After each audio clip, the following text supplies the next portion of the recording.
The credit belongs to the man who was actually in the arena, whose face is marred by dust and sweat and blood, who strives valiantly, who errs, who comes short again and again. Because there is no effort without error and shortcoming.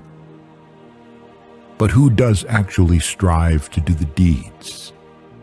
Who knows great enthusiasms, the great devotions, who spends himself in a worthy cause, who, at the best, knows in the end the triumph of high achievement, and who, at the worst, if he fails, at least fails while daring greatly, so that his place shall never be with those cold and timid souls who neither know victory nor defeat.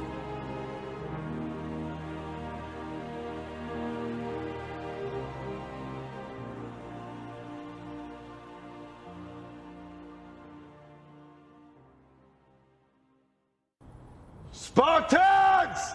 What is your profession?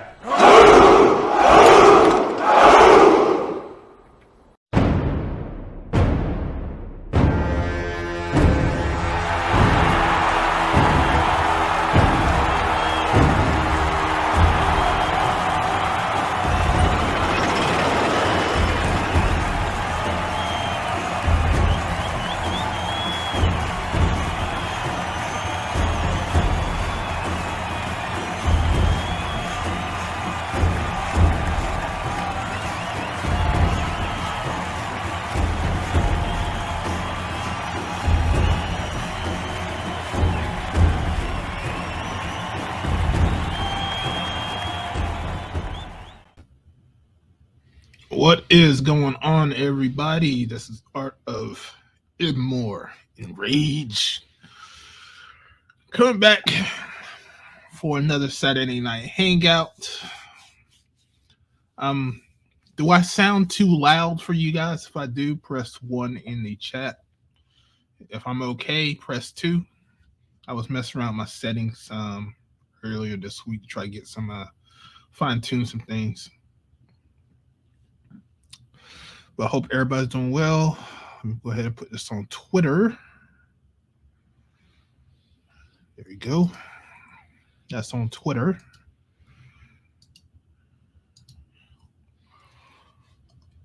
But yeah, everything's good. Everything's going great. Just a lot of work this week. It's hot as crap. I'll tell you one thing, that heat will drain all the energy out of your body to where you don't feel like doing nothing. That's the bad thing about working at a warehouse, especially in the heat with no AC and just sweating. It will drain you. Man, that heat will drain you. I pretty much be drinking like a gallon of water a night. Just about. That's how much I be sweating. So I am waiting for summer to be over. Still gotta go through August and July. But hope everything's good. We got listening, we got AB, we got No One, Artist MC, and Mr. Coakley. I don't think I showed you yet. So what's up? All right, what's up, chat? I just want to say this, man. Like, if you're gonna present something, present it. And if you're gonna say something that's an outlandish theory, make sure you have something to back it up with. We had the one guy came on last week and he could not provide us anything outside of a thesis. And that kind of annoyed me.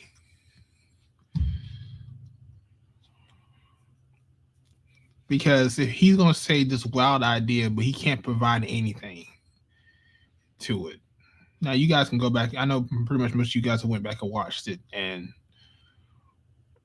also too, definitions matter. So if you're gonna use terms, make sure you're using them correctly. Like the whole notion of you didn't know what an arms race was annoying to me. So, I mean, let's just get our stuff together, man. We just provide information and stop trying to quote unquote reframe words or try to make up words or make up definitions of words. Like, stop doing that. Cause that was annoying last year. That was annoying. Not last year, but last week. That was annoying. What else is in the news? Tuesday. I will be happy to let you guys know that I will be doing something on Tuesday this week. I was supposed to do it last Tuesday, but I went to sleep. I got kind of lazy. I went to sleep, but I will definitely do it this Tuesday. I just gotta be honest. I'm going through the my next book series I'm going to do is the Robert Patterson book, Freedom is Not Enough. I'm going to go through that, and thank BGS for giving me the PDF, and also I've got the book I'm going through. Still got to mark up one or two things, and then that's about it, and then I could be able to put it together in a video. It's not going to be a live, but it will be a premiere. So I'm going to be doing that. It's probably just going to be like for 30 minutes. And it's Robert T. Patterson met Patrick Moynihan. And it's going to be dealing with the Moynihan Report and Black family life and the struggles of it. So should be an interesting series. I think it should last a couple of weeks. So probably not as much as the Kerner Commission, but it should last a couple of weeks of me doing just this book. And then I'm not too sure which other book I want to do after this. I might go through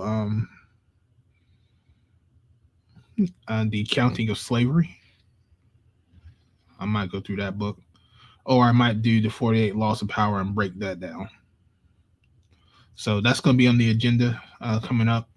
Just let you guys know, as well as other videos that just happen to pop in my mind. I actually could show y'all the thumbnail that I made. Yeah, I'll just show this. Share screen. That is the thumbnail for Tuesday that I made, I think it was just yesterday or the day before yesterday. So be sure to show up. Be sure to sit back, relax, and get some information that can help us, help you understand what was going on more about back during the day. Patterson's actually a really interesting guy. Been learning a little bit about him more and more every single day. So just so you guys know what's going on. All right, let's see. Let me close that out. Let's see what's in the chat. Let's see.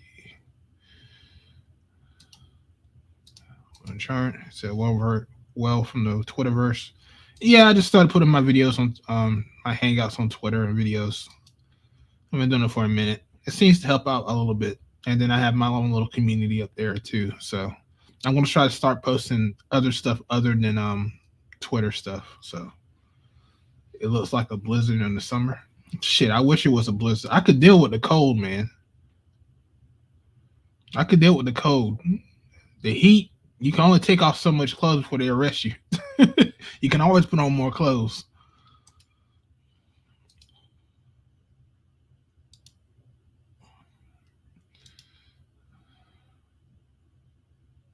What's up, Otis?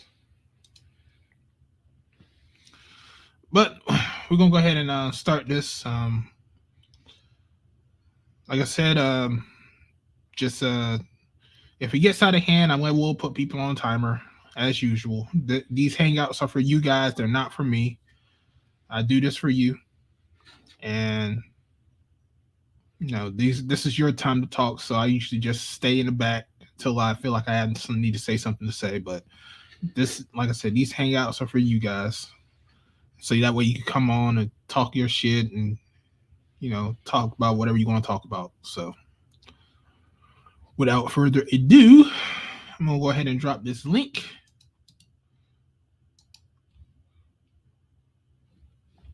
Get this out of the way.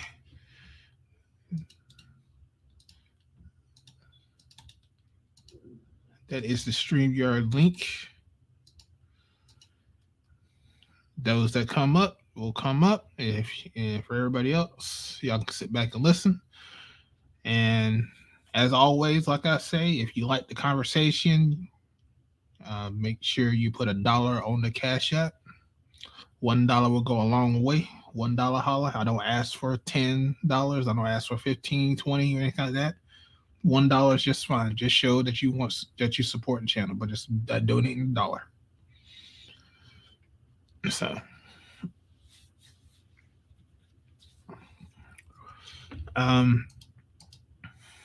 as we all know that it's Father's Day tomorrow.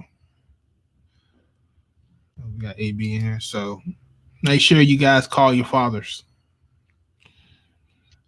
So that way, please call your fathers. Yeah, make sure you guys call your fathers. What's going on, AB? What's going on? Got some late night dinner in the oven, believe it or not.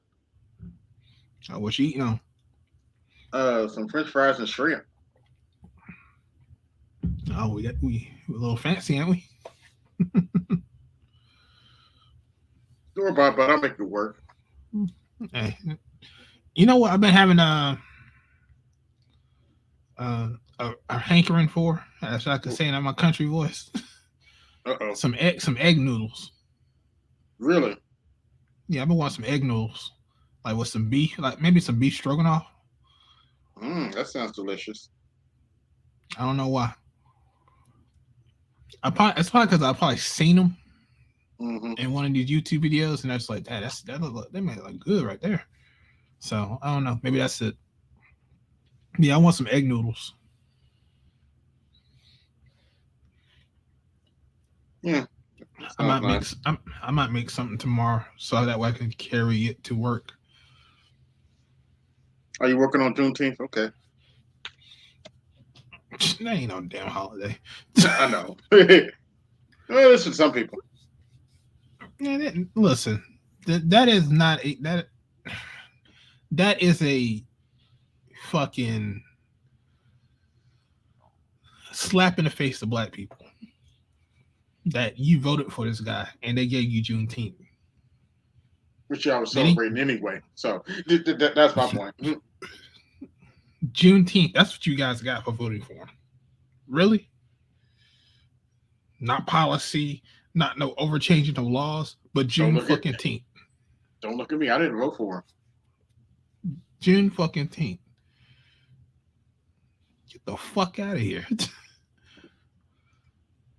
Priorities, man. Vote for him. Yeah, I know. I didn't vote for him. I try to tell people he ain't offering you nothing. Nothing. And will not offer you anything. Yeah, he's probably about to lose big in November, as far as I see. I mean, as far as the even what the Asians got, even though it's a thing on the bill, the fact of the matter is they were already covered on it under they're already covered. So that was just a waste of paper. But it just has their name on it. Wow. They got something. No, they didn't. It was just it's just more paperwork. That's all they got, more paperwork. And guess what? They ain't happy either. Well, guess what? Stay unhappy. And actually, they're not wrong to be unhappy. They probably don't want to pay $5 a gallon for gas. Oh yeah, gas is going up, and bread's gone up in my area too. It was $2.99 for a loaf. Now it's like $3.60. Damn, Yeah, so bread that's is going crazy. up. I think I know gas has went up a little bit now, Hmm. so that's something to look out for. Yeah, Yeah, yeah. Otis, eggs have gone up. yeah. They Eggs have. have gone up. It's gone up bad. Like $4 for eggs. Really? Why? Yeah, $7 for a dozen. Damn. I mean, you get a dozen for them, like $2 to $3, depending on what kind of you get. Yeah, chicken's gone up. No, I bet. It used to be like $4. Is now like $7 now. You gotta be strategic about what you what you eat. Yep. Beef's gone up. So believe it or not, the last few days I've been getting turkey burger. It's cheaper. And say what you want. It's cheaper, and I can make it taste just as good. Man, you gotta do what you gotta do, man. I mean, shit. Um, Gonna have some turkey sloppy joes tomorrow. it's not too bad. I've tried that before. It's not too bad. Yeah, just gotta know how to season it. Yeah. The yeah, you just gotta be. You just gotta cut back. That's it. It is what it is. Yeah, you just gotta cut back, man, because things are gonna start getting tight. Yeah. It's gonna start getting tight. You might have to start learning how to make stuff from scratch. Just saying, people. Yeah, it's too expensive to be getting ordering food. Oh hell yeah, you be spending like over $100 a week just for going out just for a couple of times. So yeah, Yeah. that's what I say. I'm glad I learned how to make stuff from scratch very Mm-hmm. early. I can make biscuits, cakes, cookies, and all that stuff from scratch. Just buy the flour, mix up the ingredients, and just cook it and watch your show. And then once you put it on the timer, then you got cookies and cakes and all that stuff that you want to eat. Yep. Well, I like it when the Warriors win because I can always say this line: "Too much curry." Boston had too much curry. Yeah, they got shitted on. But nah, and I'm glad they won. And then I think Curry deserves it. I think Yeah. he deserves it more so than what LeBron. Everybody's talking about LeBron. Nah, I have to hand it to Curry right now because Curry got the same amount of championship and less runs. Mm-hmm. Man, look, I ain't Good. gonna lie, bruh. I was watching this nigga Curry the whole playoffs. Like, yo, this the first nigga I done seen that is actually more conditioned than LeBron. This nigga was less tired than the niggas that was 24 years old on the Celtics team. I'm like, nigga, what type of diet this nigga been on and what type of training he been working with? Cause the nigga hurt it. I think he got hurt a couple times this season and last season, but that nigga, bruh, that nigga said he's actually probably in the best condition I've ever seen him in, dude. Like this shit Mm-hmm. crazy. I mean, I'm a put like this. I wouldn't call myself a Golden State fan. I more so respect. I'm a huge Steph Curry fan. I respect their organization as a whole, top to bottom, like GM, coach, players, and all that shit. And I love the culture that they have. Mm-hmm. But man, I give him much respect. I think that he's definitely surpassed Kevin Durant in that second position under LeBron. I mean, okay, I'm gonna say this. He was definitely a better player than LeBron this season, maybe even last season, in my opinion. But as far as their era, like all of those players playing in the era, I had KD after LeBron, but now I got to go ahead and put Steph above KD. And if Steph get another one, man, I ain't gonna lie. If Steph get another one, I'll probably put him above LeBron, not just because of the ring, but if you look at it, the all the rings that LeBron has had a top like 10 player in the NBA to help him get that ring. He had AD, he had Kyrie, he had D Wait, Wade. But on the other hand, Steph, he has two rings where he has got it without another top 10 player. Hell, without a top 20 player to help him get it. Because if you look at Clay and Draymond, I mean, come on, man. Them dudes ain't never been top 20 or top 10, let alone, I mean, let alone top 20, top 10, let alone top 20. Like, they good, man. Don't get me wrong, especially Clay, man. He's one of the best shooters of all time as well.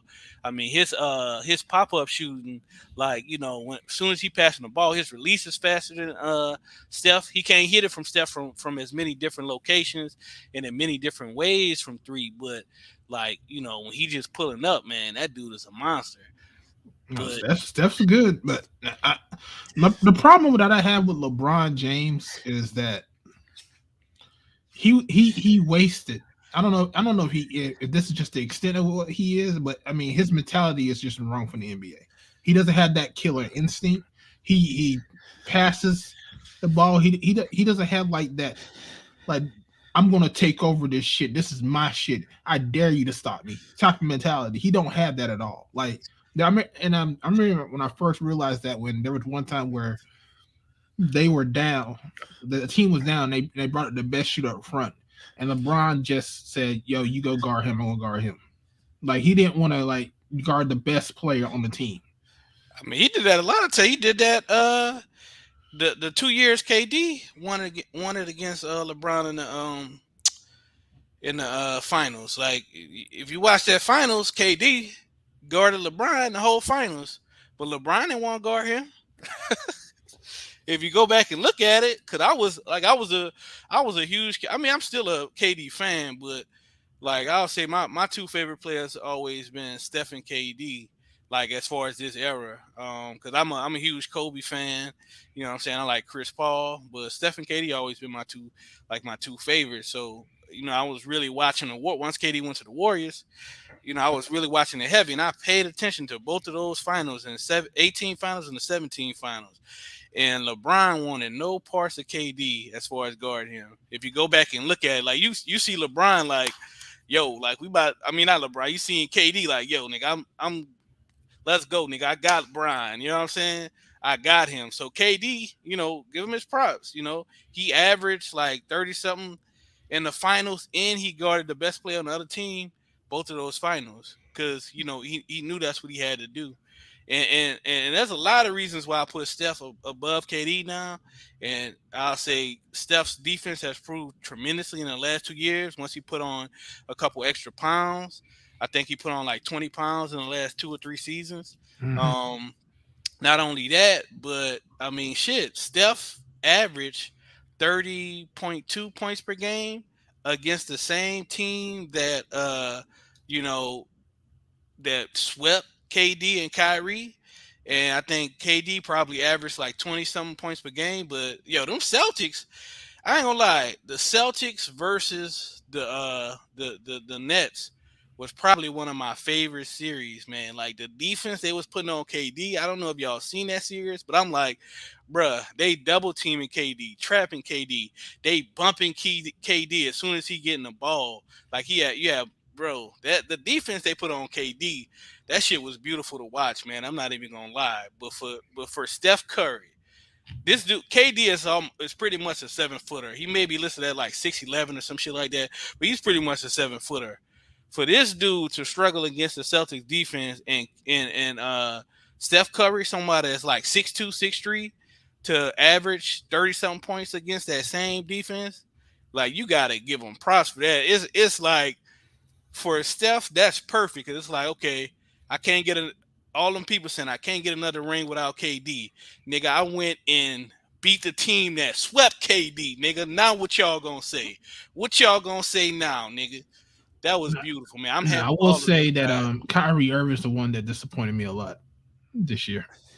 Yeah, he was on some shit, man. Yeah, he was on some shit And I this year. like Kyrie. he nasty, man. I actually had a one of my friends when Kyrie was in high school. That motherfucker got smoked by Kyrie. He told this funny ass story where he was like, he was in college at the time, but Kyrie was like a junior in high school, and like, nigga, he didn't know who the nigga was. Basically, the nigga basically smoked him at the YMCA gym. That's a funny ass story. But I agree with you, Art.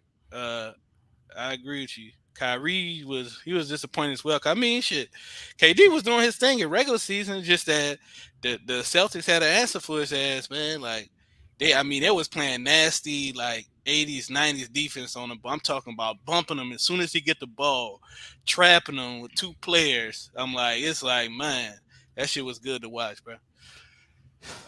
I'm a little amped up right now. I've had a couple shots of the Migos, so please excuse me.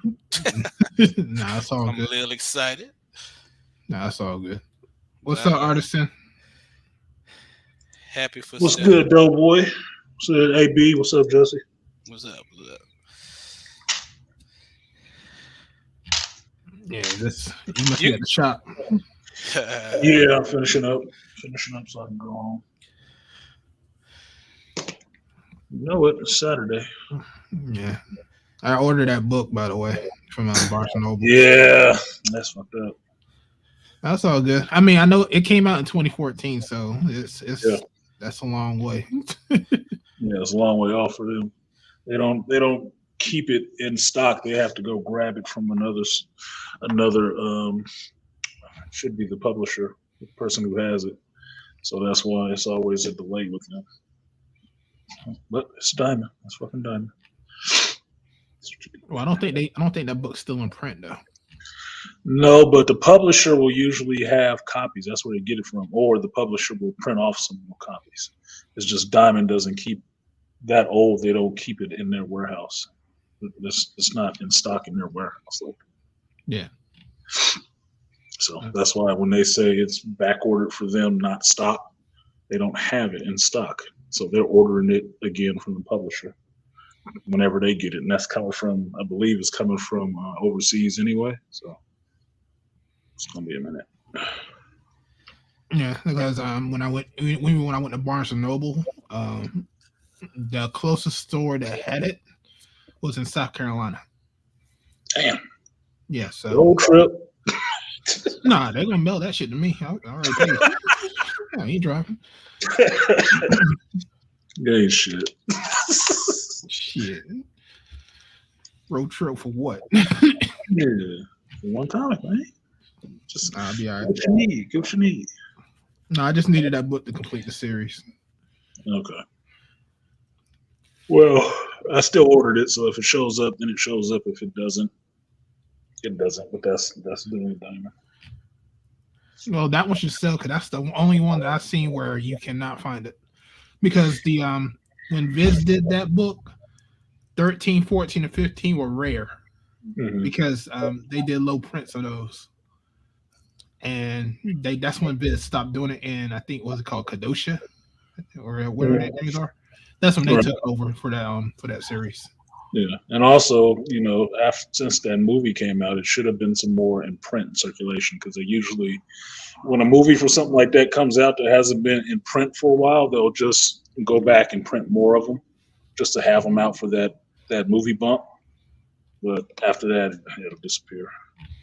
Yeah. Well, that movie came out like what? A couple years ago? Yeah, about 5. I think it's almost about 5 years now. No, I want 5 years. Was it? Just about. Maybe 3, 4.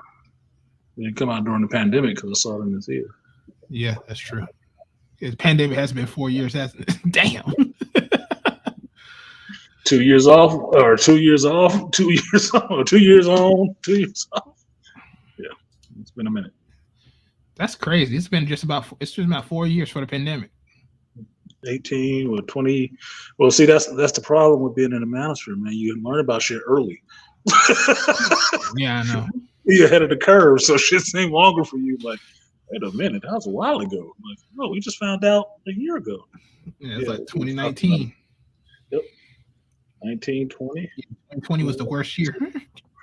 Yeah. And that was 2 years ago. Yep. Crazy. Time flies when you're sitting in the house, I guess. Yeah, I know. Yeah, but I wanted to get that. I'm at the mercy of the publisher. I looked at a couple of different places too, just to see if I can actually get it. And no, the only other place was fucking eBay. You don't want to deal with them because you're gonna be paying through the nose. So, Oh yeah. I already said like those issues of the manga are going for like $100 a piece. see, that's why you can't get it. 13, 14, yeah, because they're rare. So I was like, fuck it. I just go What ahead. the fuck happened in 13, 14, and 15? I just told you. They had low prints. Oh, so it's just a low print. Yeah, because Viz was doing those books, and then they stopped after 15, but 13, 14, and 15 had very low prints that everybody was trying to get. That's when they were coming out as small manga at first, right? So that probably makes sense. Like small manga is usually what five chapters in each book. Yeah, that's about right. That'd be 3 months. They're about $10 a piece. I can get the other one. I can get the other one. Yeah, that'd be about right. 3 months is usually the turnaround where book sales fall off, and so if they're printing one book, and then in one book there was 5 chapters in each book, by the time they got to the third book, which would be 13, 14, and 15, that would have been when the demand was falling off, so they didn't print as many. They were expecting it to drop off, and it picked up. Yeah. That makes sense. Well, they got rid of it. I think they got rid. They didn't want to do the license anymore, so that's when the other place took it over. Took it over. Yep, that was it. Because they came out with initial bump. Yeah, because they came out with those omnibuses. That's when they started doing the older stuff, which I didn't know they were doing that, but. Yeah, I didn't know they had that omnibus either. We should have had it in the shop because we carried the Akira ones forever. We kept replenishing those because they kept printing them. So yeah, I think they just did another print, didn't they? Yeah, they do. They stayed doing one. I have not known that book not to be in print. Until we had our half off sale, we had prints of those in stock and could get them every fucking week if we ordered them. Like, Jesus. That's a popular book, man. Everybody, every comic book collector should have that whole entire series in their house right now. I don't, but I didn't grow up buying a lot of manga. I grew up watching manga, not buying manga, because it didn't come into the U.S. to where you could actually buy it in English until like the late 90s. That's why you have more American kids with a lot of manga now than years before that. Before that, you had to get that shit bootleg, like somebody had to bring it back to you from Japan. Or it came in floppies. Yeah, you wasn't getting it over here like that. Now they'll sell you manga quicker than they come out with the anime. They used to come out, but they used to be like in trade form. There wasn't like these small formats that come in manga now, but they were like because I got the Ghost in the Shell trade back in the day. That's like an actual real trade, same size and everything. And when I used to get Dragon Ball, they came in like just like regular comic book form. They're like Dragon Ball Z Part 1 of 4. That was like some shit like that. And then I got a couple manga inspired books that were actually comic book form, but they came from like Dark Horse. Dark Horse was doing a lot of that stuff. That was an import. Yeah. Dark Horse was the one to put out that kind of stuff because the Matrix wouldn't. So that's why I said those are the imports. Yeah, the Lone Wolf and Cub. Yep, Lone Wolf and Cub was a small book, but that was what's his name? I think he did some other comics. Anyway, moving on. AB silent, Chase. I know. What are y'all doing? Eating? Well, AB probably eating. I don't know what Jesse doing. He probably playing 2K. Yeah, I heard AB said he had some food. I was like, he started off the stream. I'm like, I got some food over here. Nigga, you sure? I want some beef stroganoff. Shit. Yeah, some beef stroganoff. I had fucking tacos and some other shit, and some sangria. So I'm good. I just had a brioche sandwich. That's it. Give me your brioche, man. You ain't telling them to mark the price down on brioche and they'll sell more loaves or what? Nah, they gotta put that money. I told you it was like $2.99. Now it's up to $3.60 for a regular loaf of bread. I went to the store the other day, couldn't even find no fucking brioche. I'm like, God damn, man, stop talking. Telling everybody. It's like, can't have nothing, no good shit. Shit, there were like 4 loaves on the shelf today. Yeah, I saw somebody at work because it's still got all the little picnic food from last week or whatever the fuck. And they had a hot dog bun and it was all yellow. I said, these motherfuckers got a brioche bun? Filthy ass fucking house. You got good brioche? I was mad as shit. I can't walk by with that hot dog on that brioche bun. I'm like, in this filthy ass house, I was like, I was mad at the motherfucker. Stop buying brioche and get some pine salt. I was heated. I was legitimately heated for about half a second till I caught myself. Nigga, got some brioche. What you doing with brioche? Can't even say that shit. It get you mad, man. Yeah, I was upset. I was upset for a hot minute. I swear to God, I was pissed at that. That's what made it so damn funny. I did get outright upset at his ass for like half a second when I saw that hot dog go by on that brioche. Motherfucker. You little motherfucker, you. Like, why you get the good shit? Yeah, fuck you and your family.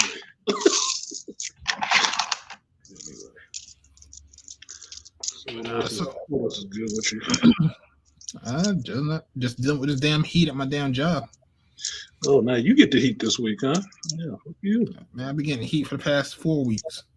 Everybody be getting them AC calls. I'm like, well, you had 15 in one day, so sorry about your luck. We need 2 more big giant fans in there. That's what we need. Better go get them. Shit, they need to get them. I ain't paying for that shit. I gotta drink a gallon of water a fucking day just to get my water levels right.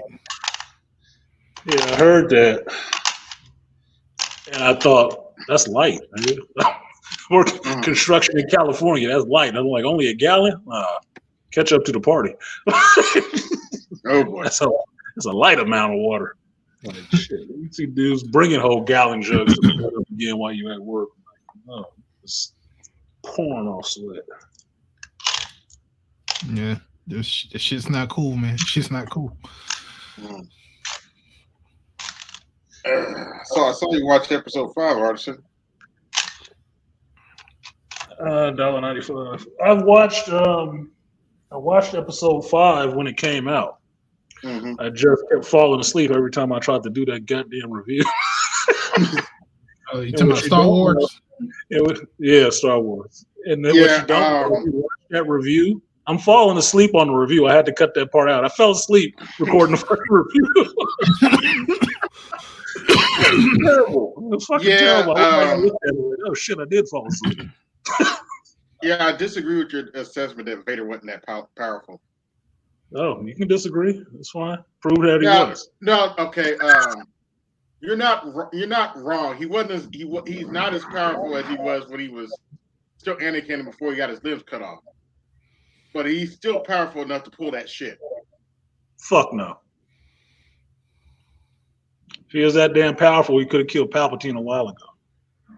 He could have pulled Obi-Wan ass when that droid was picking him up through the fire. He could have dragged both of their asses right through the fire again. He could have stopped the other ship from leaving because he saw it. What was he, tired? Battery used up? It's bullshit. Somebody else pointed this shit out, and I like giving white content creators shine in the black space, but this other content creator was talking about it, and she's a big 30-year-old Star Wars nerd, and she was pointing out the fact that fucking scene came out of Star Tours, and I forgot about that shit because I went to Star Tours at Disneyland when I was a fucking kid when it first opened, right? She pointed out all this shit was taken straight from Star Tours. That's all it was. That's what it was. I thought it as, well, it's just video game shit bleeding into a television show because it works for a video game. I don't buy it otherwise. It looks like bullshit otherwise to me. But that's just where I am in that generation. I don't get whooped up by that shit. Like, oh, he grabbed a starship. I thought it was bullshit when Rey did it, which is a repeat scene from Last Jedi. I think it was bullshit when Vader did it too. You was that goddamn strong. You should have never got your legs cut off, should you? Shouldn't have. How far along is this in the story? This is right after 10 years after Revenge of the Sith. 10 years after. So I'm not buying Vader is super fucking strong, even though you know that you get diminished in the Force every time you use a limb. Every time.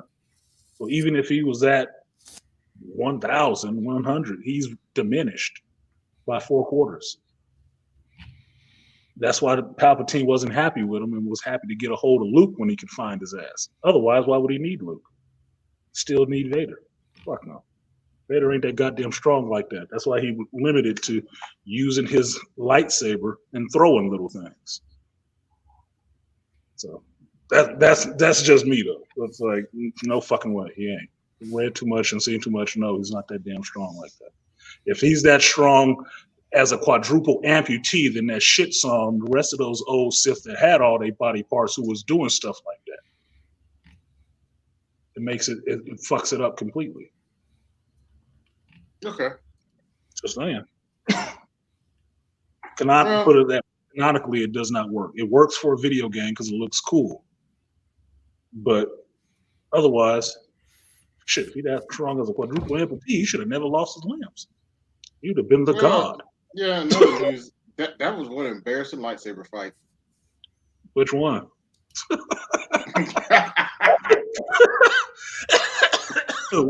Which one? Do tell.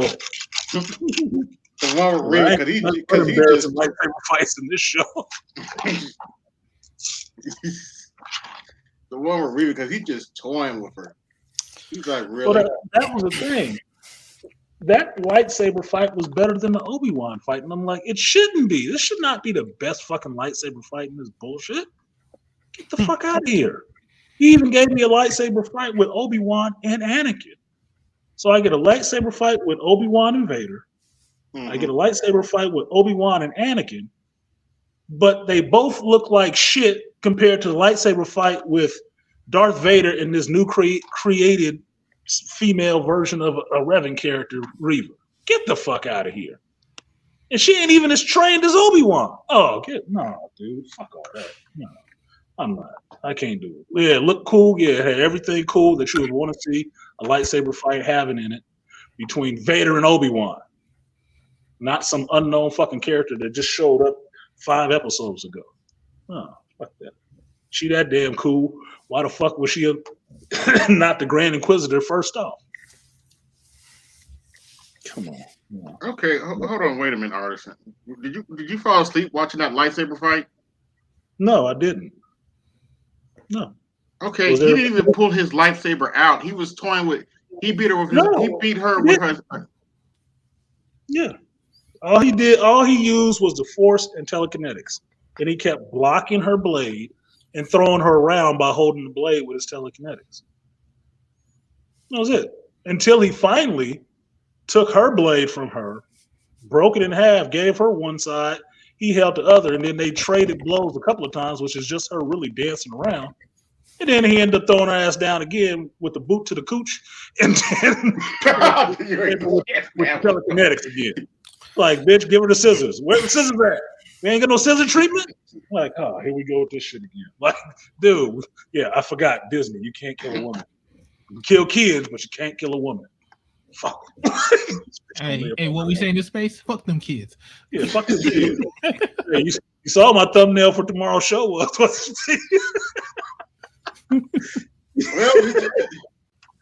well, at least they explained the other part, how she didn't kill the Grand Inquisitor. Well, everybody knew she didn't because that was a canonical break that motherfuckers was losing their shit over. Like, wait a minute, he can't be dead because he turned up later on at this point. Like, yeah, because he's not dead, motherfucker. Apparently, stomach wounds don't kill anybody anymore unless you're Qui-Gon Jinn. That's the only stomach wound that killed somebody, apparently. Yeah, the Grand Inquisitor is like the most smug motherfucker in the Star Wars canon, but that shit was funny as fuck. Well, third sister. Yeah, he was talking shit, but he was talking shit to her from the first time she showed up. He was checking her ass. I'm like, damn, Zaddy got it for you, bitch. Yeah. It was hilarious. You garbage. Well, that's one thing I Back had in to the do. gutter where you belong, bitch. Well, yep. All I was missing was bitch. Zaddy let it be known. Well, Arson, I think you got it right the first time, actually, with Reva. That's kind of embarrassing for a black woman. I think that's the point of her character. Well, that's how she was directed. That's basically how she was directed. She was directed to be fucking, I don't know, every one of them tropes you don't fucking like. Because she's not likable as a character.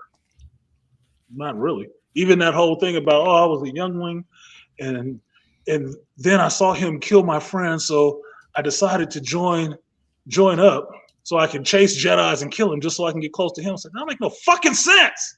This sounds just about as dumb as that Batman versus Superman shit where he says, I'm going to go after you, Superman, because of all the collateral damage and people you got killed, but let me go blow up these goddamn Russians while I'm at it. Like, nigga, it don't make no fucking sense. You doing the same shit. You doing the same goddamn shit. This really made me feel dumb for asking BGS to give it a couple episodes. Fuck. Look, sometimes you fall on that sword and you die on that hill. Sometimes you watch Dark Phoenix. Look, no fucking. You know what I say? Watch The Boys, you'll feel better. Or watch Strange New World. I do feel better watching The Boys. Her character didn't make sense. Episode 4 was just, the writing on that shit was just terrible. The writing, the directing, I was like, God damn.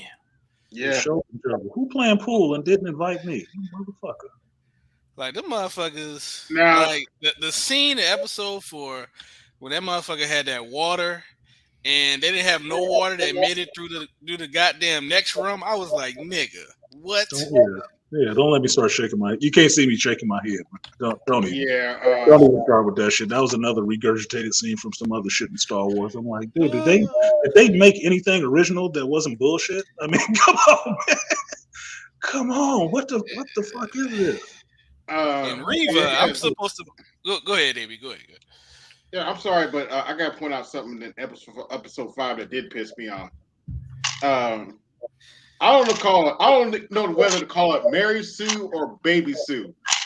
There's no way that little girl spent all her time on Autorun. There's no way she learned to fix all that crap. That's the same shit I said. I called it Leia Sue. That's who she is. That's just Leia Sue.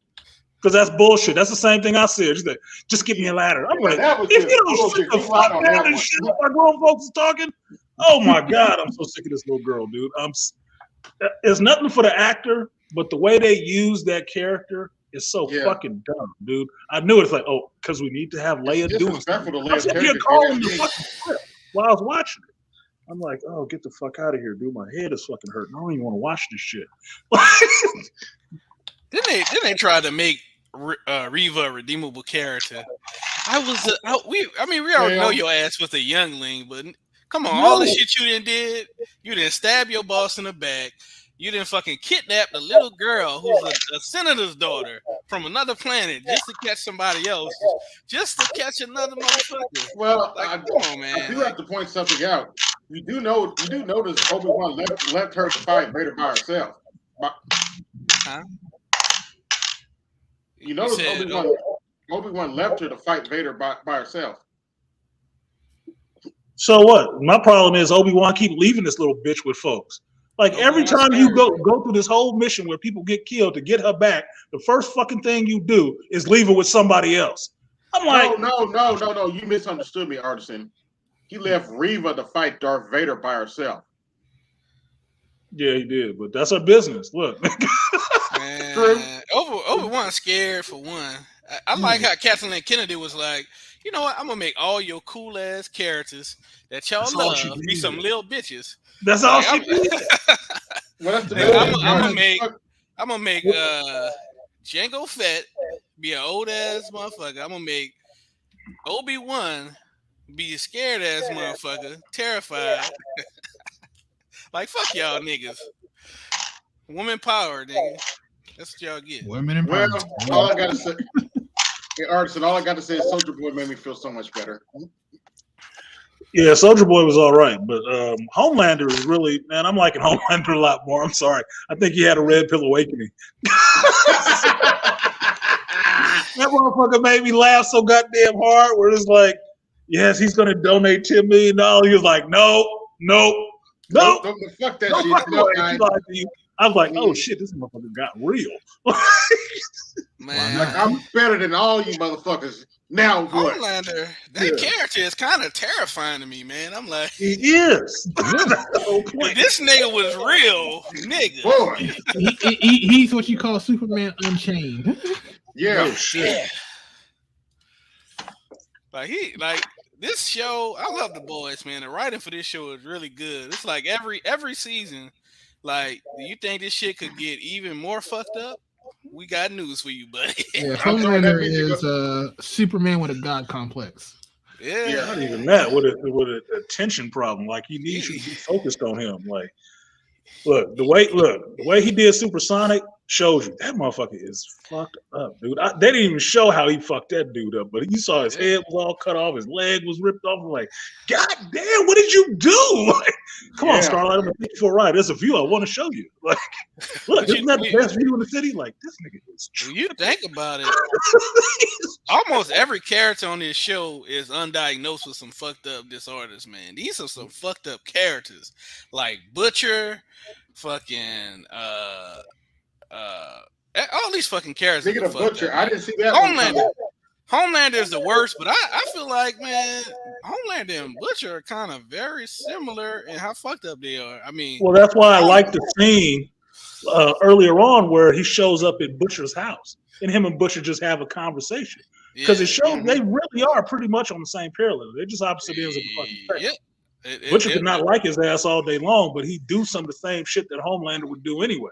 So when Homelander started proposing a fucking deal to him, I'm like, oh my God, this is the Faustian bargain right here. This no deal with the devil. Like, Jesus. I'm like, where is this gonna go? Like, it's definitely like two sides of the same fucking coin. Exactly. They both like, damn, to them extremes. You niggas are fucked up. Giving crew. Power to unpower. They the no fucks giving crew, dude. I'm like, Jesus Christ. I was like, man, even Mother's Milk is tired of Butcher shit. Like, nigga, fuck you. Yep. Fuck you, nigga.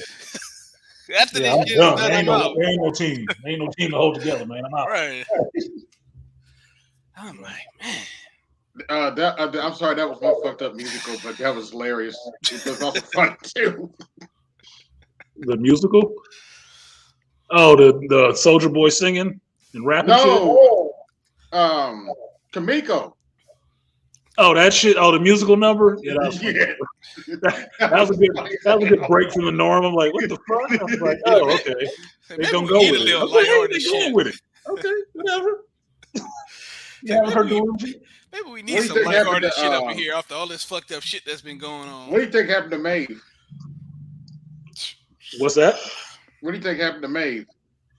I think Maeve got fucked up, and she's somewhere gonna get raped or some shit. I think that's what's going. Oh, excuse me, raped, aggressively assaulted. Yeah, I think that's what's gonna happen because some fucked up shit happens to Maeve, and if they go towards what happened in the comic book, it'll be really, it'll be messed up. Let's just put it that way. Some Jessica Jones type bullshit. You know what's funny? Never saw Jessica Jones. You know what's funny?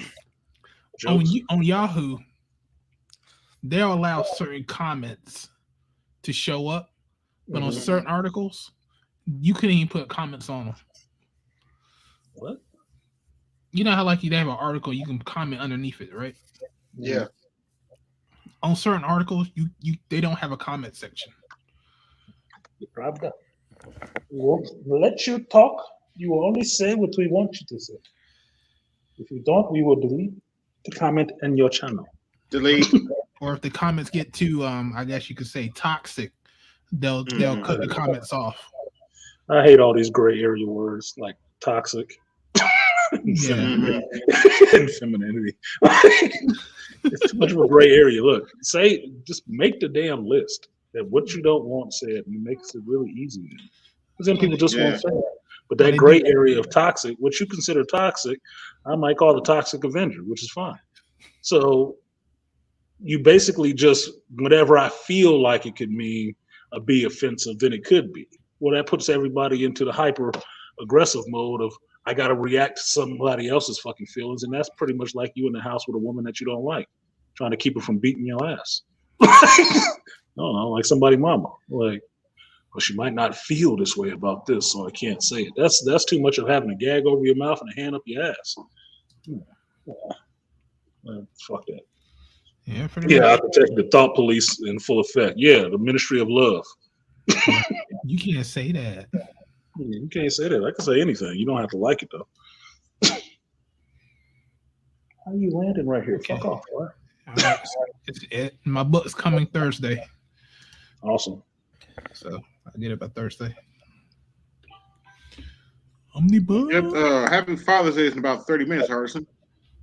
Yeah, Oh, thank Father's you, Day. AB. I didn't remember that shit until yesterday when I was leaving work, and my supervisor told me. He said, "Oh, it's Father's Day," but it's Father's Day. Damn, that is this week, isn't it? That's should probably sad do something. because they don't promote Father's Day like they do Mother's Day. Of course, No, they promote Gay Pride Month. That's what I was making the whole point about with the Dr. T. Is like, man, why is it supposed to be Father's Day this month, and all I keep hearing about is fucking pride? Can't have pride in the fact that you got a father? Damn. Like, dude, I can see dudes in chapel. Did you see that ridiculous Burger King hamburgers that they came out with?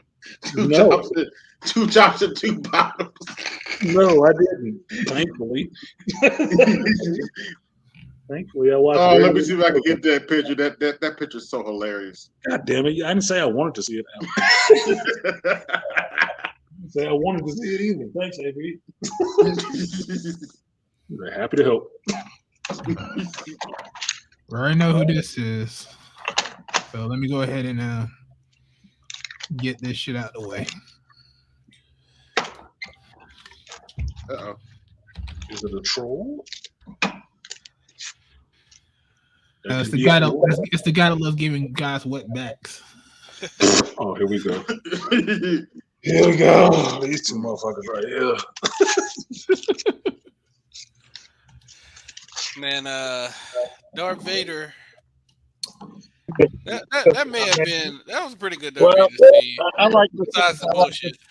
I like to say this. I like to say this. Kind of breaking up, Charles. Get them dicks out your Breaking mouth. up You a can lot. talk. Oh shit! Here we go.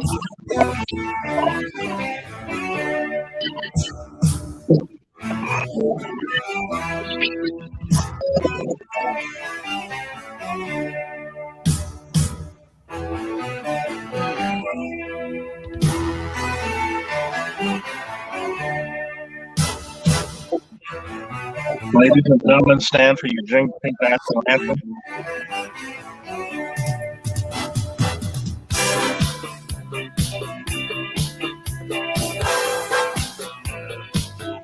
Gotta get that gift. I know, right? I might make one, to be honest.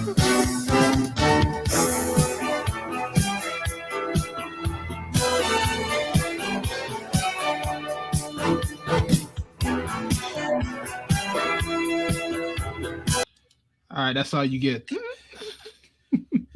Ladies and gentlemen, stand for your drink pink national anthem. And by the way, Art's been dealing with so many men. When he gets a runny nose, they already know the Pride Month knows that he's full. Oh shit! Here we go. Did you ever hear Art fart and it sounds like a tugboat? Yeah. Did you know that when he played football with a bunch of gay guys, he came in a tight end and left out a wide receiver? Charles went to the doctor trying to figure out why his shit turned white. Well, we already know when you went out with your boyfriend, we know one thing for certain: when he had to go get some condoms, and he told you not to jerk off, and then next thing you know, there was an explosion of cum everywhere, and he said, "I thought I told you not to jerk off," and Art came back and giggled and said, "I didn't. I farted." Oh boy. That was horrible. No. Not as horrible as the second The page. fuck?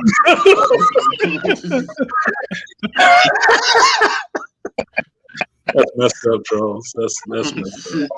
I know, it's dark.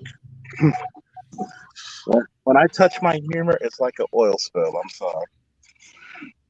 I'm sorry. What kind of damn gun is this?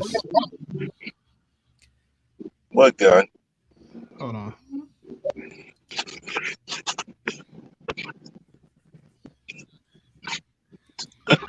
That's the one you need with that music.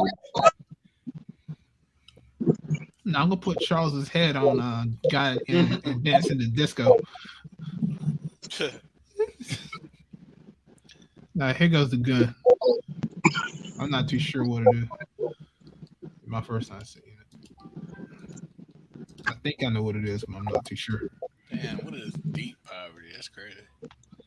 Oh, this is that brother. Yeah. What the hell? That's No, it's just a finish. It's that prismatic finish on it, Yeah, but it's got a double drum on it. So it's a regular AR, but it's it a has regular. a double drum on it, and they got a finish. Nice. I That's call like up about- That's about 120 20 round drum. No shit. I think it's 60 on each. I love 60 black percent. ones. I call it the Patriot clip because in Metal Gear Solid 3, that's what they called it. Yeah, no. 120-pound drum. Yeah. Like, I mean, it's just Say in Baton Rouge, Louisiana, they call it the nutsacks. That's Well. funny. That's funny. The nutsack, Yeah. that's I can funny. be hard Man, like you know that. niggas are creative, man. I'm starting to get so many specialty guns that Frank Cash here. So y'all remember when I told y'all a motherfucker pulled a gun on me outside of a reggae club in New Orleans? Nah, you ain't tell that story. Not That to us. nigga, it was like last year, man. I told it. Whoever, I thought it was on your stream because BGS was there, Might have been Edwards. but it was a clip like that, but it was for like handguns.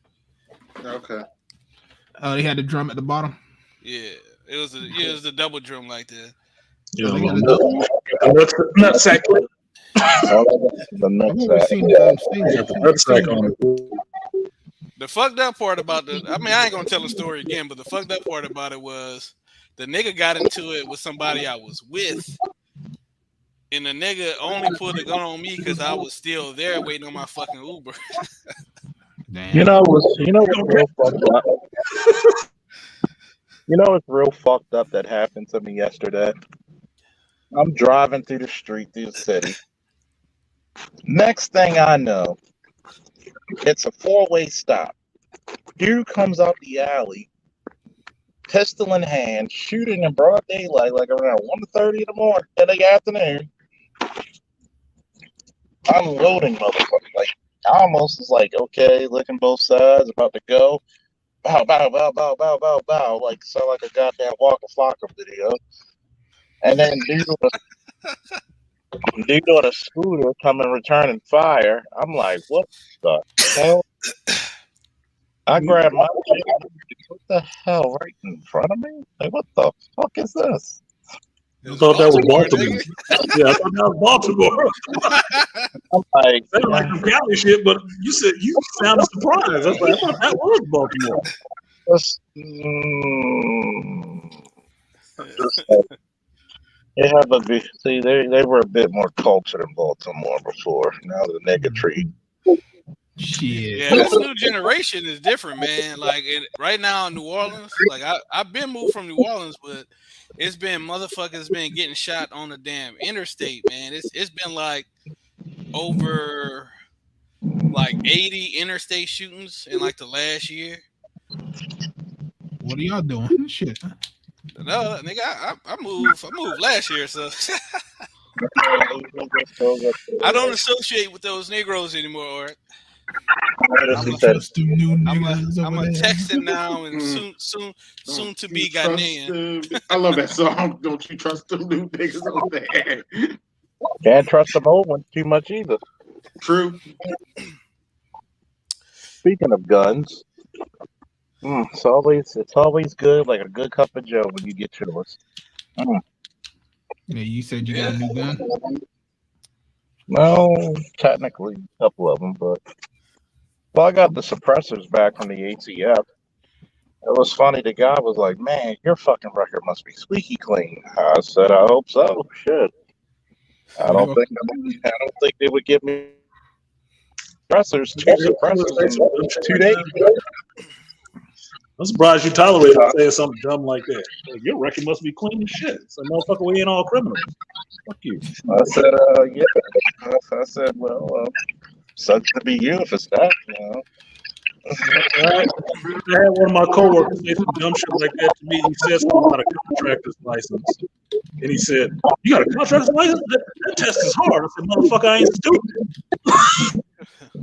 Yeah, like, you know, it's not my fault that you own the store. If you got a record, I'm like, shit. Nigga got survived. Man, oh man. You know, no matter how many times you're having a good day in Baltimore will remind you why it's Baltimore. Say, man, Charles, if if I get this startup shit popped off, man, so I'm gonna be calling you for your services. You're gonna have to come out to Ghana though, man. You got to make the full-time move. Depends on how much you're paying. You said you can get that stuff and never do it for free. The money's right. I will be there. Long as I get my 6.5, caliber rifle built, getting that built, hopefully this month and next month, so I can reach out and touch a motherfucker about 1,000 yards. God damn, 1,000 yards. Guess what? It's like Folgers. It's the best part of waking up. Got me the new 1911. Got me I said it. Got me Very nice. Nice 300 blackout. Is that the gun? Is that the gun you were showing? Oh, I got a picture of the 300 blackout with the suppressor. I feel this is the bad part about waiting so long for suppressors, is that I bought two for the different adapters that they're for, and I had one changed out, which would have took the newest suppressor I got, and I'm like, ain't this about a bitch? I forgot this one was for this. So I mean, it's not that hard. It just takes them about 5-10 minutes at the shop to take out and put it on, but shit. I could be having fun right now.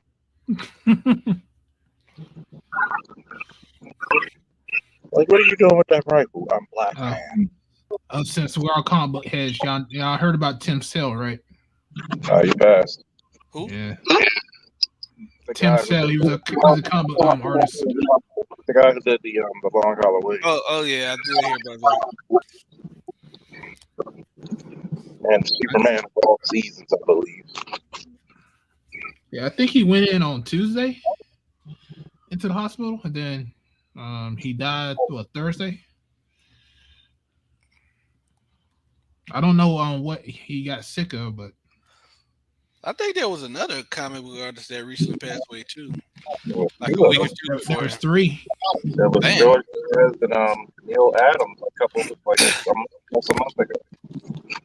Yeah. And they probably get sick of this goddamn industry.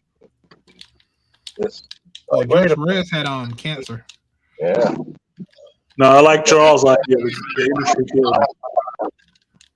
Got sick of that bullshit that the industry's putting out. I don't want if I wanted wokeism in my comic, I will put it in there. Trust me, I'm starting to pull back about my comics too, because I'm just like, there's too much shit out here. Yeah. Even though I do I do like the fact that last week when I watched that episode when Vader Force choked the shit out of her ass, you could hear the word "bitch" come out of his mouth. Bitch, did I tell you not to tell me?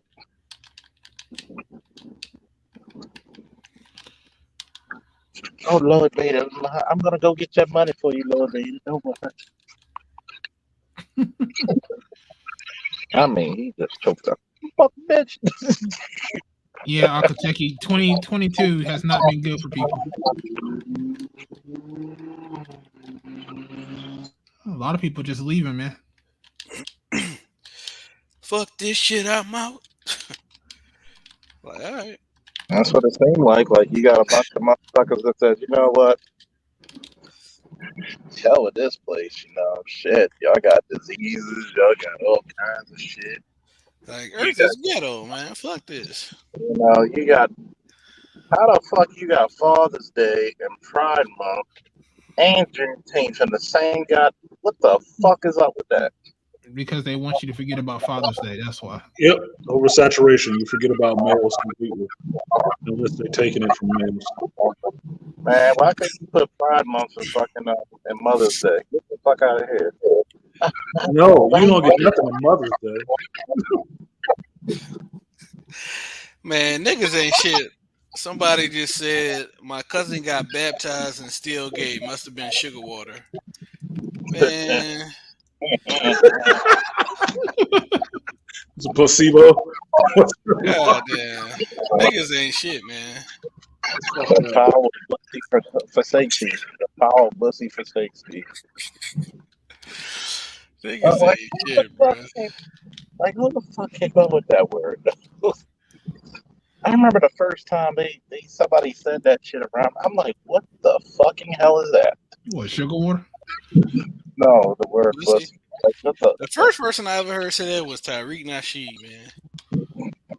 That nigga Tariq is a fool, man. Oh my god. Talk about bussy juice. Oh god, no. Hey man, that's what happens when you grow up in fucking South Central Los Angeles and shit. Bussy Niggas juice. don't give a damn. No. You don't give a damn what you say, man. You don't give a shit. Oh no. Oh no. Oh no. Nowadays they can't even define what a fucking woman is. I said, you know what? I blame women for that shit. Like, Sarah, I blame women for that shit. What's a woman? Well, I don't. You know what? Only you bitches are just dumb to fall for that bullshit. So I know y'all see that TikTok going around where it's a singles mixer and it's like one guy and a whole bunch of women. Nah, I ain't seen that one. Yeah, it's been going viral on Twitter and Facebook and TikTok. What's in it? Huh? What's in it?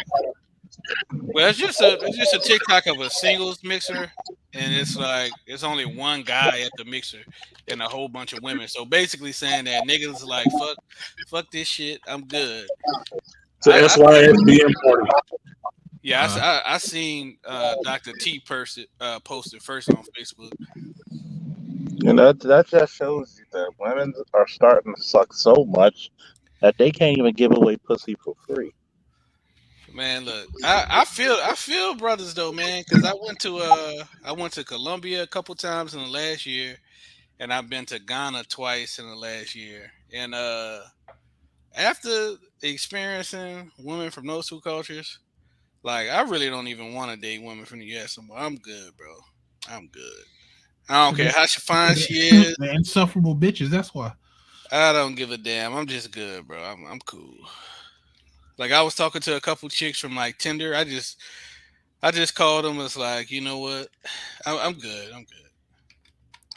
I didn't even call them. I just text them like, you know what? This ain't gonna work out. You remember that scene from what's the name of that damn movie? Harlem Nights, I think it is. With Eddie Murphy, Red Fox, and Richard Pryor. Yeah, Hard Night. And a white dude had sex with the sexy ass black chick, and he was like, "Hey, put your mother on the phone." Yeah, I ain't never coming home no more. Take it easy. God That shit damn. was so damn funny, man. What was her damn name? Sunshine. Yeah, Sunshine. That's how I felt when I was in Ghana, bro. I ain't gonna lie. I was like, man, I can't wait to tell my American bitches I'm done. Yo, I couldn't wait. I was like, bro, I'm good. I'm just like, man, insufferable would be the nicer chicks, man. God damn. Like people, like my homeboys, be like, Charles, you don't want to get married. Like, don't you want companionship? I said, I got friends, nigga. You can't sell me on companionship. I got friends. I'm like, do y'all really have companionship with your women? Like, you might go out with them and all that, but do they really like what the fuck you like to do? Depends on the woman. I ain't found that one, so no. Yeah, I have very few women that enjoys what I do. Like, Because a lot of them is just human tofu, Charles, because they just take on the flavor of whatever they with. Just get it.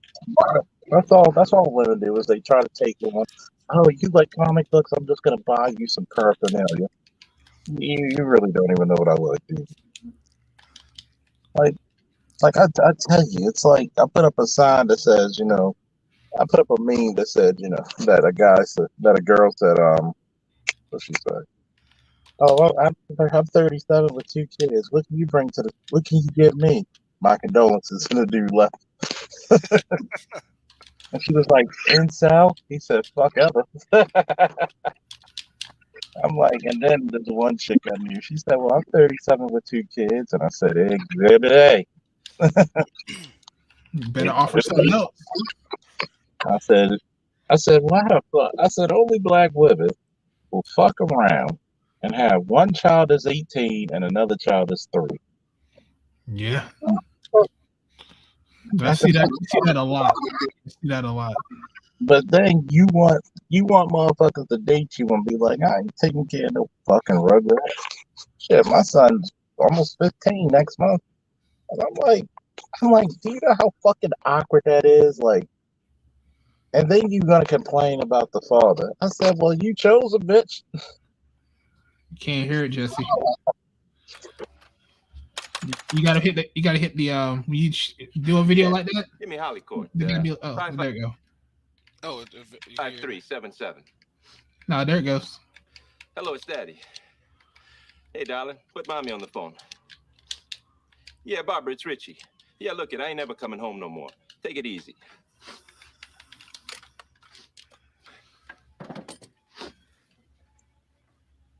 Richie ain't shit. He's like, yeah, I did the right thing. He's like, yeah, I did the right thing. I ain't coming home no more. Yo, that look at the end, like, yeah. Like I should have done this a long time ago. Yo, that should be like the SYSBM, like official clip of the SYSBM. Oh my god. Oh, bro, I'm telling you, if you go to like the only problem with that shit is that Richie was pussy spoiled. That's the problem. He was a simp. Yeah. He was a simp that ran out on his family because he got some good pussy one time. Yeah, that's true. In that context, it is pretty blue pill. I mean, in the actual context of the movie, it's very blue pill. But sometimes good pussy makes you strange things. I ain't never had no pussy that good. But like, make you want to leave. No. Hey, look, you see, he smiled at the end. It's like, yeah, I did the right thing. Right. He was satisfied. Like, yeah, I'm about to get this. I know he was getting set up the whole time. I've been there before. Like, you know what? You juggling both these pussies and you testing them by like texture, feel, warmth, and like, you know what? Nah, I could do without this. I had to make a decision. Why limit yourself, Charles? You can have them all, my brother. Shit, I'm trying to have a fucking headache permanently. Permanent headache.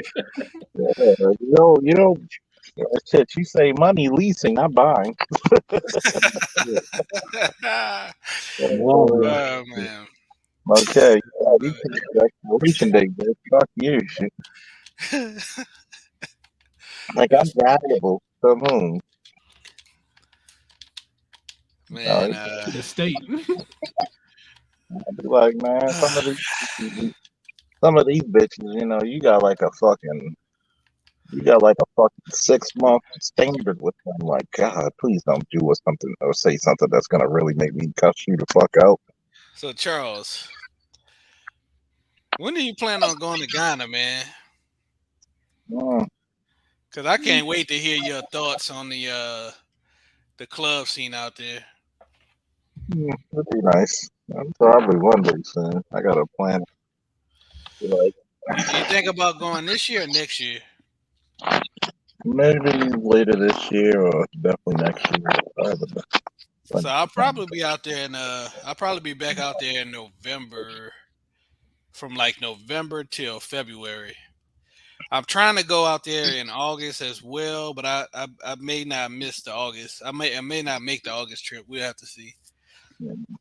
So how's the club scene out there? The club scene is crazy, man. Like women actually dance at the clubs out there. I'm used to that. They don't just women dance. They don't dance for like 2 seconds, 2 songs, and sit down for the rest of the time. Aren't they the ones that be like throwing each other around?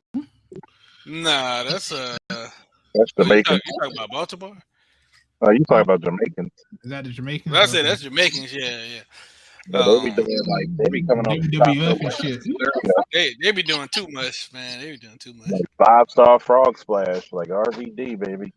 Like like Jamaicans is just weird when they go to the fucking parties, man. Like, why are you doing like violence to each other in a dance hall?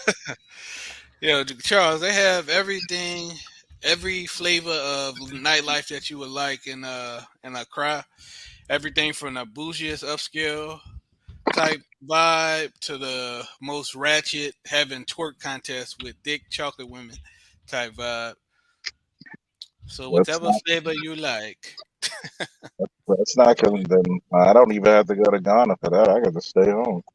And they have a dope ass cigar spot that I like out there. That's like on the water by this black British brother. I'm sorry, Big Chocolate Porker sound like a terrible porn movie.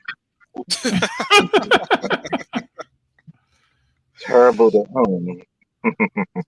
It's fun though, man. It's pretty much like, I mean, a lot of the spots is pretty nice, man. You would think it probably because it's Africa it'd be like subpar, but it's pretty much like in the States, and better in some respects. Because you ain't got to worry about motherfuckers shooting up the club or shooting outside the club. Yeah. Oh, yeah. Damn. Oh, fuck her. This ain't reggaeton. Did he knock her out? Yeah, he knocked her out. The fuck?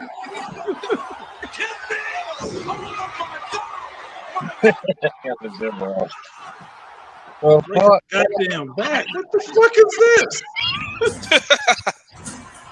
What the fuck? And the fans are not as hard as the word. Oh my god. Push up. No! Is the wrestler? Are they doing a wrestling smoke? God damn. It's like a finishing move, dude. I'll be like, every time I see that shit, I'll be like, what the fuck is wrong with Jamaicans? I'm like, what the fuck is wrong? No. That's too aggressive, man. Like that's how they like. You got a DDT a bitch? God. Look, I got you, Charles. That's what Michael Jackson was talking about. You talk about blood on the dance floor. God damn it. Yeah, like goddamn, like I'm about to murder this dance floor. You just did with a power bomb. Yeah. Nah, they don't do that shit. That's not even the funny part, Charles. He did not. The funny part wasn't that he did it. She took that shit too.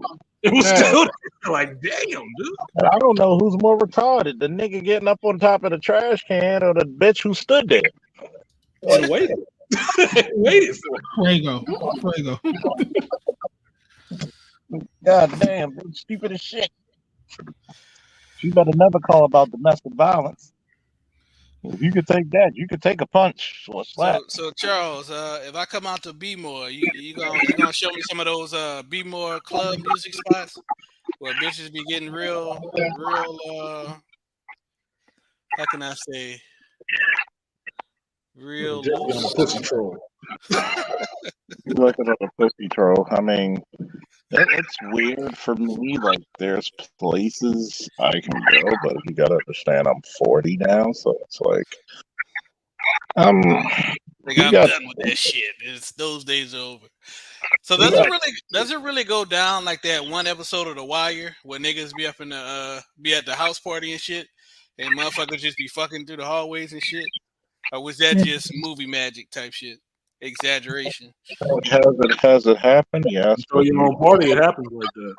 I mean, does it happen? Yes, but does it always happen? No. I mean, nobody really go to like house parties like that. I mean, Really? Niggas been getting killed. If you have a house party now, you get that shit shut up. I mean, you got like, for example, when I was clubbing, mostly I go to lounges, cigar lounge. When I was clubbing, it wasn't fun unless the walls were sweating. It was an event. It was something else. I mean, girls were wearing some scandalous shit, but you would have to literally go to like fucking, what's that one club? Like lounge, maybe, unless you want to go older. But I mean, I'm not tripping. Charles now. Yeah, that's weird. Too old for a club. Long as I get some good food and I ain't really tripping. Like I don't, like I promoted parties for like 12 years, so I don't have to go to a nightclub. I don't even have to go to a party. Like I'm from New Orleans, motherfucker. If you got some Crown Royal, we can have a good time. I mean, you got like different like parties, like all white parties, and I might even throw a fucking linen and sundresses party and just watch all the chicks who get all the sundresses stuck between their ass cheeks. I'd rather myself go to like a jazz club, just listen to music and drink some We whiskey. got jazz clubs out there too. I mean, really, but Art of It Boy, he likes his Blue Oyster, clubs too.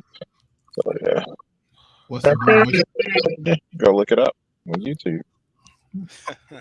I'm afraid to. I know you.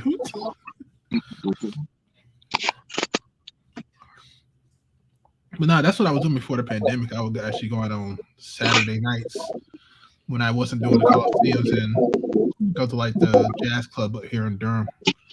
Nice. Listen to music. You know what I've been liking this past year or so? Cause I go to jazz clubs sometimes too. Being a former musician and all, I really started getting into these damn salsa clubs, man. I rock some salsa music heavy too, man. I mean, I don't listen to it like a whole lot, but when I do, I have my phases where I listen to like other genres and shit. What am I looking for? Shit, I can't remember. But yeah, man. You out there in North Carolina? Yeah. I didn't know that. You over there with old Edward and Angry Man. There are a lot of people that's on like YouTube were here. Yeah. Oh, you talking about Police Academy, dude? Really? Yeah. Of course. He told you the Blue Oyster, man. You should have known it was a setup. Come on. Yeah, I know.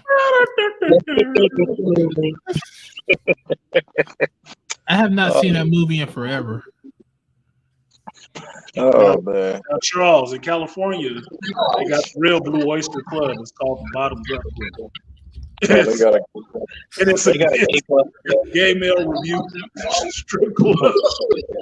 Well, they got the gay club. I don't know if it still exists. Well, it used to be called. I don't know if it still exists. It used to be called Buns. And I'm like,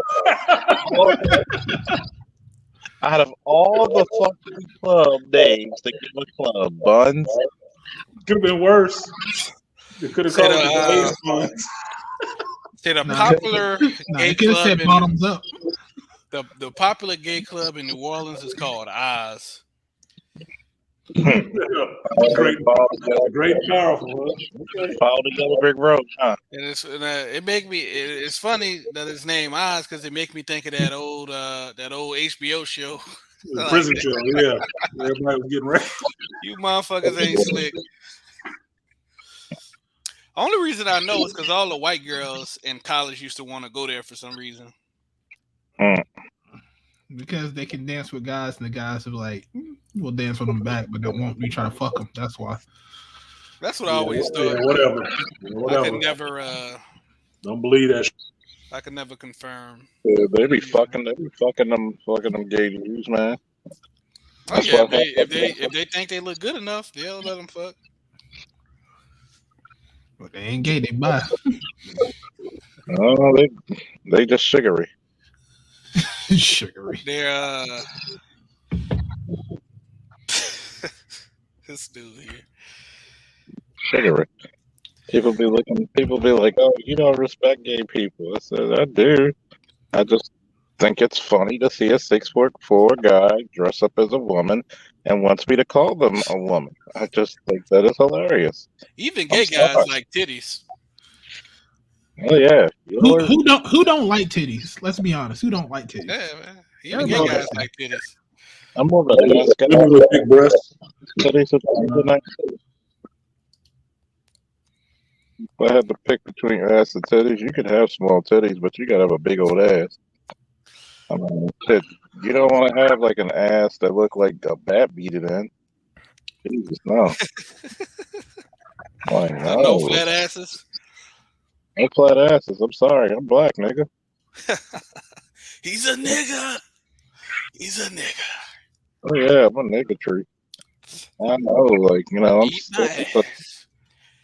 I'm sorry, I just can't choose between ass and titties, man. I just can't do it. But I will say this, like, I love all titties of all shapes and sizes. Like, I don't really discriminate on titties. Now there's a term when the titties get too damn big and they damn near like looking like they're hanging above.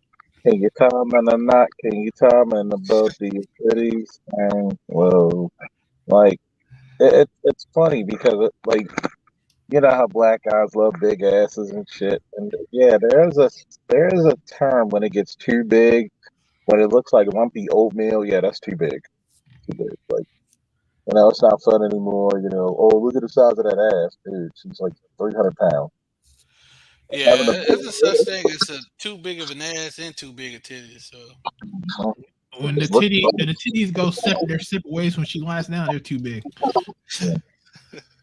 But I could take too big of titties over too big of ass. So. Super titty, you know, titty so damn big, look like you speed bag in a heavy bag and shit.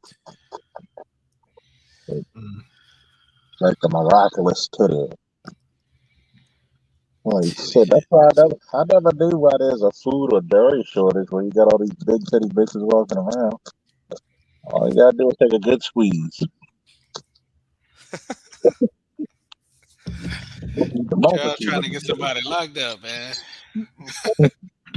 Shit, that's some of them got the wrong mental tolerance. Man, what's worse, a girl with a banging body and ugly face, or a pretty face and a fucked up body? I'd have to take. I said the latter. The latter. I take the former, man. Fuck that. I'd rather take the nice body and not so cute face.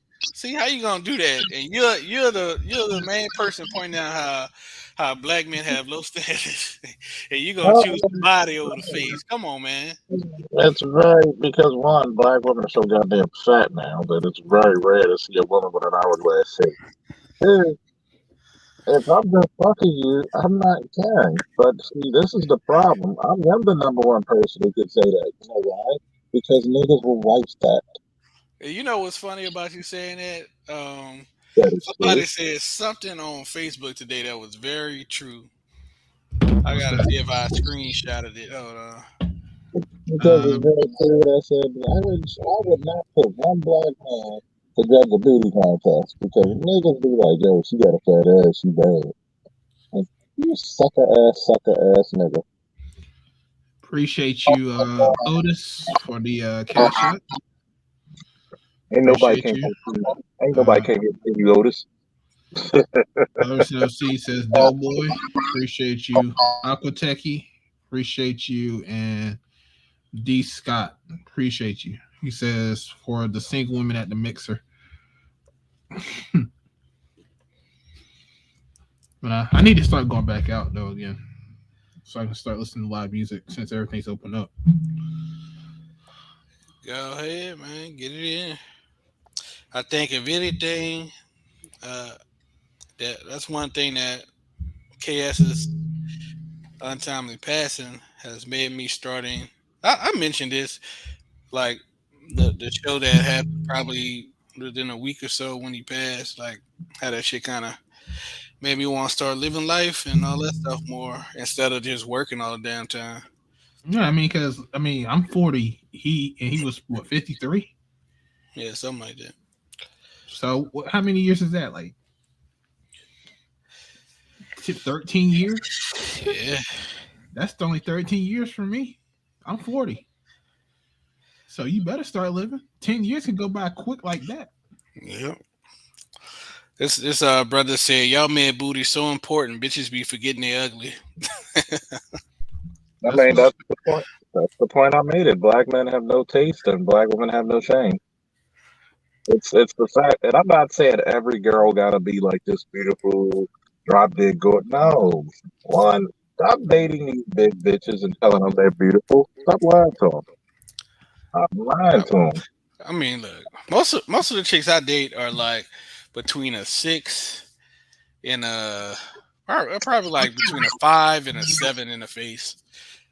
Cause I know most chicks that are 8 or high in the face, it's gonna cost me more money. Mm-hmm.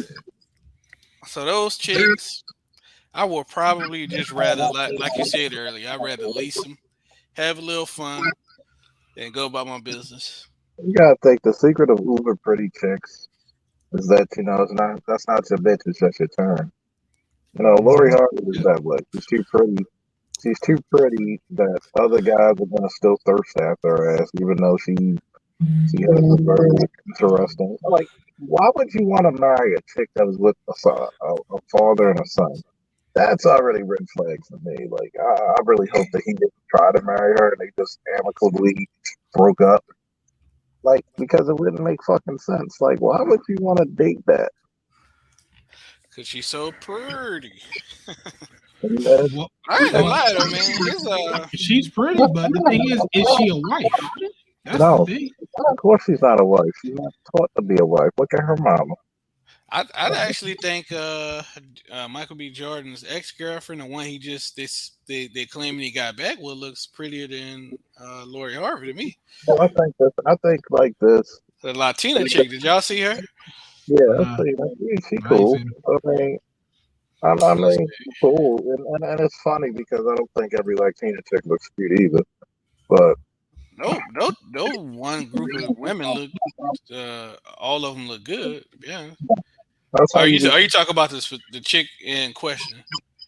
No, I'm just talking in general because I've listened to different so-called black manosphere guys, and they be like, "Well, about these Latinas or these white chicks." I'm like, average white chick is not attractive at all. Like, she looks like Aunt Bonnie for real. You can exclude white women from my diet. I'm sorry, I will not listen.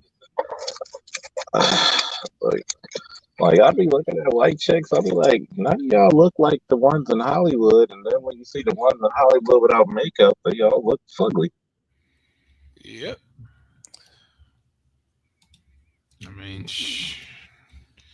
most people gonna get fives. Let's just be honest. Most people are average and they get fives. Maybe get 5s, 4s, and maybe a fucking 6. Maybe a 6. But I think most guys gonna be around that range. If you get 6, you're lucky. And really, you got to think. Nothing's wrong with a 5 or 6 as long as it makes sense. You know what I'm saying? A lot of dudes, you got to realize is that because they brought up in such a fucking effeminate culture, they don't understand.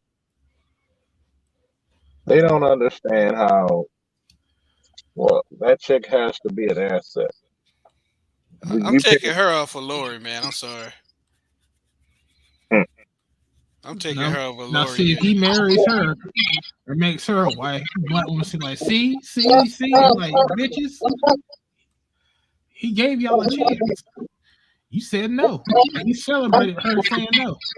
So shut the fuck up. This little motherfucker cold, man. I give him his props on this. Nah, she good. She good. This Spanish chick right here. Yeah. That's the problem is that a lot of niggas don't understand how to look over that shit. Like, oh, she's so fine. You're basically brought up just to be a sucker. Yeah, you ever notice how many black mothers never school their boys on female behavior? That's a goddamn shame. But because the sons will look at them funny. They're like, what you been doing? You already, a lot of times you should be smart enough to look at your mama funny anyway. You're like, yo, bro, like, just like your no good father, yeah, just like your no good boyfriend. Shit.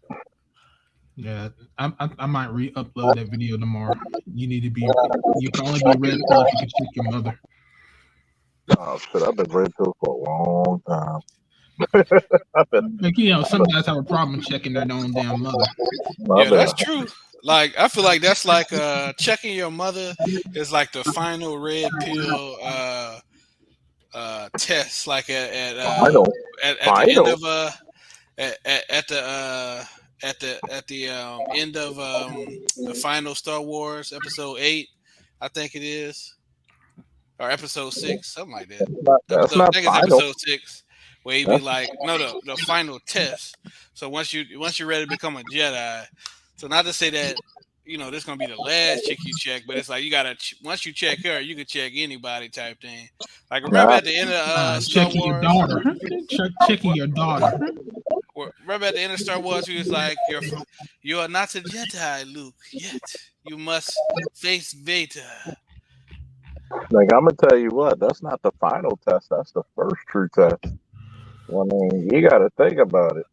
Most niggas, most times you don't get red pill until you check your mother. Shit.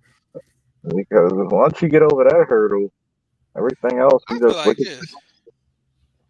I feel like this way. Once I check my mama, I was able to check any goddamn body after that. Like, once I check her, oh shit, it's on for any other you motherfuckers with vaginas. It's so funny because women always tell me, you're sometimes you could come off a bit arrogant and cocky. I mean, don't you like confident men? Well, yeah, that's kind of the catch-22. I kind of like it. Well, how the fuck you complaining about it? You really, because sometimes you be knowing something that I don't know. That's called a benefit. Right. Fuck out it. And it's crazy because a lot of dudes put shit on a pedestal undeservingly, and it's like a lot of niggas don't believe in women should earn their way and their keep. Yeah, I'll check a chick in a minute. Like, don't think you all that just because your ass won a genetic lottery. Goddamn it, you ain't had shit to do with this. You just rolled the fucking dice. Nah, you're right. But guys be pumping their heads up, so that's what they grow up with that. Like, I'm the shit. You can't tell me nothing. All right, bitch. Sit your ass in the back. Man, they gotta get past those feel good chemicals, man. That's really what it is. When you're attracted to a woman, put those feel good chemicals in your brain, making your chest flutter and shit. You gotta get past that shit, man. Yeah. I mean, you need to get. See, this is the hard part for a lot of dudes, right? is that a lot of dudes are built on the premises that all women are dainty and beautiful and they're nice. But I remember when I was with this pro black organization. I'll never forget this. It was this one hood rat, right? She was bad. I ain't gonna lie. She probably still bad. I mean, she was pretty, like a 7 or 8 in the face, had a fat ass, and like niggas was just like foaming at the mouth at this broad. I'm even talking about niggas in the organization that was like in their 40s and shit, man. Niggas that was married and shit. Like this chick single handedly took down the she was like, I think she was like 20 at the time, 21, something like that. And she single handedly took down the organization. So this chick, so this chick and about a couple other chicks was putting together this hookah night basically. And so the chick got mad for some reason, but they all had put the money together to pay for the hookahs and shit like that. And she got mad with the other chicks. And so she was trying to get all of the hookahs, even though she didn't pay for all of the hookahs. And so she got one of the dudes in the organization to come up there with a gun and take the hookahs from the other chicks that she did it with, her father was like one of the guys in the organization. Their fathers was one of the guys in the organization. And so he didn't want to give the hookah to her, so she convinced another dude to come up there with a gun and forcibly take the hookahs. She single-handedly splintered the entire fucking organization. Because then you had niggas taking this dude's side versus that dude's side. And yeah, and the funny part about it, right? Let me just say this last part. Yeah. She was on that conscious pro-black shit, but a couple months later, this motherfucker had her hair dyed pink fingernails, looking like Nicki Minaj in this motherfucker. See, that's that sick ass bullshit, man. You gonna let one person, some ass and some titties, gonna ruin the whole fucking organization doing something good. You really think? And I know, Jesse, you know, technically, if you're a content creator, you're a businessman anyway. So let's just be fair. I'm gonna put it out there: content creators are business people, okay? Because you're putting out content, you should be compensated for it. Yeah. And I'm gonna say this: you really think as much money, time, and effort having my own security firm, and that was a dream of mine for years. I mean, fucking years. And I just accomplished major steps with it. And you think I'm gonna let some bitch come to my get the fuck out? And you gotta think about it, right? Let's go back to those so-called conscious chicks. If you're so fucking conscious, why are you not married? That's part of the consciousness, right? Yeah, black families. If you conscious, do you think the black man is the king of the castle? Oh, you don't think so? But you ever notice these conscious bitches always have kids here, kids there, little kid there? Yep. I mean, now the only time they want to be conscious is when they trying to clean out the fucking spirits and guilt from their pussy. Like that shit is ridiculous. But I do agree with Art. That's some super simp shit. Like I'm gonna go. Like I remember one of my ex-girlfriends was mad about something, and I'm like, yo, sit down and talk. Oh, no, I want you to go up there. No. You want me to go argue on your behalf or do violence on your behalf because you're upset. I said, this is the problem with Black America. You want to go to places where you're not accepted instead of taking your time and your money somewhere else. I had to say this to one dude. He wanted to argue with the fucking Africans in 7-Eleven. And I'm like, I had to point out to this 20-year-old dude. I said, dude, that ain't cool. You're a dude. You're not a woman. Well, no, you're not going to serve me. I said, so why the fuck do you want somebody to touch your food that you've been arguing with? Exactly. Make that make sense. They will do anything to your food. Anything. Trust me. I used to work in the restaurant industry for a very, very long time. They will do anything to your food if you piss them off. That's what they always say. Don't piss off the people that handle your food. Don't piss off your mechanic. Don't piss. Like I'm just gonna say this. It's like, yo, you can't get well. You can't get well by doing shitty ways, and that's another reason why that gynocentric mindset does not bode well for men, especially black men. Because one of the reasons why, like Jesse just said, why organizations fail is because you allow a bitch to throw a monkey wrench in the scene. Now, one time did you check that bitch and say, "Bitch, shut the fuck up"? Did you pay your money? No. But. See, as soon as you tell me a but, I'm already gonna look at you funny. I've seen 3 pro-black organizations get taken down by a woman, or multiple women. 3 in the course of like 10 years. I believe it. Because look, like I've always said, there's a lot of men out here that are they're not men, they're pets. Yeah. That's all you are. You are a pet. You are an attack dog. You're looking for little treats that she's gonna give you. If pussy's your treat, then I'd rather have a V8. Sorry. I'd rather have a steak and some red wine. I mean, like I'm gonna tell you, there are shout out to the late great, David Curl. There are some cigars and liquors that were matched together so well. So if you come to Baltimore, I'll take you to the cigar lounge. I might even take you to my buddy's jazz lounge that he has every Thursday.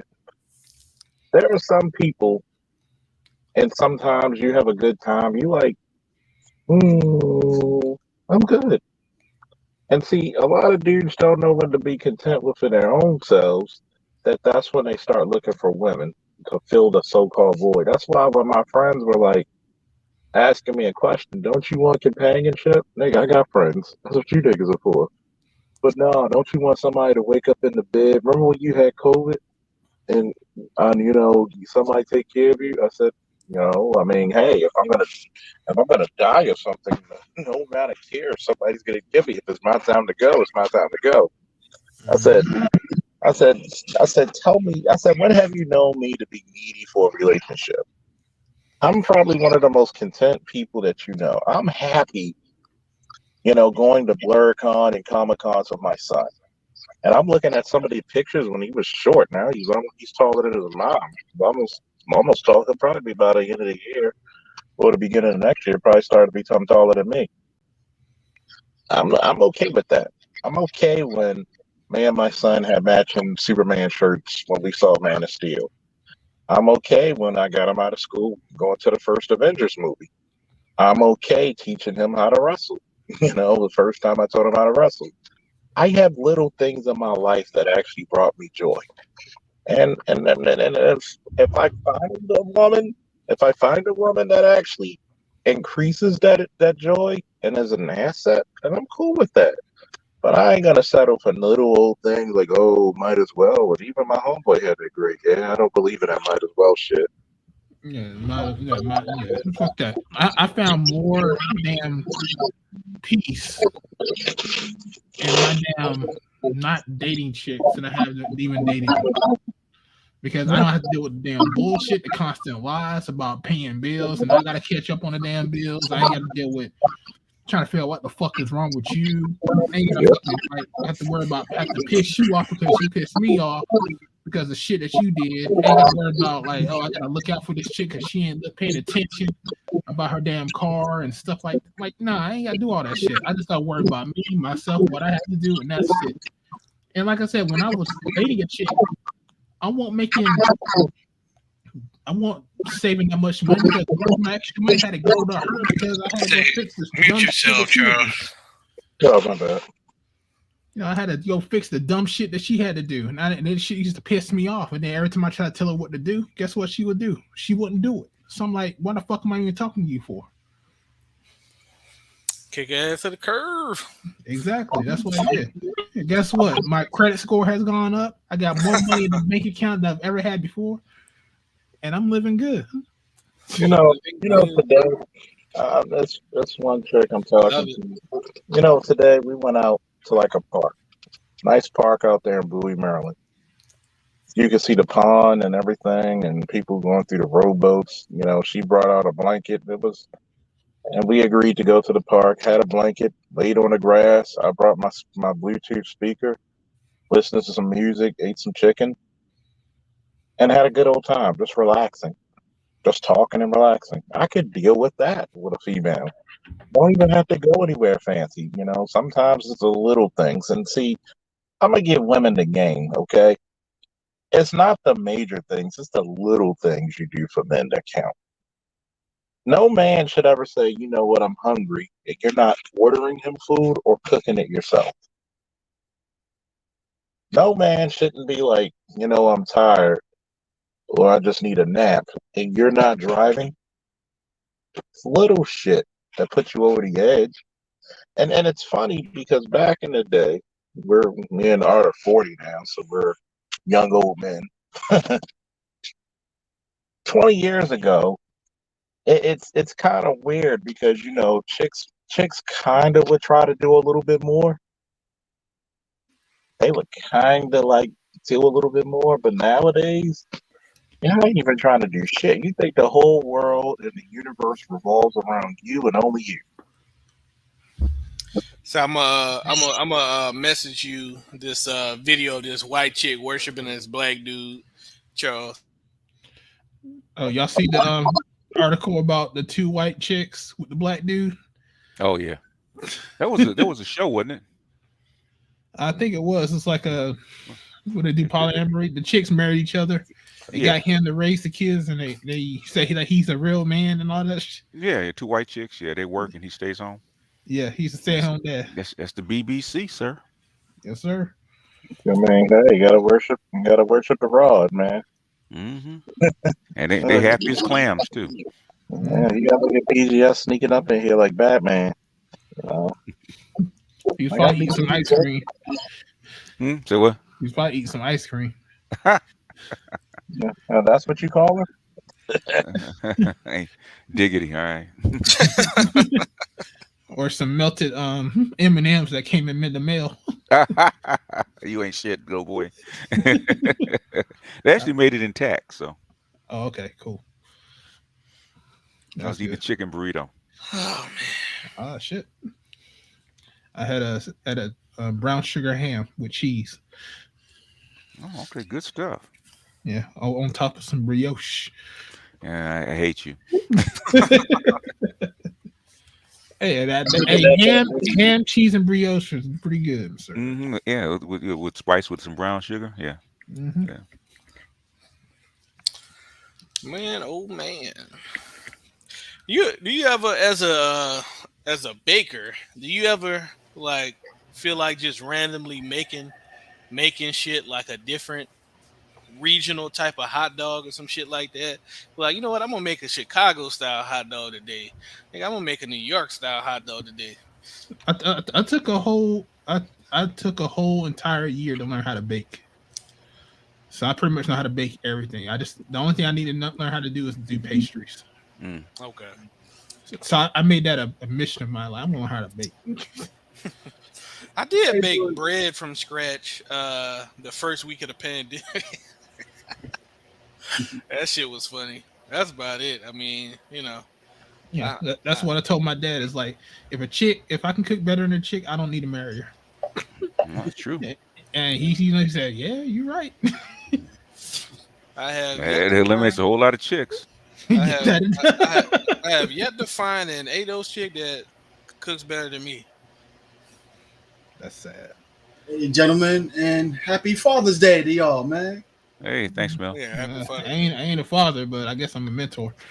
Jesse about to be. Uncle, so Uncle, happy Father's Day to the That's true. Check Jesse next year. He's a father. Oh shit. So I already uncles and fathers and single fathers, not the women. Let me try to claim this day for all y'all. So I'm warning y'all now. I'm about to be competing with Nick Cannon with this fatherhood shit. You might be competing with the lesbians, man. They want to claim this day for them. You know, Boy, they playing father roles. There's a lot of them playing father I'm roles. giving Nick Cannon a run for his money starting Run for his next money. year. So Him in future. Oh, Huh? you gonna have 10 I gotta kids? catch up. Yeah, I think I want to have between maybe about 8 or 10 around that number. Damn. Wait. On the continent, it's much easier to actually raise them there. Yeah, And they it's can No, all no be big deal. different. childcare Yeah. costs and on the continent is cheap as shit. Yeah. You gotta see, Plus the big family involvement too. you better see, Jesse with a nice sheet. He'll be kind of. It's 5'5". All right, Officer Headset. What happened to your mic? I know. You need to stop listening to truth about. You sound like masturbation. Ultron right now, Charles. Yeah, it sound like you borrow Pookie's headset. come out and come back in. Yeah, I made up my mind. Fuck it, man. I'm gonna just go for the gusto, man. Ain't nothing wrong with it. Yeah, do what you gotta do, man. Especially you young shit. That's the lick right there. Yeah, don't wait till you get old and tired like me. Yeah, I said that shit. I'll be 32 this year, man. I might as well get started now and That's get it out the prime. way. That's prime. I remember 32. Not a lot of good fucking at 32, man. Oh yeah. It's instead of learning lessons, you're teaching lessons at 32. Oh yeah. Yeah, put your legs. Put your leg right. yeah. Nah. Nope, don't come yet. Hold it. Don't. I told you. I told you not to. I don't care. Hold it. Yeah. That's funny you said that. That's a whole lot of teaching lessons. I just one of my Ghanaian girlfriends just texted me today. Oh, I just appreciate how you teach me so much. Mike King. Oh shit. Yeah, well, they know how to blow your head up, that's for sure. Hey, I take it. They just be like, man, they just be doing that for the green card and the money, man. Hey, shit, like, I don't fuck care. it. I want to hear it anyway. Shit. Exactly. Boost my ego, shit. That's what I'm paying for, goddammit. You got bitches who'll date you just for the money without a green card. Shit. So what's the difference? Exactly. All right. As long as you giving them something, they'll date you. As long as they'll be like the royal penis is clean, Your Highness. Hey, you're keeper. It's like you have to do way less with a lot of foreign chicks, man. Like Ghana, Colombia. I've always heard that. You gotta do way less. Like most of these chicks not expecting you to take them out on a date. You take them out on a date, they gonna lose their damn mind. Oh hell yeah, man. Their date is called Pizza Hut or something like that. Yeah. That's a date. Shit, even some American chicks, man. I went out with this chick like a year or two ago. This little young chick from Philly, man. She was telling me how the last guy she went out with from Tinder had brought her to Raising Cane's. But she was like, she agreed to it because she didn't know what it was, being from Philly. Okay. And when she got there, she was talking about it. So, like, once I got with her, we was actually going on dates. Because, I mean, look, I can have chicks that I have fun with and we just kick it and have sex. But, I mean, I personally like going out to, like, nice shit sometimes. No, if you go out, regularly, that's the lick because you're going out anyway. All you're doing is inviting her with you. Yep. It's just a little showpiece. If you had some decent conversation, whatever. Yeah, that's the showpiece and decent conversation don't normally mix, though. Yeah, That's really. true. That's true. Every chick that I've actually dealt with, it was either one or the other.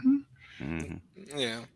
Man, they that many chicks out there that have decent conversations. Let me put it that way. No, they don't.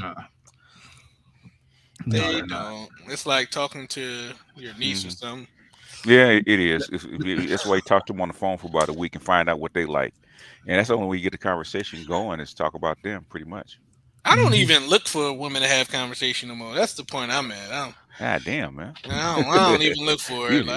You crossing into the black pill, man. Better be careful.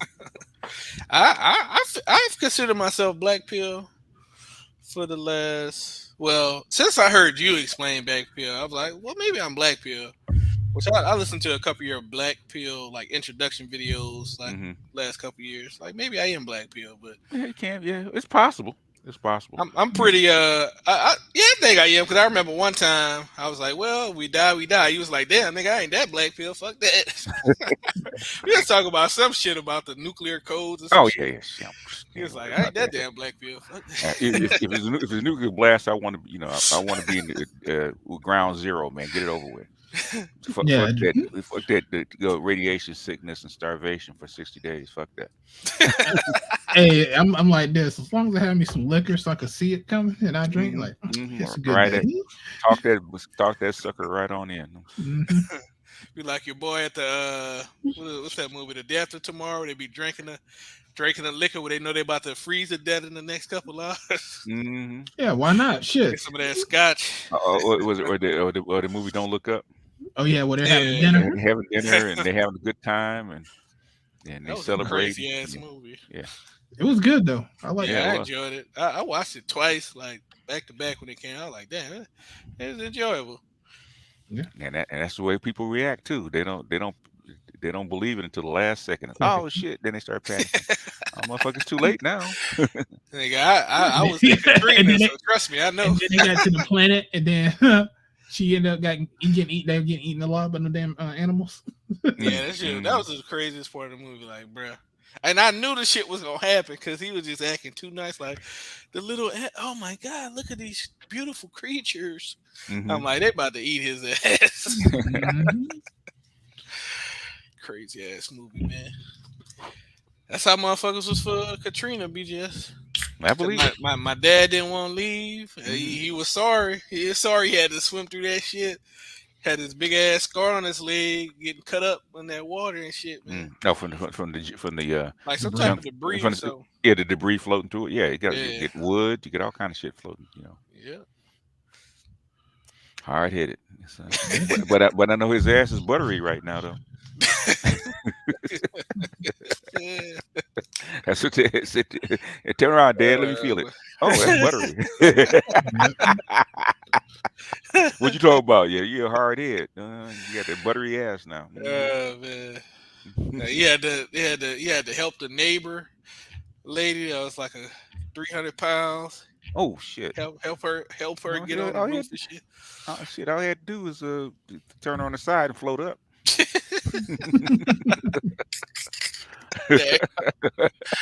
God damn, you ain't shit for that.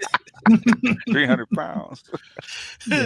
Hey, buoyancy. A life raft. I wonder how they got her through the through the roof when they had to cut that motherfucker open. Airlift. Airlift. How did they had to do the extra wide hole in that motherfucker? But yeah, man, it's fun dealing with these foreign women, man. I ain't gonna lie. I see why niggas be if you're not strong in the force, man, you gonna be lost, bro. Yeah, you're gonna fall. You're gonna fall for the first sweet words. Yeah. That's why I say the video that I did about 3-4 years ago, man. Don't be red pill for American women and be blue pill for foreign women. No, because foreign women would definitely take you out.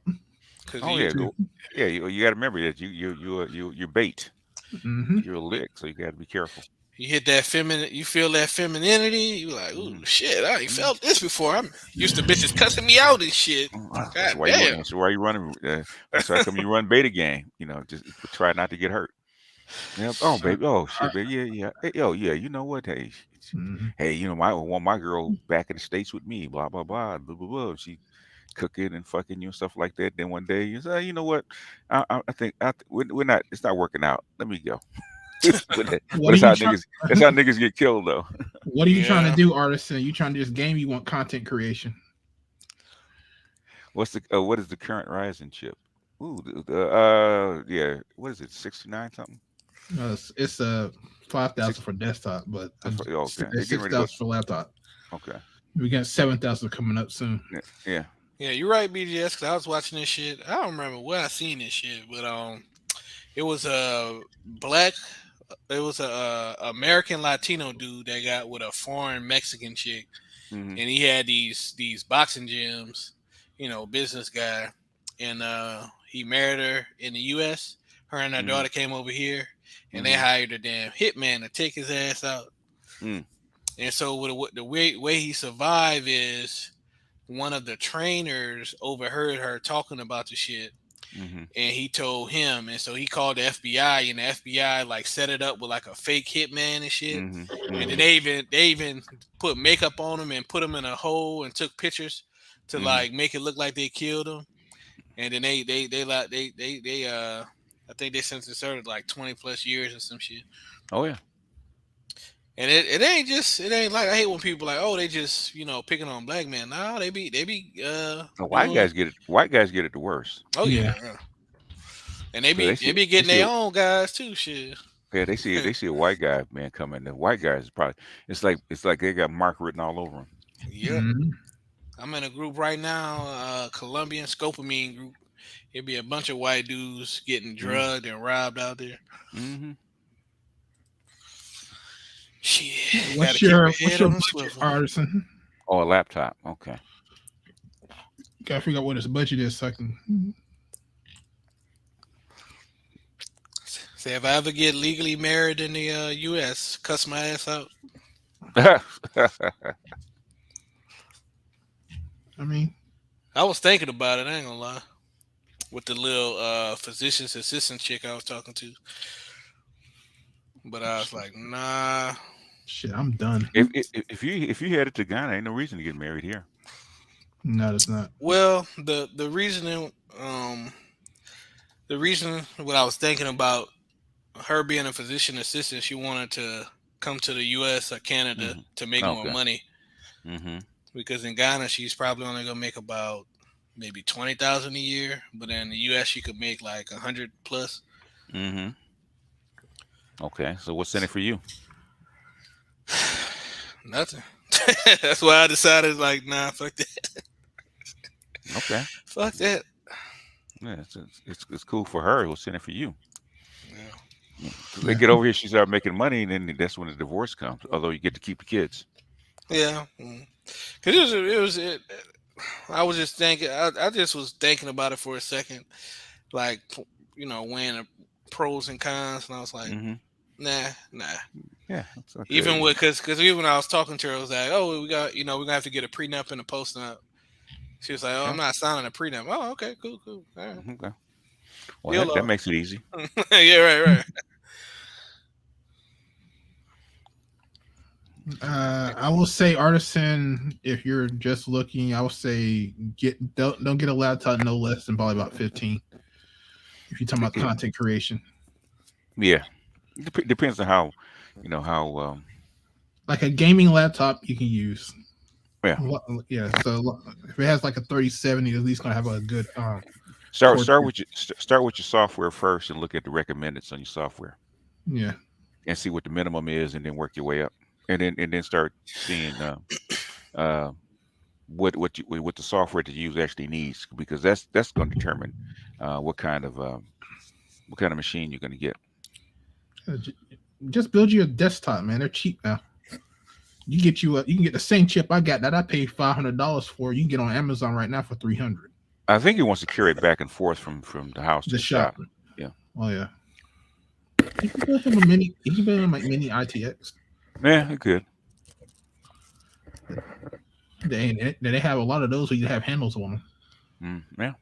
I mean, if he really wants to do that intricate work.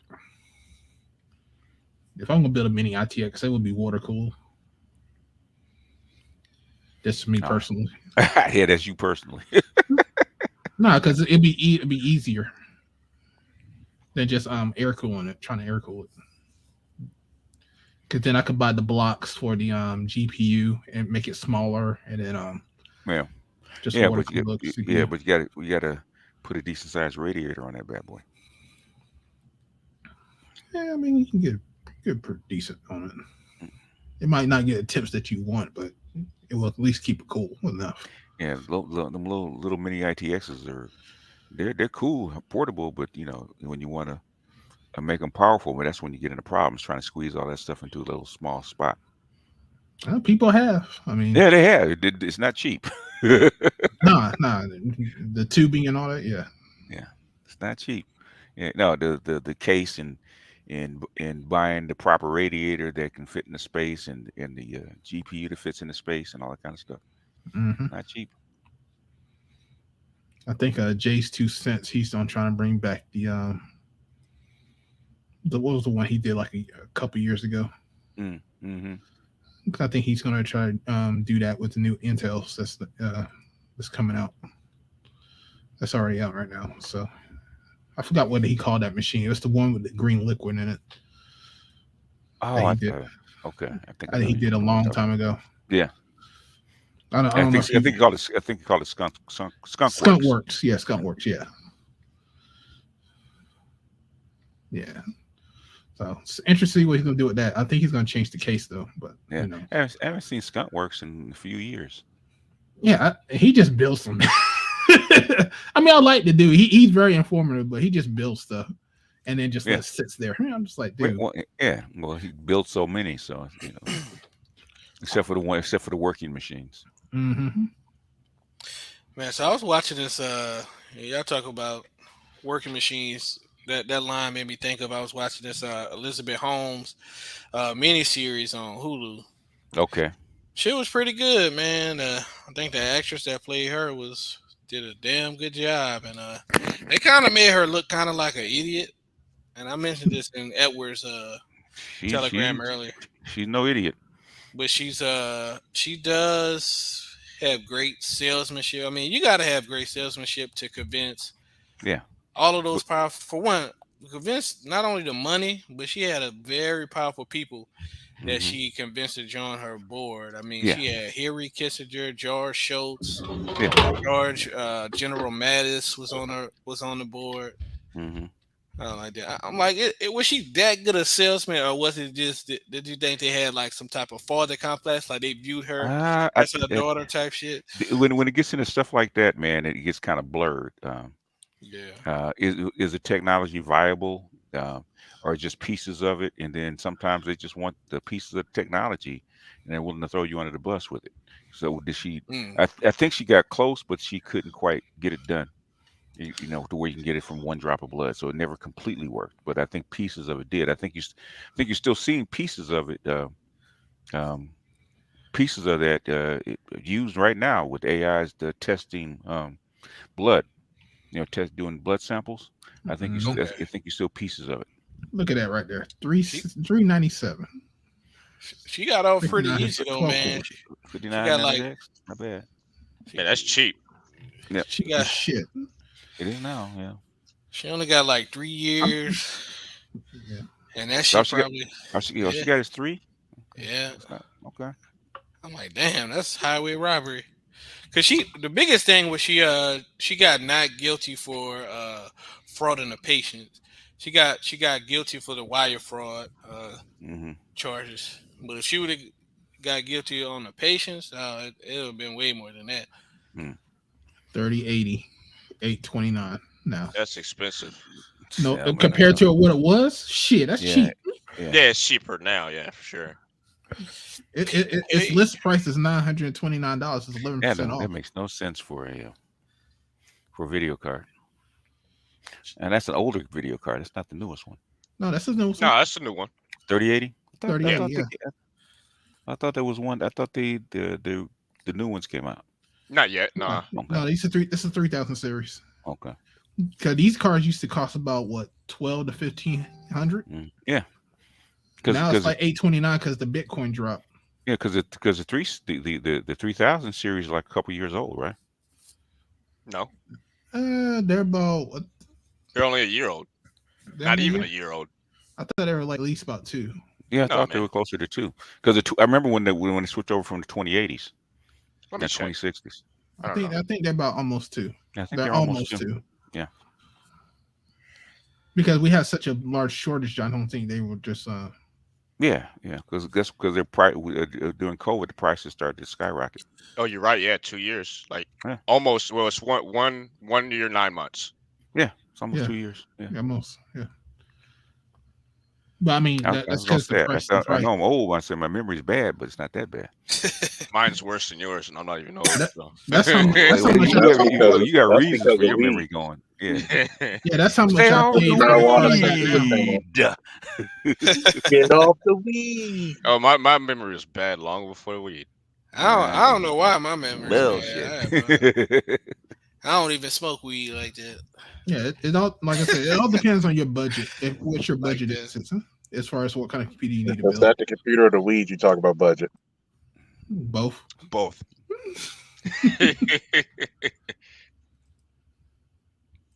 You ain't got to take tests no more. Remember? I know, right? That's a damn good deal He right don't. here. Nah, he don't. Okay. He the boss now. Oh, all right. That's right. He is the boss. 850 gold power supply EVGA for $94. It's not bad at all. That's good. Gold, yeah. That's Gold, really yeah. good. 850, yeah. Get to 1500.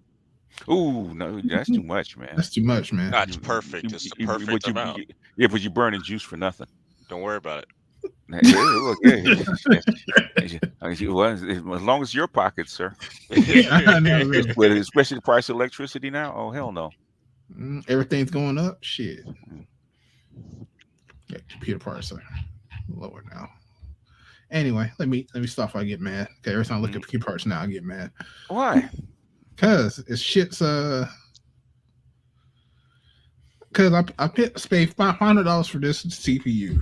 Okay. I paid $800 something for this GPU. It's buyer's remorse now. Well, imagine my pain, Art. When I bought my GPU, week 1, I believe. Yeah, you would. Years ago. Oh yeah. You're the crash test dummy. Yeah. I literally bought the 2080 Ti. Okay. Week 1 that it released. So yeah, that shit was over $1,000. Yeah, I bought it for like I think it was $1,400 at the time. Ooh, my God! Damn. Yeah, no, it's crash test. Yeah, I would never have spent that much money. Do y'all use these? Unless you're running 4K monitors and gaming on it. What do y'all use these computers? I'm running for this exactly? Depends.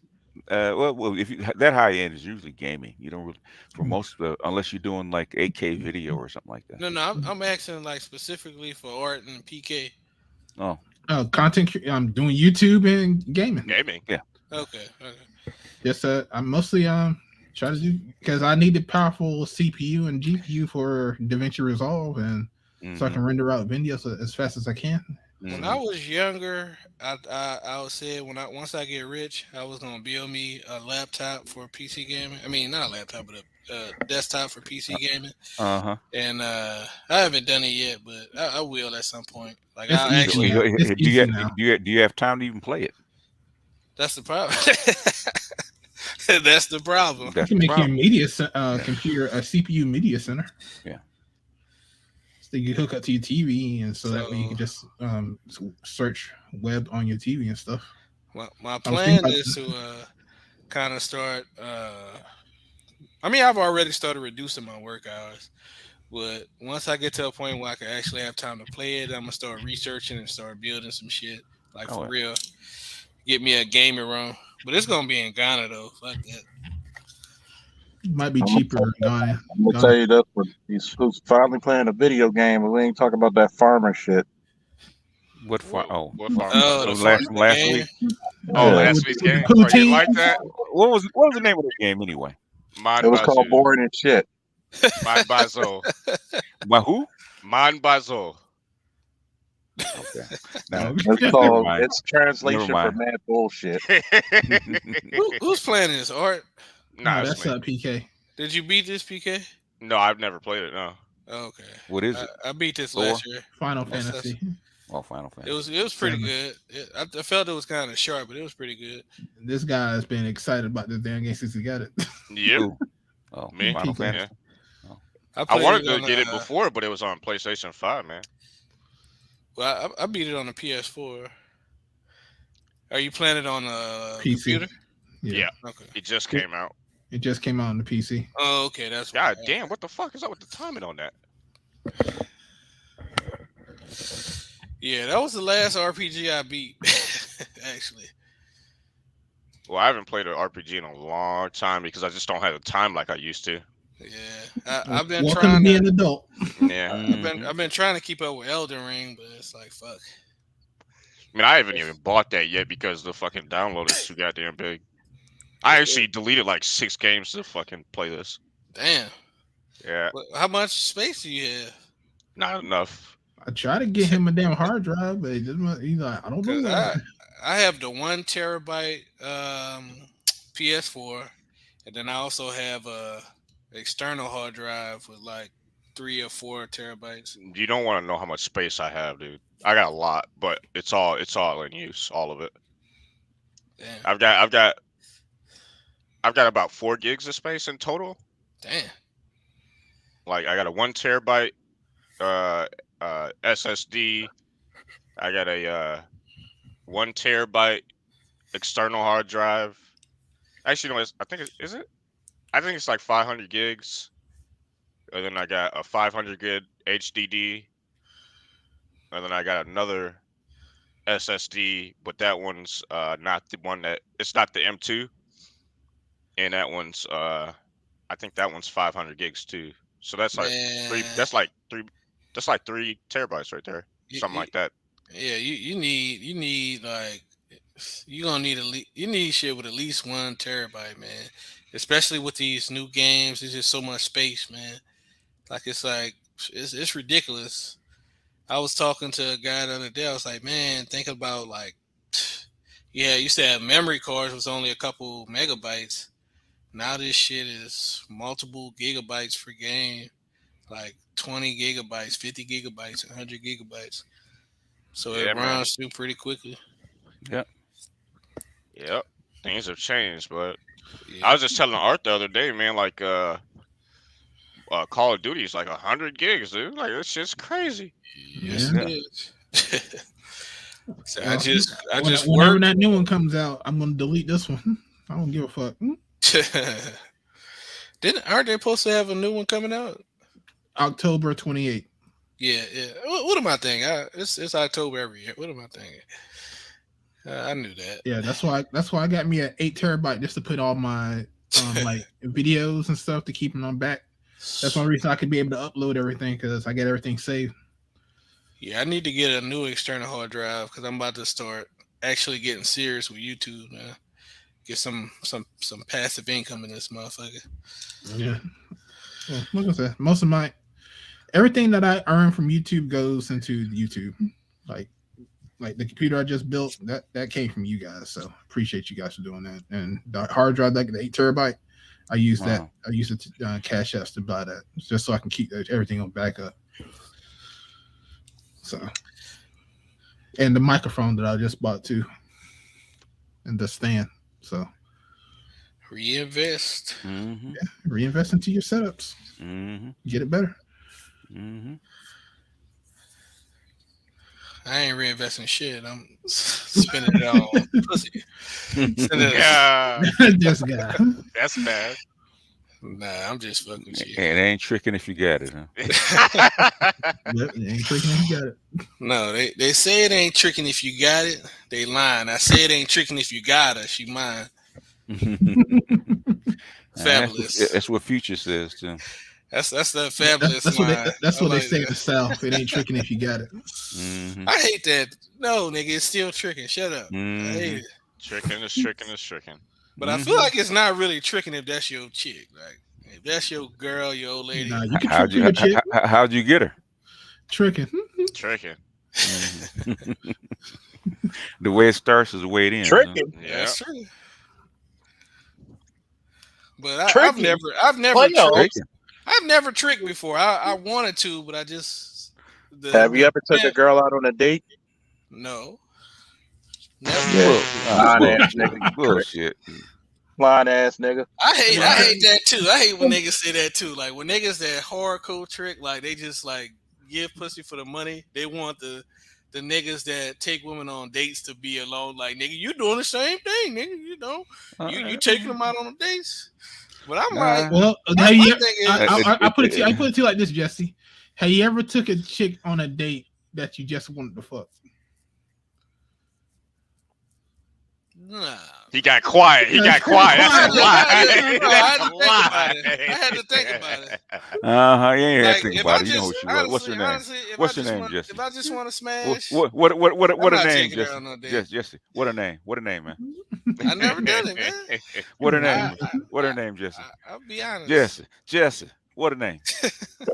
Tell the truth. Tell the truth. Tell the truth, Yeah, Shane. that's why you had to talk to these, talk to these Louisiana niggas. Jesse, what her name?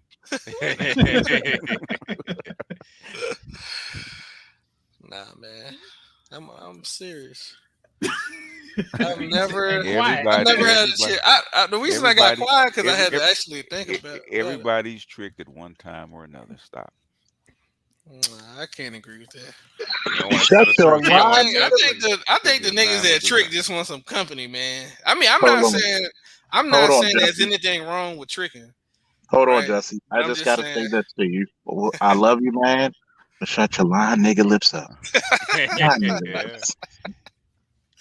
Nah, seriously, I've been like when I went to Colombia, I was like, man, I know you tricked now. $50, I could just you tricked. Yeah, you tricked. I could get a bad bitch for $50 out here. Yeah, that's what I'm talking about. You tricked. It's all right. I couldn't do it though, man. I couldn't. Yes, you did. Yes, you did. I just couldn't do it. You could have this model chick, and she less than $50. She fuck the 35. Come here, bitch.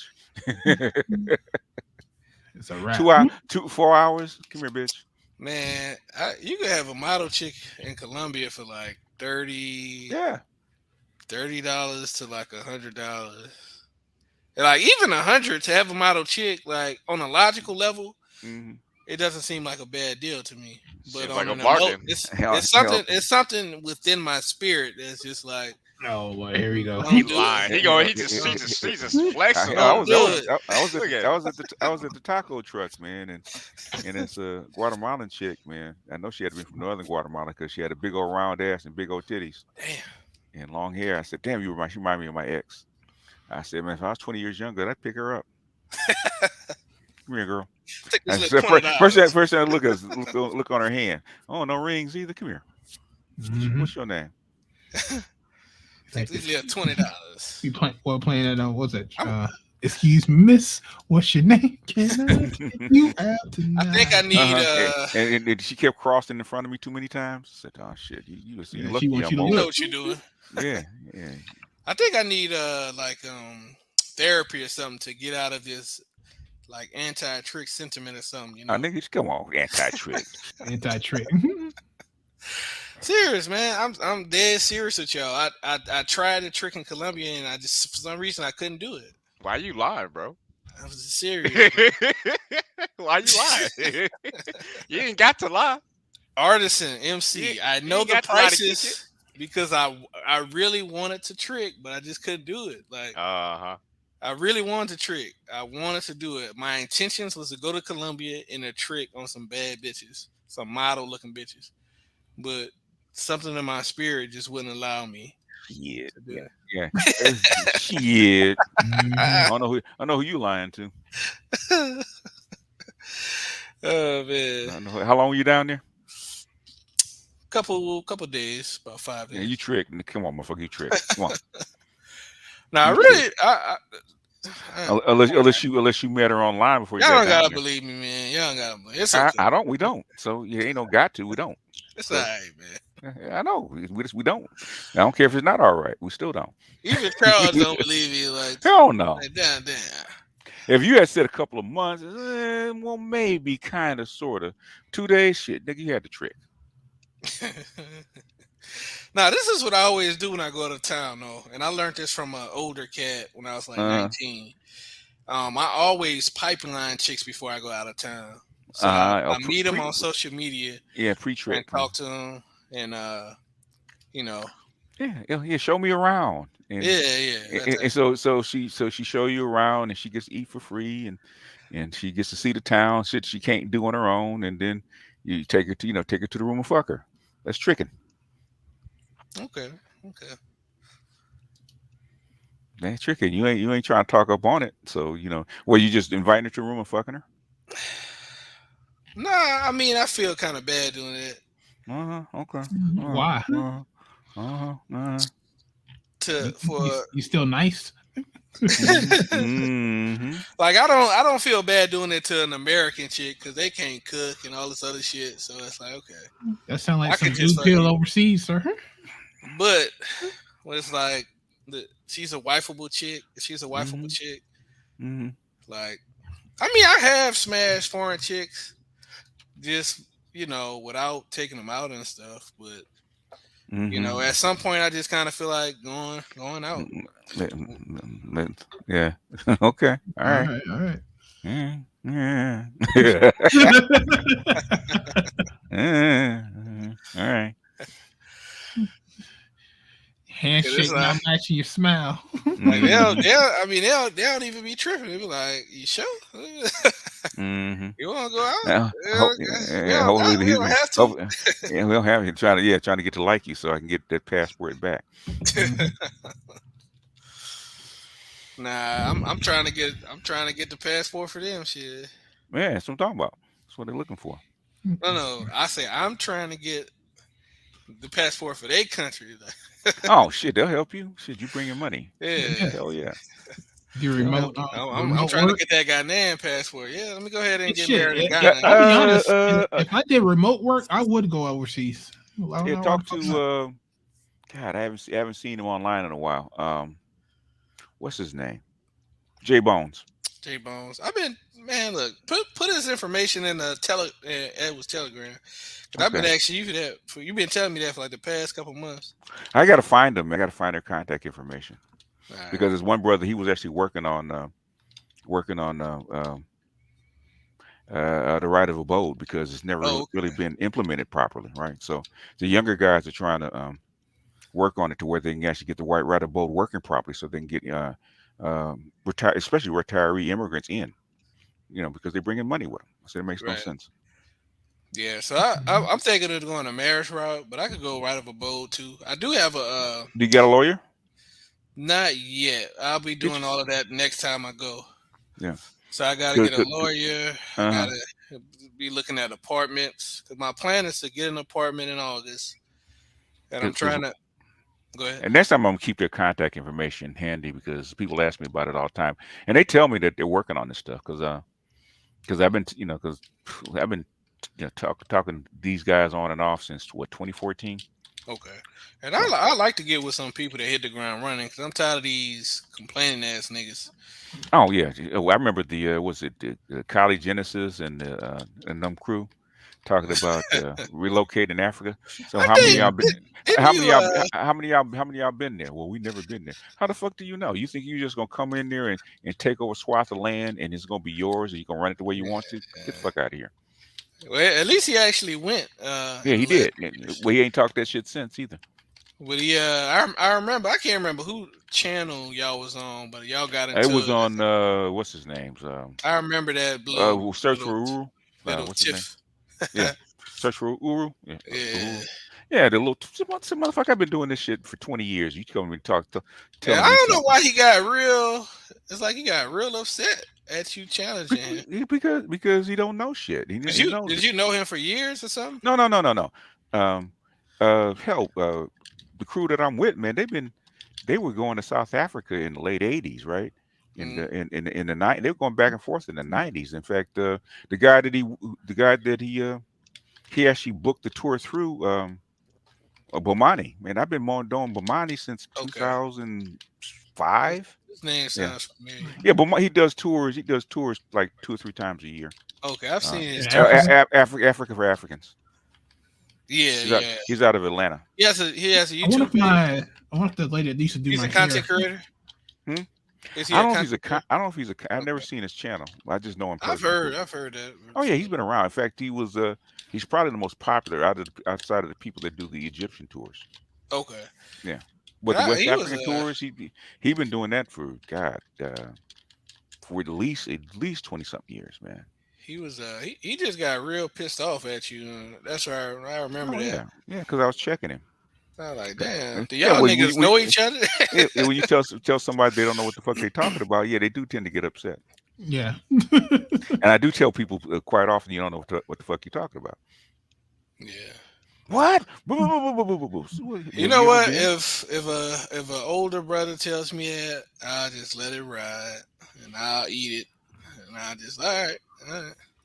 I'll go back to the drawing board. Hey, don't be like that dude last week, okay? Who that? What that? Native Americans had cannons and that dude. Talking with Jules. Yeah.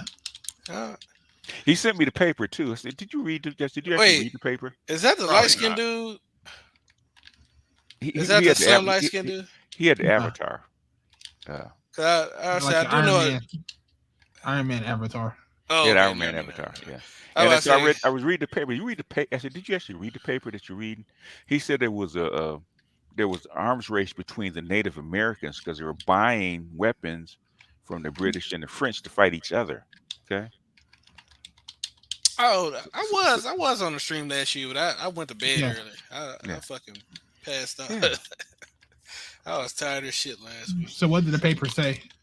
No, the paper was saying there was an arms race, but right in the abstract, they were saying that the arms race was between Native American tribes, how the new weapons coming in that was being sold to them, but from the British and the French, from the Europeans, was actually changing the way they adapted. Yeah.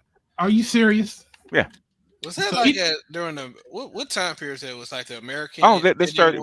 No, that's like the 17th century, late 17th century. Okay. All the way into the when did they stop selling weapons? Into almost like the 19th century, early 19th century. They were still doing it in some shape, form, or fashion.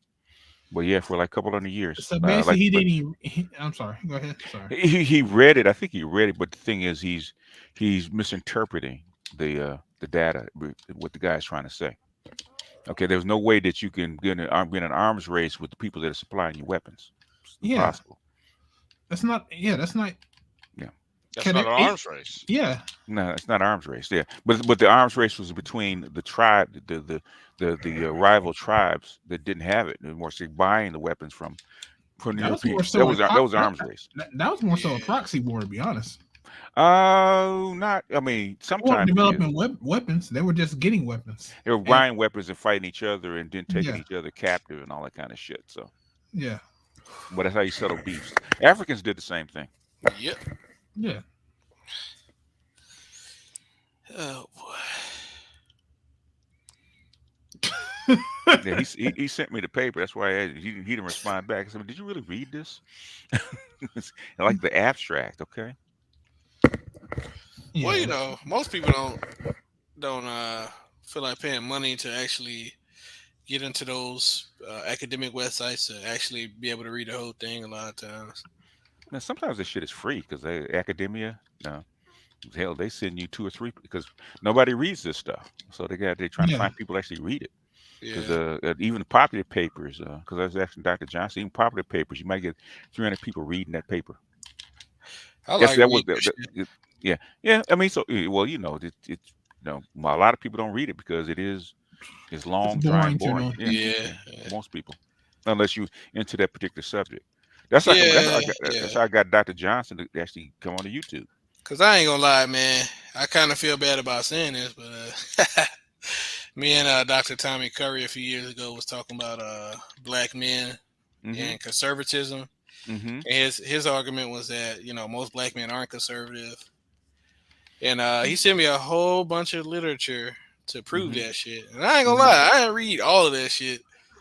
I read like 1 or 2, but I didn't read all that shit.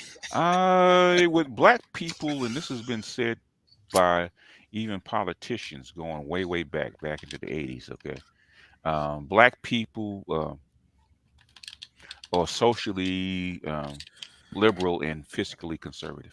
Yeah, I agree with that. Yeah. So they're neither, or they're not liberal in the way that the white people are. It's different. Got you. But some of the literature he sent me that I did read was that there was a study that he sent me. It showed that black men were the most likely group to vote for a female president. Yeah, it's because you live in a gynocracy, of course. Yeah, but they tested even higher than black women. Yeah, I believe it. Because black women are their leaders. Yeah. Mm-hmm. Not mine, but well, like I say, socially liberal. Yeah. yeah, So fuck them it was a bitches. bunch of stuff like that he sent me, and I was real Mhm. appreciative, man. You know, Mhm. have a damn professor to send me some actual stuff. Yeah, yeah. That's Tommy though. Tommy's, that's Yeah. what I like about people like Tommy and Dr. Johnson and Green Gorilla and Dr. Neal. Man, they don't. Most academics, man. I ain't got time for you. You're nobody. You got no degree. Snobbish. Blah blah blah. Yeah. But these guys are actually very giving of their time and their expertise. Oh That's yeah, why I appreciate about them. definitely. And even you're not a professor, but even yourself will sometimes send some literature for folks. Yeah. That's why I compensate BGS, even though he says, "Do you have to do it?" I said, "Fuck that." Nah, because I mean, if you're doing that damn much work, you need to be compensated. I'm sorry. Oh yeah, I put out the Saturn cycle thing, man. Most of that shit's only known to a few people, a very small percentage of people, right? And most of the time, you got to you got to pay to go to classes to learn that shit. So I just gave it away for free and condensed it. Yeah, that's the astrology. It's astrology is that's not particularly astrology. Oh, okay. The 7-year cycle is actually used not only in astrology, but also it's used in psychology in human development. The 7-year cycles. You can actually Okay. see it well, especially in child development, right? Every Mm. 7 years. I like Saturn in astrology. Saturn return is a motherfucker. Like, god damn. Yeah, because it takes 28 years. So Yeah. So on my Saturn return, that was probably the worst year of my life. yeah. And I didn't find out till later. It was like, oh shit. Oh, he Damn. Saturn came back, huh? Yeah. Well, Damn, that looking forward to the next one. well, when your Saturn return, okay, when you're the Saturn cycle, okay, the complete cycle, okay, your first cycle is right around when you actually are not finishing adulthood, okay. Yeah. You're from kid to young adult, and your Saturn cycle is right around 28, 29 years, right? And Right. most men don't really know who they are until they get like 30. So that's your first Saturn cycle, and then your second Saturn cycle is the next 28 years is your what they call your craftsman's years. That's your most useful years between ages of 28, I think it's 54 or something like that, 56. Okay, Yeah. and that jives with your most productive years, especially um, in this civilization, right? Your most productive years are between the ages of what 30 and you're 55, right? Yeah. Give or take, yeah. And then old age, which is which is elder, which is your last Saturn cycle. So Yeah. they're not exact, but they pretty much line up, and that's why Well, they use them. I don't ever look at astrology as exact. I always look at it as kind of like you could give a few days grace period type thing. Yeah, You know what I mean? Or like even in a case of the Saturn return, maybe like a few years, give or take. yeah. Either way, grace period. But man, I tell you, that shit was a pain in the ass. Like I lost a lot of money that year. God damn. Okay, okay. All your mistakes came back to haunt you, huh? Man, I lost a lot of money that year. It was a doozy. Oh well, you learned from it, didn't you? Yeah, and it made me mentally stronger. Cause I was Hmm. depressed for some months. Like now coming out the house depressed. Like Your neck was stuck way too far out, huh? yeah, Mm. That's a gift for Uh, looking. yeah, but the whole Uranus and Saturn cycle is supposed to represent your emotional and psychological cycles. Mm. A yeah, a little Is it bit with the based off physical. your date of birth and all that? No. It's based off your age. yeah, In Age, other right. words, it's 28 years and it's broken into 4 cycles, which is 7 years. So yeah, basically, it was from like from 0 to 7. Basically, Yeah. you're a toddler, and then the sense of self emerges, and then from 7 to 14, Yeah. that's child, and then 14 to 21, pre-adult. And then, Okay. adult from Gotcha. 21 to 28. And then maturity happens right 28, 29, somewhere around there. So if you look at childhood development or psychological development, they use the same Same period. metric. Yeah. Okay. So I just married that with the 7-step of unfoldment because each year represents each one of those 7 years represents a lesson, right? So you have to go through a mini level of development in those 7 years. So I put those two together. Yeah, I didn't know about the Saturn return to. So I got hooked up with these these baby boomers from the conscious community, right? Mm-hmm. Real artsy occult Mm-hmm. types. Oh, okay. The what I call bohemians, I call them. So yeah, they had the they And had then the the sword's bigger than he is in this motherfucker. Jesus Christ. Yeah, it is. they had the RV taking trips to Mexico and stuff like that. Oh, okay. Yeah. And so they put me on that because I really always was more interested in astrology, more so in the psychological aspect. So like Mm-hmm. the attributes of the signs and stuff like that. Mm-hmm. Personalities, yeah. Yeah, the And the personality. planet, all that kind of energies and personalities of the signs, yeah. Yeah. In fact, So I got to finish a couple of readings. Okay. That shit, man. That astrology is a vast goddamn science, man. So many aspects you could delve Mm-hmm. into. Yeah. You got the houses, Mm-hmm. the different planetary placements in each house, Yeah. and all this type of shit. Yeah, yeah. Your rulers of It's a lot. houses, different energies and stuff like that. Yeah. Yeah. In fact, I got to find my. I haven't been able to find my manual. But I just use it as a shortcut of kind of understanding people's personality. Yeah, it's really good at that. If you can find what their sun and their moon is, if they know that much, the sun sign will give you their consciousness, the way they think. And but the hardest thing is the moon. If you can find out what the sun and the moon is, you pretty much can nail down the personality. Taurus all day, baby. I said, God, I looked at yours and I said, God damn, you a Taurus. Sun and moon Taurus, right? Sun and moon, and like 4 or 5 planets. I said, Jesus Christ, somebody just nailed you, man. So you're a Taurus. Yeah, they dubbed you Taurus. I think the rising sign was on Aries. Yeah, that would make sense. Yeah. What do you mean that would make sense? When you get mad. You rang. When I first did my chart, man, I did my natal chart. I was like, God damn, this is me like a motherfucker. How did this shit gonna describe me better than I could describe me? It just it gives you your personality, and that's what all it does. And with how you train also affects. It was just spot on to me, like certain shit, like one of my biggest deficits is like I work hard to be a good communicator, but I have no air in my natal chart. Oh, yeah, air is the element of communication. Mm-hmm. So like like I said, I work hard at trying to communicate, but it's not it doesn't come natural to you. Right. What's your sun sign? I am a Capricorn sun. That's why you're good in business. In Taurus, yeah. So that's how come you. The thing is, that's how come you're good in business, because Tauruses are notoriously sticking to what they know and what they like, and Capricorns are very business oriented. So that's probably why you're really good in business. Yeah, that has a lot. What's your rising sign? Rising sign is Cancer.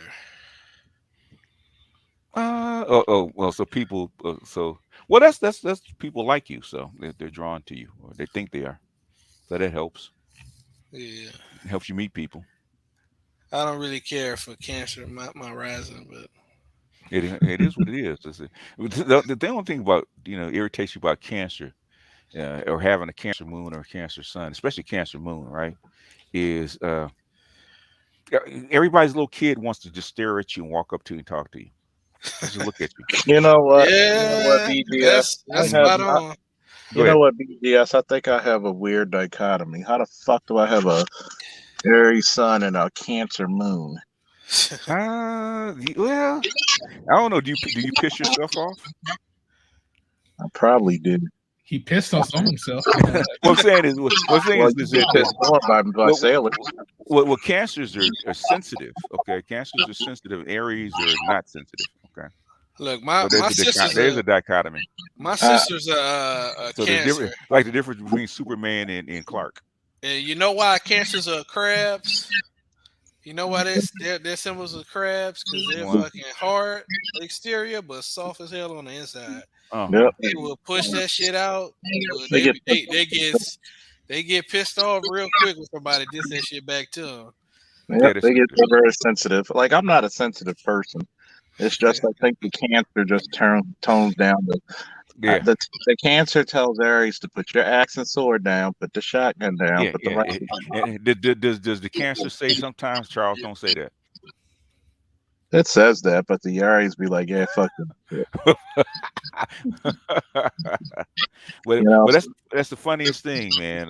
Because I was coming back from bought my lotto ticket at the liquor store, and this old woman was walking with her granddaughter. Right, granddaughter was on the bike, and she was waiting on the grandmother. She stopped and looked at me, started waving. Like I didn't know the little girl from Adam. But little kids can do that. When you said that, BJS, it made me think about this. It happens a lot more times throughout my life, but you make me think of this one particular time when I was working at the KFC Taco Bell in high school. Mm-hmm. My coworker's son randomly came up to me and started leaning on my leg. Yeah. That is a weird phenomenon that kids, like little kids, just want to talk to me, and like it's funny. I went to like my buddies, his daughters send off for the prom, and all these little babies, like they're little toddlers who just been walking. You know what they did when I was sitting down? They all rest their head on my lap. You know why? You smell like breast milk. Well, I'd rather smell like breast milk than jockstrap. God. It is a weird dynamic about little kids and stuff like that. And well, we all know about little kids and art a bit more. Yeah. Stay away, little kids. Stay away. But if you're a man with a Cancer moon, you are a baby mama magnet. That's for sure. So you know who got me into astrology? Who? And baby mamas. Your fellow Californian, the Hootie. Oh, the Hootie? Okay. Yeah. He got me into he gets into it. Yeah. I mean, I ain't into it on the level he into it. I haven't seen or heard from Jehudi in like 20-something years, man. Oh, really? Since they kicked him out of his own company. Yeah. Damn. And he's still been doing stuff, but cause he's kind of like one of my mentors. So pretty much like in the last, he hasn't been doing any media in the last 10 years. But before that, he had he was like in a second wave manosphere pretty much. Like he was up there around the same time as Tariq and stuff like that. Oh, yeah, first wave. Yeah, first wave. Like, what fucking wave are we in now? I don't know, man. Because they keep saying. I think we're still in second, but people say we're in third. I said, okay, what makes third different from second? They keep saying it. He was one of the many brothers during the gender wars that got his YouTube deleted. Oh, okay. Well, Jesse, if you want to know what type of wave we are, we got to go by the length of how long Art a bit more's titties hang. Oh, good Lord! It's a good indicator of time. These guys. I don't know what's up with Charles and all this. Talking about male body parts like that. You got something I said titties. Who said you were a male? Stop fooling yourself. He had a real popping YouTube page and a blog talk, and I think the video that pissed him off. I can't remember the title, but he was going in on black women. I mean, he was holding them accountable, and they didn't like that. And so they got his YouTube page out of here. He was like, you know what? Hell with this. And so he started a pay for you, not a pay for you, but like a subscription service where he put up, he re-uploaded the videos. Okay. But then something happened with that website. He did a news website and he didn't bring it back. Yeah, Yeah, man, he was going in. he can market though. He's a good marketer. Yeah, he is. He's a pretty good orator as well. Oh yeah, But he talks fast. it's funny because that nigga like a mix of Tyreek Nasheed and Michael Eric Dice. So this motherfucker vocabulary a beast, right? But then he'll be coming with some damn South Central slang and shit. That's where he's from. Yeah, and and So also he's one of those constitutionalists. yeah, he's big into law too. That's the two things he really kind of got me into was law and astrology. And so I started reading, but I'm probably not gonna try to defend myself and shit like he did. But I did defend myself in an unemployment case and won that motherfucker against one of my former employees. So that was cool. But I'm like, you know what? Nah, I'll just go ahead and get a lawyer, man. I ain't about to be reading all this shit. Yeah, you have to have time. He'll read a whole bunch of shit, man. I love to read, but like sitting up there reading those big ass law books and shit. Nah, man, I'm cool. I'd rather just focus on reading my business books and stuff. Yeah. Jehudi's a very strange character, man. Yeah. But like this motherfucker cuss you out in 1 minute. be reciting some statues in another. They don't know you don't know whether he's cussing you out or not sometimes. Right. Hit you with that Michael, cuss you out in an intellectual manner. Like one time he told dude once something. He was like, I can't remember how you put it. He was like, you are not worth the something. Like he said something like you're not worth ingrown toenail. But he said this shit. It was like, using big ass words. That's how he gets you. He probably enjoying it too while he cussing you out. Yeah, he's an arrogant son of a bitch, that's for sure. Yeah. You ever meet him? He's arrogant as hell. He's one of those guys. Like, what I'm gonna be humble for? Man? No, that's what I said. He's a textbook uppity Negro. He had a YouTube video about that. He did a whole 1 hour video about that one time. Like, why be humble? Quite frankly, sir, I don't give a damn. Yo, he has a vocabulary that's kind of like Michael Eric Dyson, man. Like you got to go to the thesaurus and the dictionary for his ass sometimes. Jehudi Marat Ra. Yeah. I'm trying to see if I can find a title of that video because he has some of his shit was re-uploaded. Okay. I didn't know. I didn't know he was on YouTube like that. Man, he had a decent following, man. At least I think he was at like at least 20,000 plus. Sounds about right. Okay. But they got his ass up out of here when he made that one video. Okay. What about black women? Yeah, I'm trying to see if I can find a title because they had some people that re-uploaded some of those videos. That's funny. I've as much shit as I talk, I've never had a channel taken. Shit, I got my channel taken for no damn reason. Yeah, and they hate it, and there's a bunch of people hate my ass. So. Well, I think it's more so like they don't like you, but they know you put out good information, so they're not gonna fuck with you. So it's like I don't like this dude, but I have to keep watching. I was telling Dr. Johnson, that's called my dating wife. I said half my subs hate my guts. Yo, he used to talk shit about going ham on customers. That was funny. You know what? No, Jehudi? Oh yeah. People, if you've been around him, you know that's who he is. So if you're either gonna do business with him or you're not. No, BGS, you just described my dating life. So many people else hate me, but they still gotta listen and be around me. It's such a glorious victory. Say last thing on Jehudi, but if you do want to catch up with him, the one place he has been consistently active has been Twitter. Oh really? Okay, Jehudi. Yeah. Okay. He's never not been on Twitter. I have not. Well, he loves to talk, but I have not heard from Jehudi in like, God, it's got to be almost 20 years. Does he love to talk? That's the first person we interviewed Jehudi like 4 or 5 times. That's the first black person I've seen on YouTube to do like 4+ hour videos. Oh, okay. Because normally most guys they were doing like 1 hour video, 30-minute video. He the first. So when you say he loves to talk, yeah. Oh, Judy. Oh, dude, Yeah, Judy yeah, loves. yeah. He loves to talk. Yeah. Well, besides Bobby Hemmett, but Bobby Hemmett don't really count because he didn't really have a YouTube page. They just was uploading his lectures and shit. Bobby Hemmett would do a lecture for 12 fucking hours. Yeah, you got to ask a bitter truth about Bobby Hemmett. he got stories. Bobby Hemmett a funny motherfucker. Y'all all right? Yeah. Y'all all right?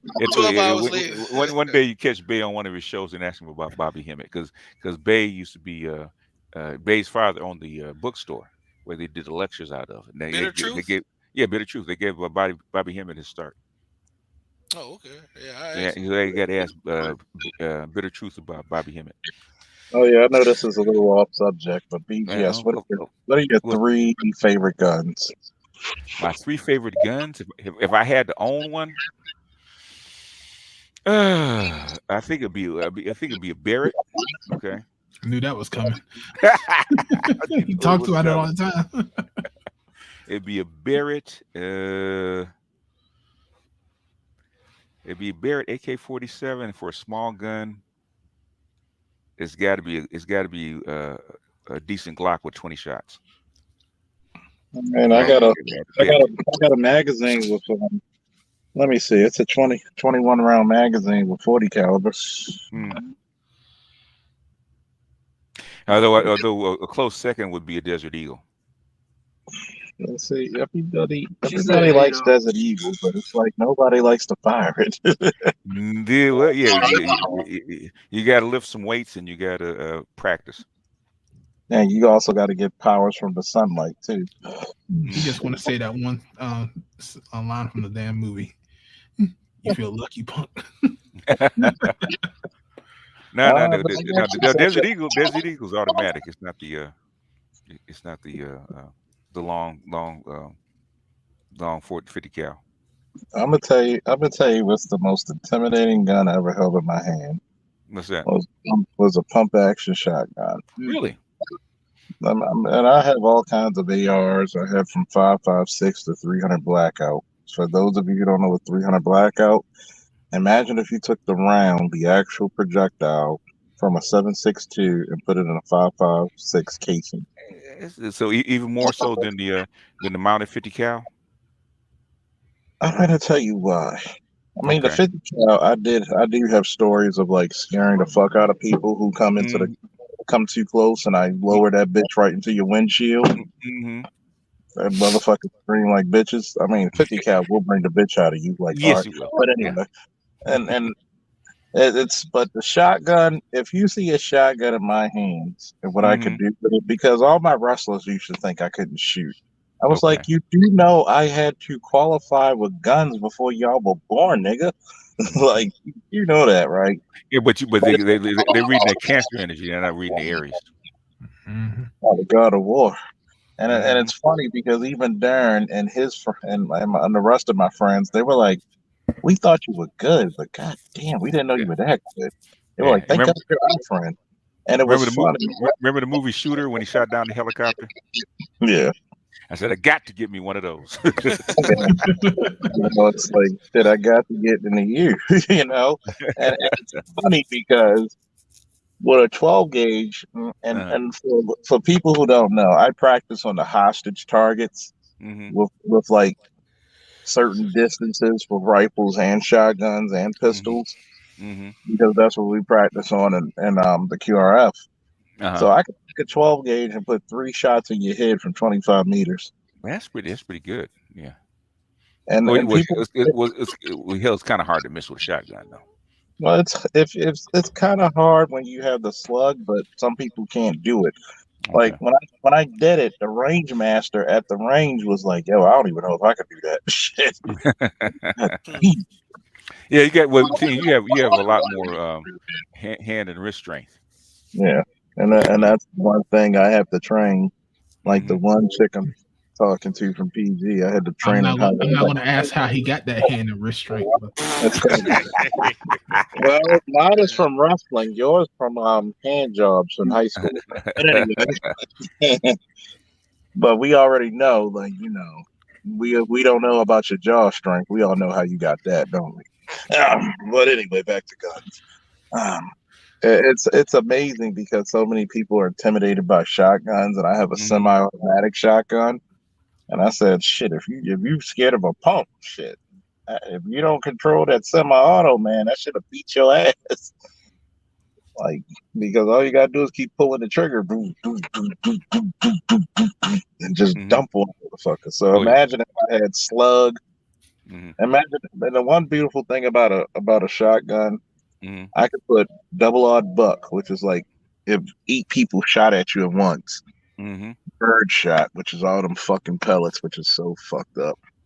And then I put slug in, and I could stagger it just like that. So. Yeah, that's like in no video games. The worst thing you want to see is a shotgun. Oh yeah, close up and personal. Blow you away. But contrary to popular belief, the scariest shotgun you'll ever see is the shotgun when you see that motherfucker. And that motherfucker's about 35, 45 meters away, and it's a slug, and that that's a bow. A slug can take down big game in Africa. Yeah. So imagine you see a fucking fucking water buffalo coming at your ass, and you hit him right in the head, and he just drops. 2,500 feet per second. Yeah, and all that mass coming at you. Oh yeah, ounce of lead coming at that force. Good God, you stopping motherfuckers in their tracks. Yeah. Yep. And it's funny because Monday I start some more training and I got my Padawan with me. And by the way, I got Peanut. He's going to a medical school. Like they're gonna give him they're gonna give him his EMT and possibly his paramedic for free. Okay. So Get out, I said, Peanut. boy, I told him at first he didn't understand, so I had to sit him down and talk to him. I said, boy, you don't understand your father. And his mother and I are actually very cordial at this point now because she understands now, huh? And we talked because after his graduation, we took him out to the Korean barbecue. Man, we ate till we got tired. Yeah, but she sees the results between you bringing her son up and what she's doing with her other kid, right? She's like, okay, he's doing a good job. Man, she said, I'm damn near tempted to send you my other sons. Yeah. And she lives with their father. And what's funny is that I told Peanut, I said, look, I don't call him that in front of people. I call him Charles. And it's funny because I told him, I said, by the time I'm finished with you in the state of Maryland for working, you could get your gun permit, but to carry concealed, you got to be 21. I said, by the time I'm get finished with you at 18 years old, if you get all your certifications, you'll be more valuable than I was at 18. And that's the goal. See, the problem is in the Black community, I believe in the Japanese proverb, the master knows his job is done when the student surpasses him. And I'm not afraid of that. Like, you're supposed to be. I'm the king. Like, I'm about to be the king. You're the prince. You're the heir apparent. Yeah, they're supposed to be. Kids are supposed to be better than the parents. Yeah, because they wasted your knowledge if they're not better than you. Yeah, exactly. They have a head start on you, of course. Exactly, and I told him that. I said when I took him out shooting, and I let him, he had to sit through this class, and he's like, "Daddy, I already know this." I said, "Just humor them, boy. Just humor them." And so they gave him a 22 with like 100 rounds, and I told him like the fundamentals of shooting, quickly. He was having fun with it, so I said, "Okay, let's see how you do now." And I gave him my 300 blackout. He handled it like a motherfucker, boy. I was proud. Like, I almost had a tear. He had the sniffles and shit. But he was like, "Daddy, that shit is too." I know this computer case costs $1,000. He was like, "Which computer case is that? Does it cost $1,000? What does it do? Does it open up like a transformer or what?" That's a bulletproof. It's $1,000. It's a Corsair 1000D case. It has I was looking at it. Hold on. You know what? Is that PK playing Final Fantasy? Yeah, that's PK. I think this. PK, you late as hell, bro. What you doing, bro? These slide out so that way you can put the. He's got two radiators on top and two radiators at the.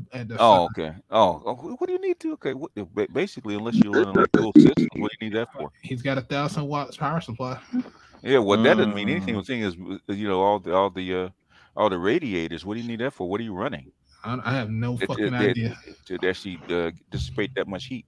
Hey man, it takes a lot of power to get these nukes going, man.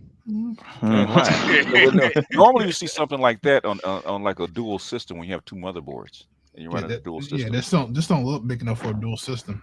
Man, they got grommets right here. Wow, really? It looks more like a server case than it does a. Yeah, they got grommets. Oh, you got to. No, I'm talking about up top here. The top, like I know there's 2 grommets right here. Well, they got 8 grommets. Goddamn. Yeah. Big ass case. What are you putting in there? I have no fucking idea. That's humongous. Yeah, that's yeah. Look at the motherboard tray looks small in this bag. I know. What the fuck? The thing is, what is it for though? Yeah, that's what I'm talking about. I don't know. I was just looking. I don't have my audio on, but yeah. Damn. Yeah. Look, what 1, 2, 3, 4? Was it 8 like slots in the back for hard drives or SSDs? Yeah, 8 SSDs. Yeah. He's got 3 radiators in this. Mm-hmm. 2 back. Damn. We got 1 in front. Yeah, where the pump is. Yeah. So I got 2 to 3 slots for 2.5 drives. You got 3 radiators. Yeah. And these slide out so you can put them in easier. So it's easier to put them in. That's what she said. That's what they didn't say to Charles. Giggity. Where's my manners? What's going on, y'all? What's up with y'all? What up?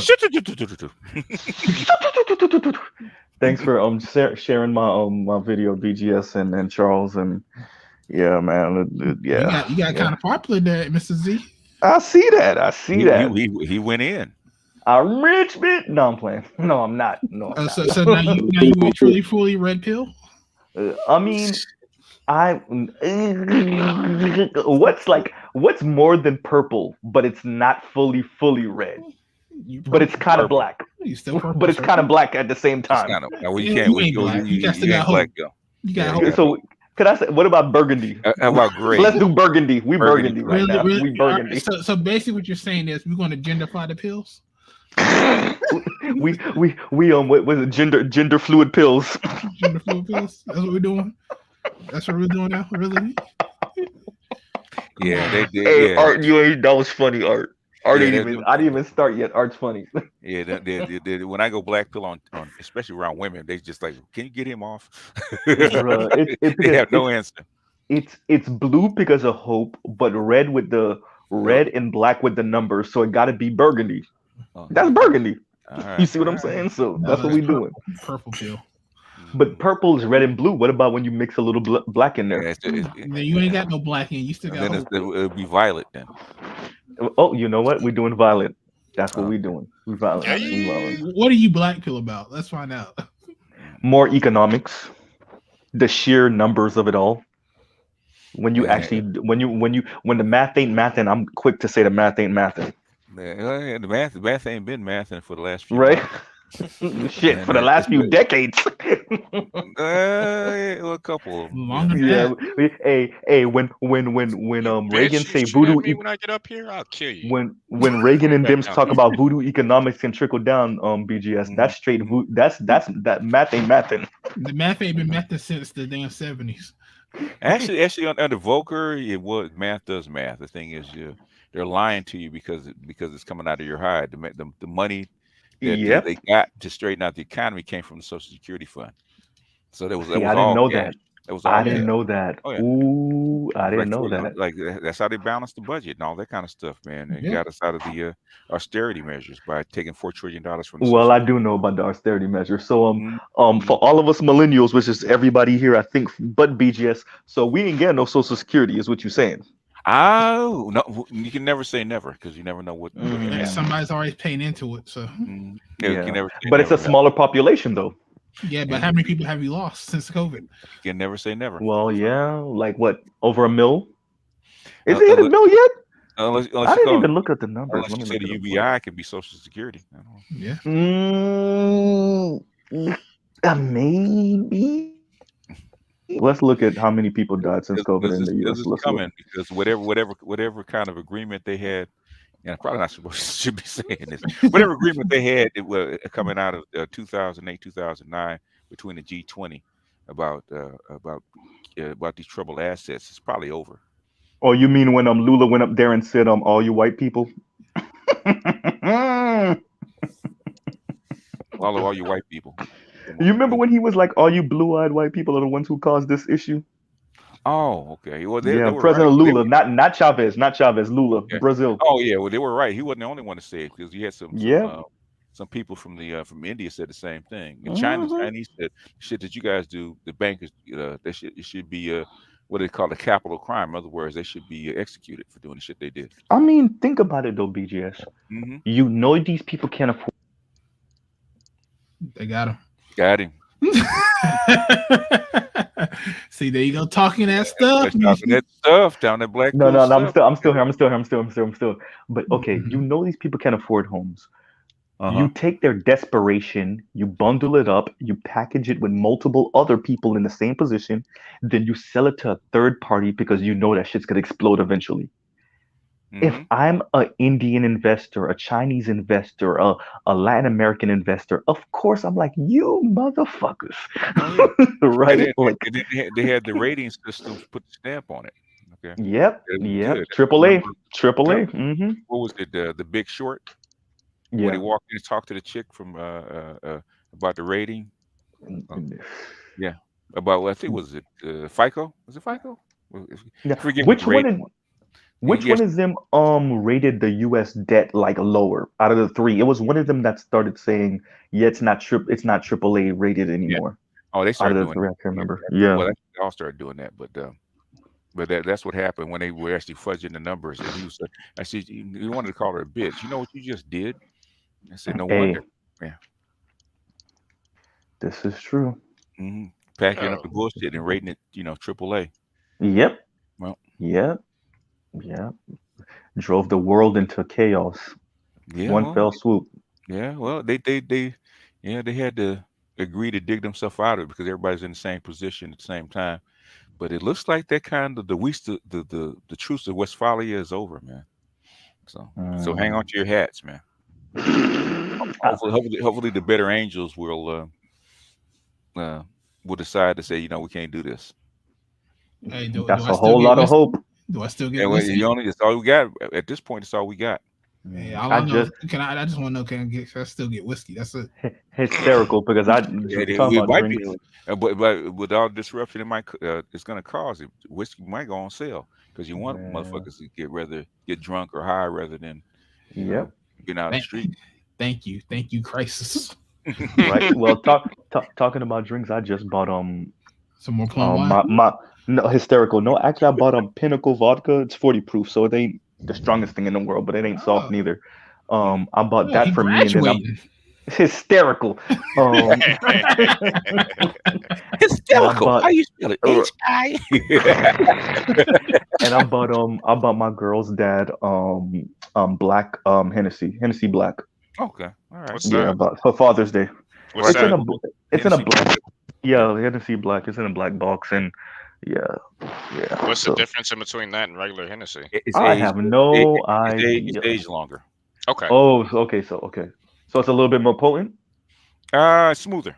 When you age it longer, it might be it goes down a lot smoother. Yeah. Okay. Because all the harshness is kind of being aged out of it.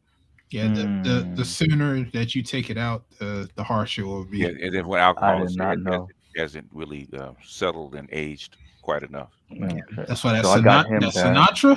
Mm-hmm. So what I'm trying to get a hand on is white Hennessy, but I heard that's like the islands sell it. They don't sell it up here. They don't sell it in the U.S. Oh yeah, they use that kind of stuff. They use the white stuff they usually use to mix. See, that's what I need to get my hands on. Harsh. For me and for my girl's dad. So Yeah, and Yeah. Haitian. So we have something called Bomboku in Haiti, and like the 5-star is the strong shit. I need to get my dad's in Haiti right now, so I need to get him to bring me some when he come back up. So Okay. that too. Well, he down in Yeah, Haiti. He had right back now, home. yeah, All yeah. He right. just left 2 weeks ago. Praying for him. Yeah, right, bro. Well, I mean, he's straight. It's me. Once they hear, if they hear me speak, then it's like, oh, kidnapping. Nigga, we got your ass. No, but my sister just went like 2 years ago, 2.5 years ago. She went 2 years ago, 2 years, because it was right before COVID. She went, and yeah, it was straight. But yeah, same thing. You got to keep your head on the swivel because if you look like a mark, that's your ass. Mm-hmm. That's your ass. So yeah, Yeah, so. because my maintenance guy, he said, he grew up there, man. He left when he was like 18. I said, "You going back?" He's 60 now. He said, "Hell no." Does he have a heavy accent or is it gone? No, he has a heavy accent. Okay, yeah. He still has it. I mean, like, it's if you Come have on, bro. money, like Swing. this is the thing Swing, with bitch. third world country. Wait, go. Oh yeah, this is the thing with third world countries. If you have money, you're straight. It's like America. The one thing about America and other European countries, they have a middle class, air quotes, a middle class, right? How much of a middle class they still have is a different question, but they have a middle class. And these other countries, including Haiti, if you don't got no money, that's your ass. That's your ass, bro. So yeah, Like I said, go I ahead. think Well, hell, in the United States, it's your ass. You ain't got Well, no not money. more and more every day, right? More and more every day. like I said in the beginning, bread was $2.99 for a loaf. Now it's $3.60. Man, Okay. you So know, it's going up. And they were projecting 5 at yeah, the beginning of the war. yeah. I think the gas went up over here too. Yeah. Where y'all at right now with gas? I'm not even gonna ask I'm- you BGS in California. I ain't even gonna ask you. I think go ahead. I was think- I was next to the pump. It was like 689. Yeah, I think in mid grade, because I have to use mid grade for my Acura. It's For the about- yeah, I figure. it's 5 now. Don't worry, I'm Like about to commit suicide in a it's like minute. 470. Because right, I'm about to commit suicide because I'm about to be in real quick. I'm about to be in PK's territory because I'm looking for a G37 all-wheel drive S, which has the same motor as PK's 370Z, and that's premium only. So I'm gonna be with you in a minute, PK. I'm looking for one right now. So as an everyday car. Yeah, exactly. Right, rape. You're not exactly. gonna want to do it with these prices as an everyday car, man. For gas, man. This premium ain't no joke, bro. I know. Remember my Z take premium. My 300 take premium too. Yeah, that's so right. Yeah. yeah. Yo, Mr. Z, What's up? have you tried the Hennessy Black? No, I just I haven't tried it before. I just bought it for him because I know he likes. I like white. When it comes to drinks, I like my women black. But he likes brown. He like his liquor brown. So yeah. So BGS was right in saying that the Hennessy Black is smoother than the regular Hennessy. It's aged longer. But the Hennessy Pure White is even smoother than the Hennessy Black. Well, when he opened it, I'll try a little bit and see. Yeah, sometimes it depends on the caskets that they age it in. I never knew that. So if you like it to be smoother, the black is smoother than the Hennessy, and the white is smoother than the Hennessy Black. Okay. But they both really made for mixed drinks. And oh yeah, he don't mix nothing. The Hennessy White, I mean, you could probably find it in the U.S., but it's mostly the distribution is mostly in the Caribbean and stuff. Yeah, that's what I figure. Blame it on the Henny. I used to promote parties, man, I used to have Hennessy as a sponsor for like some of my parties. That's kind of how I found out about it from the Hennessy rep that I used to deal with. You know what I'm saying? Yeah, no. So now I know. I didn't know because I was looking at the Apple, the Crown. No, you know what? I take that back. Y'all about to laugh. I didn't get him Hennessy. I got him fucking Crown Black. Did I? Let me see. Let me see the box. Let me see because I didn't. But I haven't had Crown Black. Wait. Let me tell you right now. I'm looking at it right now. I'm gonna tell y'all right now. Wait a minute, because I got it right here. I got him. I was so wrong. I got him Crown Royal Black. What am I saying? I got him Crown Royal Black. Is it the same thing you just said, or scratch everything I just said? I don't know, man, because I mean it's meant for mixed drinks as well. But, Okay, same. Okay, similar. Okay. But you know, it's different liquor type. I mean, Yeah, I got Hennessy, him cognac, Crown Royal Black. Yeah. and Crown Royal is You, a you Canadian. know why I corrected myself? Because I remember looking at the Crown Royal apple, and I was like, which one is more rare? And then the guy was like Crown Royal Black, and I was like, okay, I'll get that. So yeah. But man, I haven't I haven't had Crown Royal Black since that shit came out, man. I remember I don't remember how old I was at the time. This got Is it probably about smooth 10 also? years ago. Like what you were saying with the Hennessy Black? Well, I haven't had it by itself. I only had it in mixed drinks because Okay. I went to this damn Jermaine Dupri had them as a sponsor when they first came So out. deaf. He was throwing these what this shit was called. He was doing this shit with a bunch of other music guys. So they was going to like Vegas and different cities and partying and shit. And so he had through one of those parties in New Orleans at this penthouse. And man, I ain't gonna lie, I got fucked up that night, man. I got fucked up because they had these drinks. I can't remember the name of it, but it was like Crown Royal Black mixed with like a couple other liquors and some other stuff in there. And man, we was just Jesse said he turned into DMX. Go ahead. Bruh, I was young at the time, man. I was like 19, and this was the first time going somewhere where they just had a whole bunch of free liquor the whole night. Wait, Jesse from Louisiana, so he said he turned into BG or Juvenile in one of them. Bruh, why you playing? I almost got into a fight that night, man. You see? Like, and the fucked up part about it is I saw before I went to the party, they had another motherfucker that was drunk as fuck. I was making fun of. I was like, man, this nigga, he fucked up the party. And you called your future. You called yourself out. Look at that. Man, look, I just once I got drunk, my shit started going. That was the first time my shit ever went in flashes when I was drunk. Like, yeah, it happened. I'm hollering at my partner that was in the NBA that I grew up with, Greg Monroe. You know what I'm saying? It was my first time seeing him since Katrina. I'm hollering at him. Next thing you know, I got two chicks on my arm. The next thing you know, nigga won't fight. And it's funny because they got a rapper from the city, like a hood, like real hood nigga.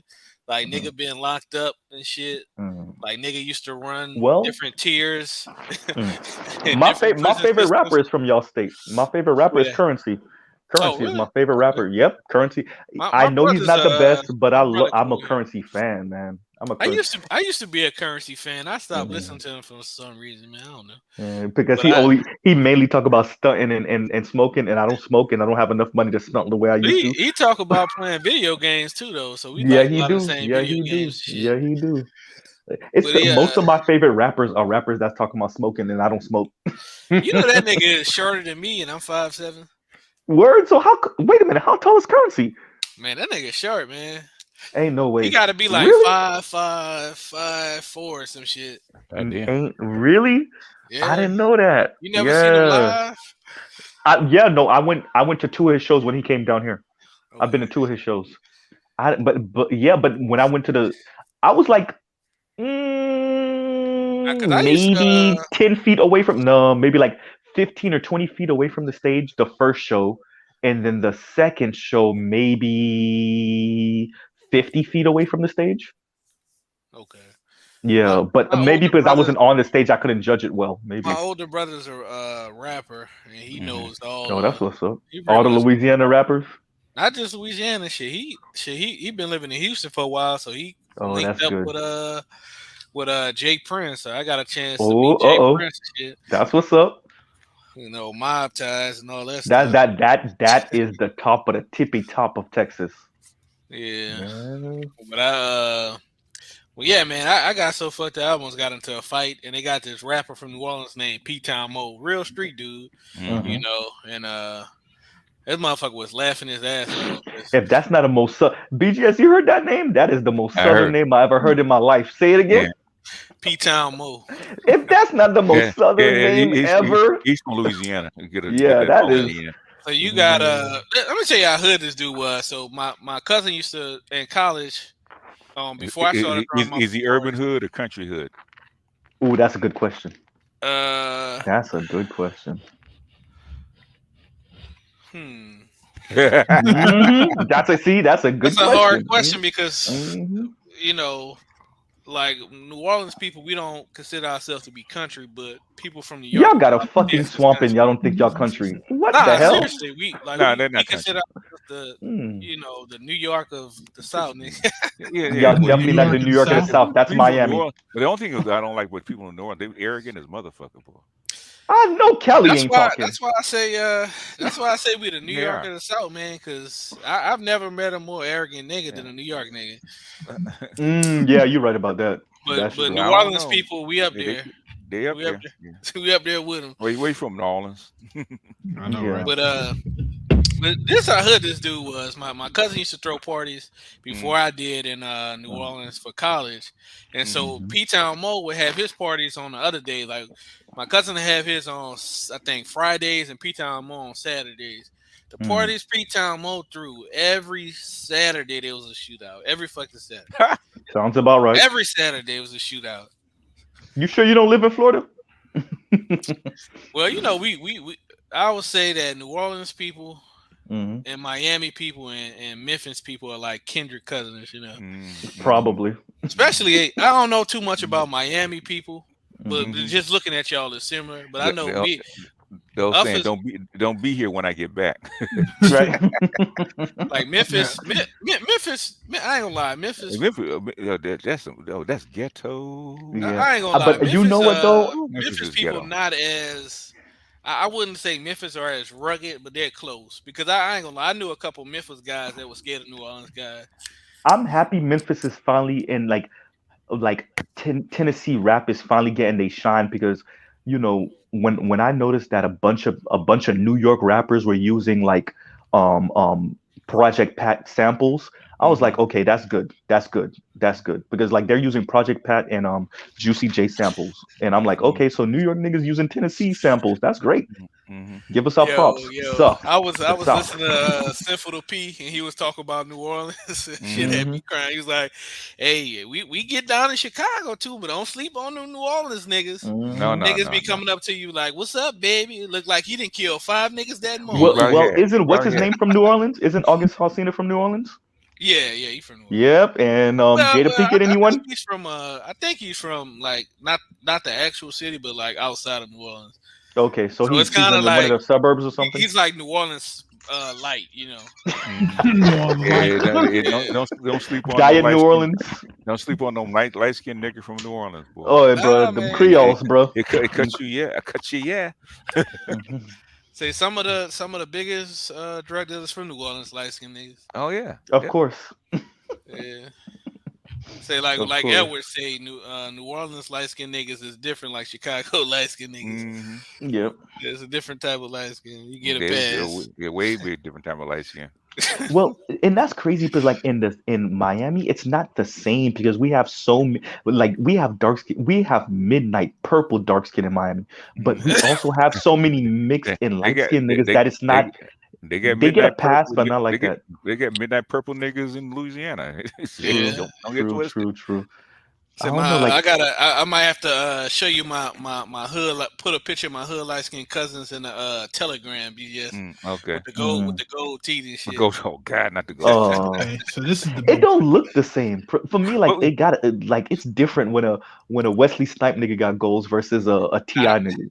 Well, so the only thing I came about saying about Louisiana niggas, especially, what the fuck is up with them loud ass suits? Jesus Christ, in a weird color. That's just South. That's just the South. God, you gotta show out. Yep. Well, no, exactly. God damn. Yeah, that's that's some they do that in Africa too. So that's some.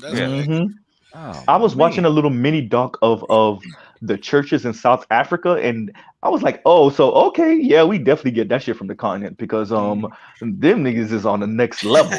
Yeah, but like a hot pink 3-piece suit. You see what I'm saying? You see what I'm saying? And they on the show offy shit too. But hot pink 3-piece suits with yellow shoes. Right. Yeah. Somebody said in the chat, Dandy. I think that was in the Congo. There's a documentary about the dandies. Motherfuckers be poor as shit. Yeah, I saw it. The mini doc. Yep. I saw it too. Yeah. Man, I mean, like, black people just trying to be seen all over the world. We trying to be seen, even in the continent. We trying to be seen. Yeah. I couldn't do it. Sorry. You couldn't do it? Nope. Nah, purple is not, and that the way brothers be dressing. Nah, I'm right. I'm with you on that. But No, I dress dandy in a different way. No, I mean I'm talking about like mix matching colors like that. No, I couldn't do that. What Yeah. You shut your black ass lips about the colors of purple and black. Listen, purple is definitely a dope ass color, but you gotta match it right. You can't be matching purple with yellow unless you're a fucking Laker or something. Bro, imagine wearing these flamboyant ass colors, bro. Shut your ass up. Ain't nobody asked you, name. From Georgia. Fucking living in the Midwest. You know, overalls is a fucking formal wear and shit, motherfucker. Hysterical. But nobody wears overalls anymore. I'm in Miami. Nobody wears overalls.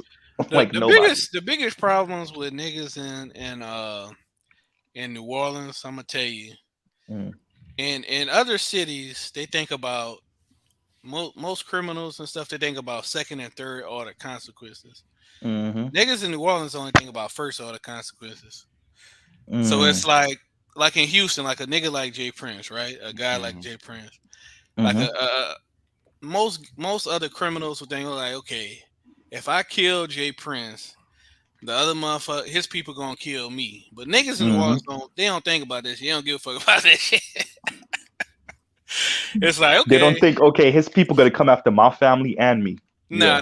They just like, nigga, I'm gonna just kill this nigga and whatever happened. And and that's the end of the story. Because I could give you a good real life story about that. So like everybody knows that Birdman is known for like ripping niggas off and shit, right? Like P Diddy. And so they had Birdman is the P Diddy of the South. Keep going. So they had a mentee of Birdman. Right, respect. They had a mentee of Birdman. I can't remember his name. Hey man, hold on. He tried to do the. Hold on. What are cash apps at, man? Good point. What are cash apps at, man? You shaved me well enough, sir. Let me. Y'all enjoying this, man? Y'all need to support the channel, man. Go ahead. Let me put my little money in. I need to pause the story. Pause. Let me get Art right real quick. You got BGS here. I ain't seen BGS get his tax. Y'all ain't hit up Art with no money, man. What's going on tonight? Check your account. No, I did more than $1. Check your account real quick. Art in Cash App. I don't see nothing. Why you it should be up in a minute. Yeah, give it a minute. PK shamed me enough. Go ahead. 50 Cent. What?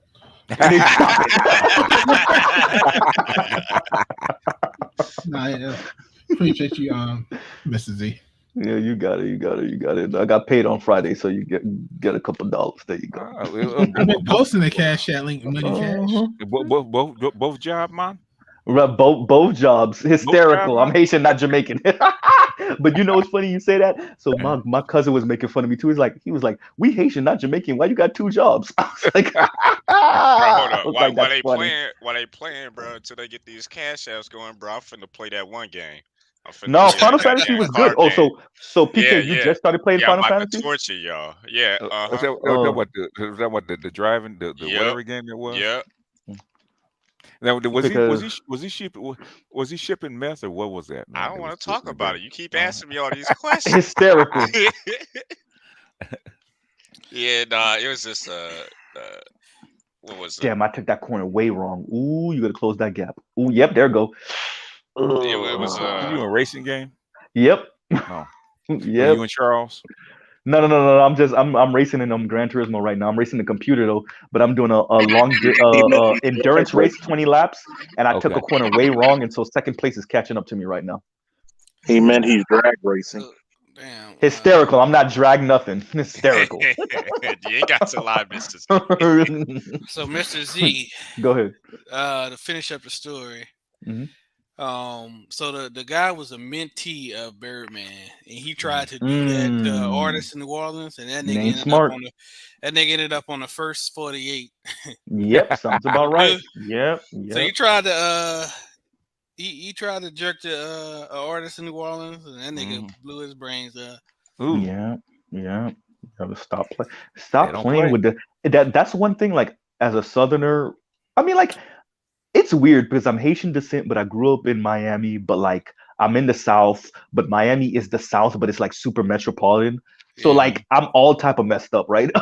But as a Southerner, I really get annoyed when like Northeasterners swear they're so much smarter than us. Like all the schools are up here and the Ivy Leagues are up here, and I'm like, yeah, y'all still be losing to Republicans, dumbass. So how smart are y'all? Y'all so smart, y'all dumb. See, the part about it is, you know. God damn, Charles. Shut For the real. fuck Go ahead, Charles. Shut the fuck up before I pledge your city again, goddamn it. Go ahead, You Charles. have to Go forgive ahead. Charles It's because he has so much dick in his ear. I Well, haven't last heard time that I one checked, before, Charles. last time I checked, your boyfriend put his dick in your ear and you couldn't even hear him coming. So anyway, hysterical. I'm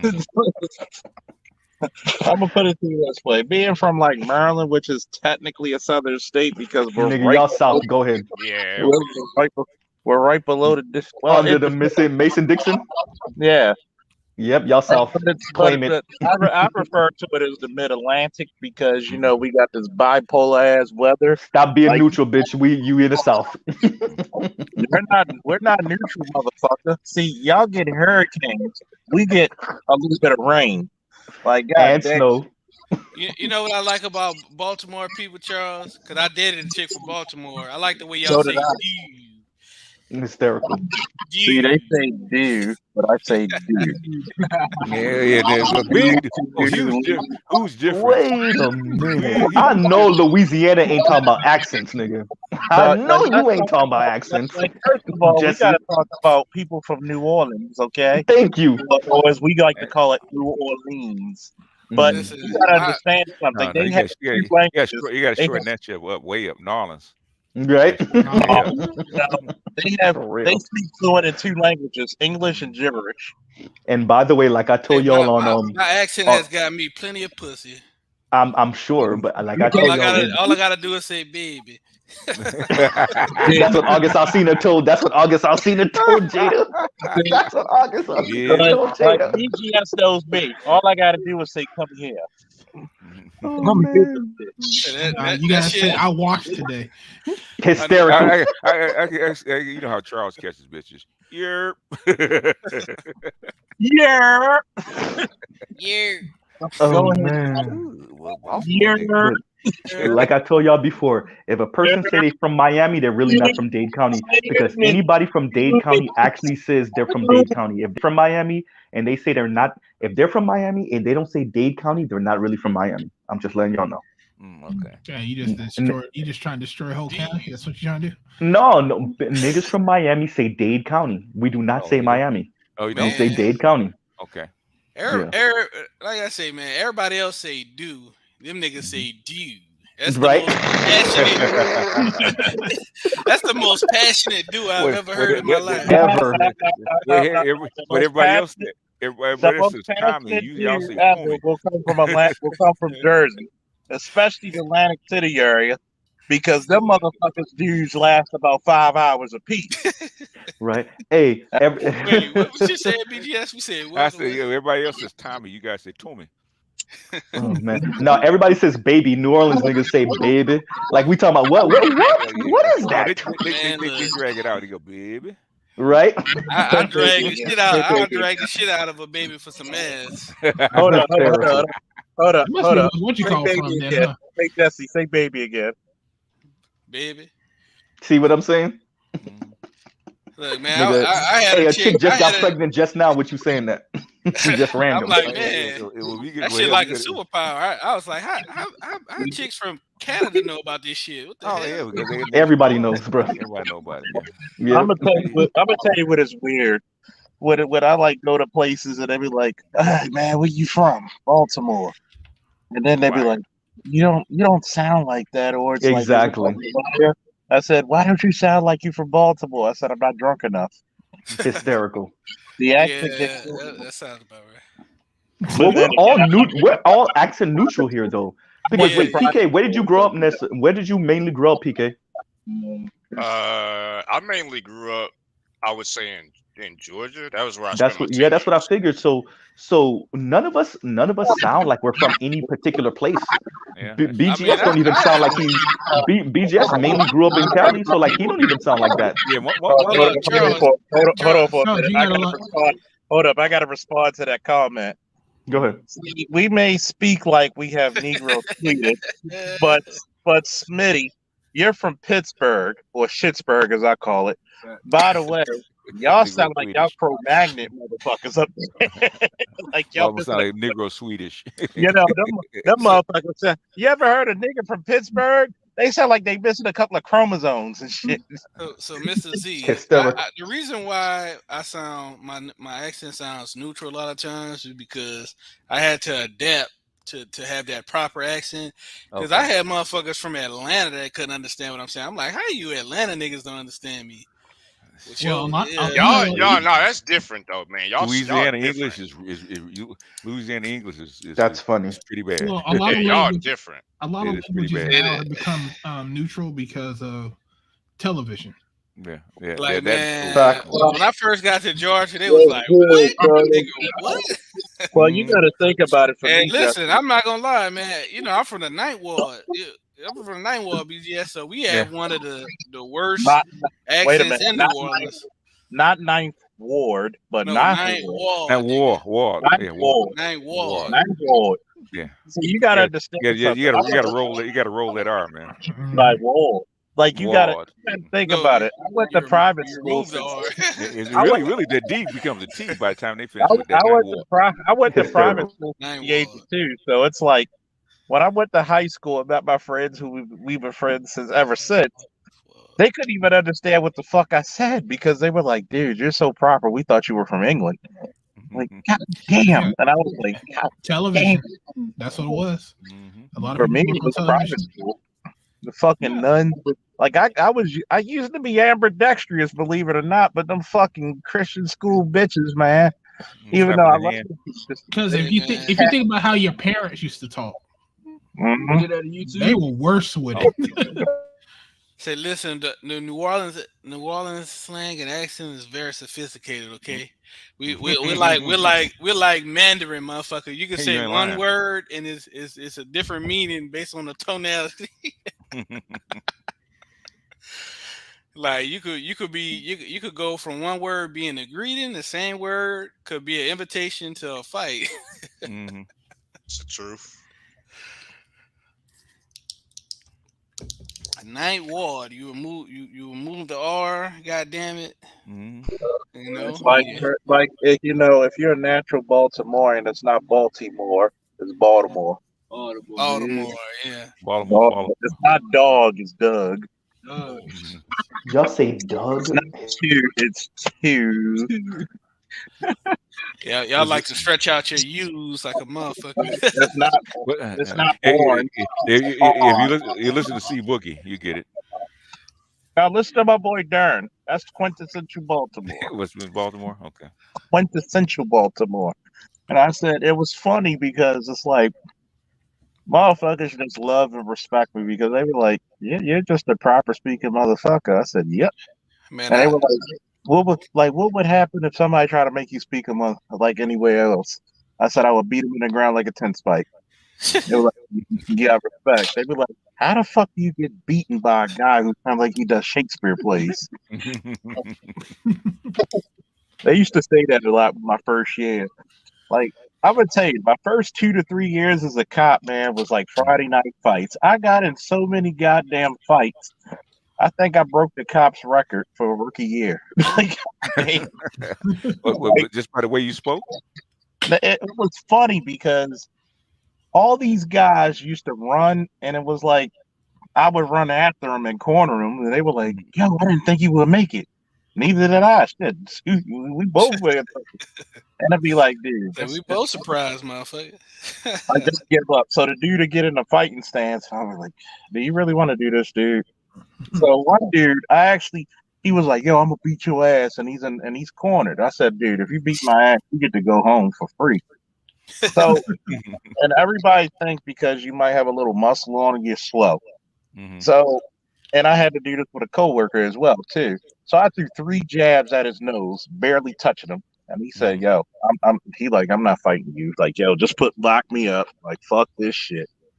No, not supposed to be that size and have that type of speed. He's like, "Fuck no." Said smart man. Mm-hmm. I'm surprised half my shit ain't on fucking World Star. At least one of my videos is. Oh, it's classified. No, it's not classified. I probably got more hits than I probably got more hits than Motown. Yeah. And they didn't get that threesome on World Star, that's for sure. They didn't get that. Art, did you get any? Did you get any cash apps? One, Mrs. Z. Okay. I think everybody's. Does that count? I think everybody's on Father's It Day. better count. On what? I think everybody's on some Father's Day shit. So can PK? It's a slow night. Can and plus, PK everybody else is streaming too. There's a lot of people streaming right now. So in that case, a long weekend, huh? Yeah. In that case, can PK go back to another game? Matter of fact, this shit killing me. Are you not entertained? All you cheap motherfuckers need to come out your goddamn pockets and support the man. See, I told you. Didn't I tell these motherfuckers content creators are business people? I mean, you're right, Art. I knew it was a slow night because everybody got on later than usual. Yeah, because everybody was streaming at the same time I was streaming. So I guess everybody's trying to vie for the spot. Like BGS got on later than usual. PK. I was asleep, so I don't count. I'm always asleep. I was like I said, Saturday night is a viable spot. Everybody's trying to vie for the spot. So when I saw like a lot of people streaming right now, I was like, okay, all right. It's going to be a slow night. You're not going to have too many knuckleheads to come in here. So said it's a chill night. The trolls are going to bother somebody else tonight, huh? Yeah, pretty much. Sometimes you gotta do things that that makes sense. I mean, it's fine. I mean, I wanted an easy night today anyway, so this is cool for me. Shit, I'm normally asleep by now. So TK, I swear to God, I'm gonna come to your house and kick over your fucking PC. You playing this bored ass game again? Hey man, I had to. They wasn't getting ours cash apps right. So I mean, God damn it! When y'all cash app so this motherfucker go to Tekken? God damn! Shit. Who the fuck wants to play a video game and do a yard work? What the fuck? I love it. I love it. Hey, and if I keep playing it, you're gonna love it too. Watch. Oh,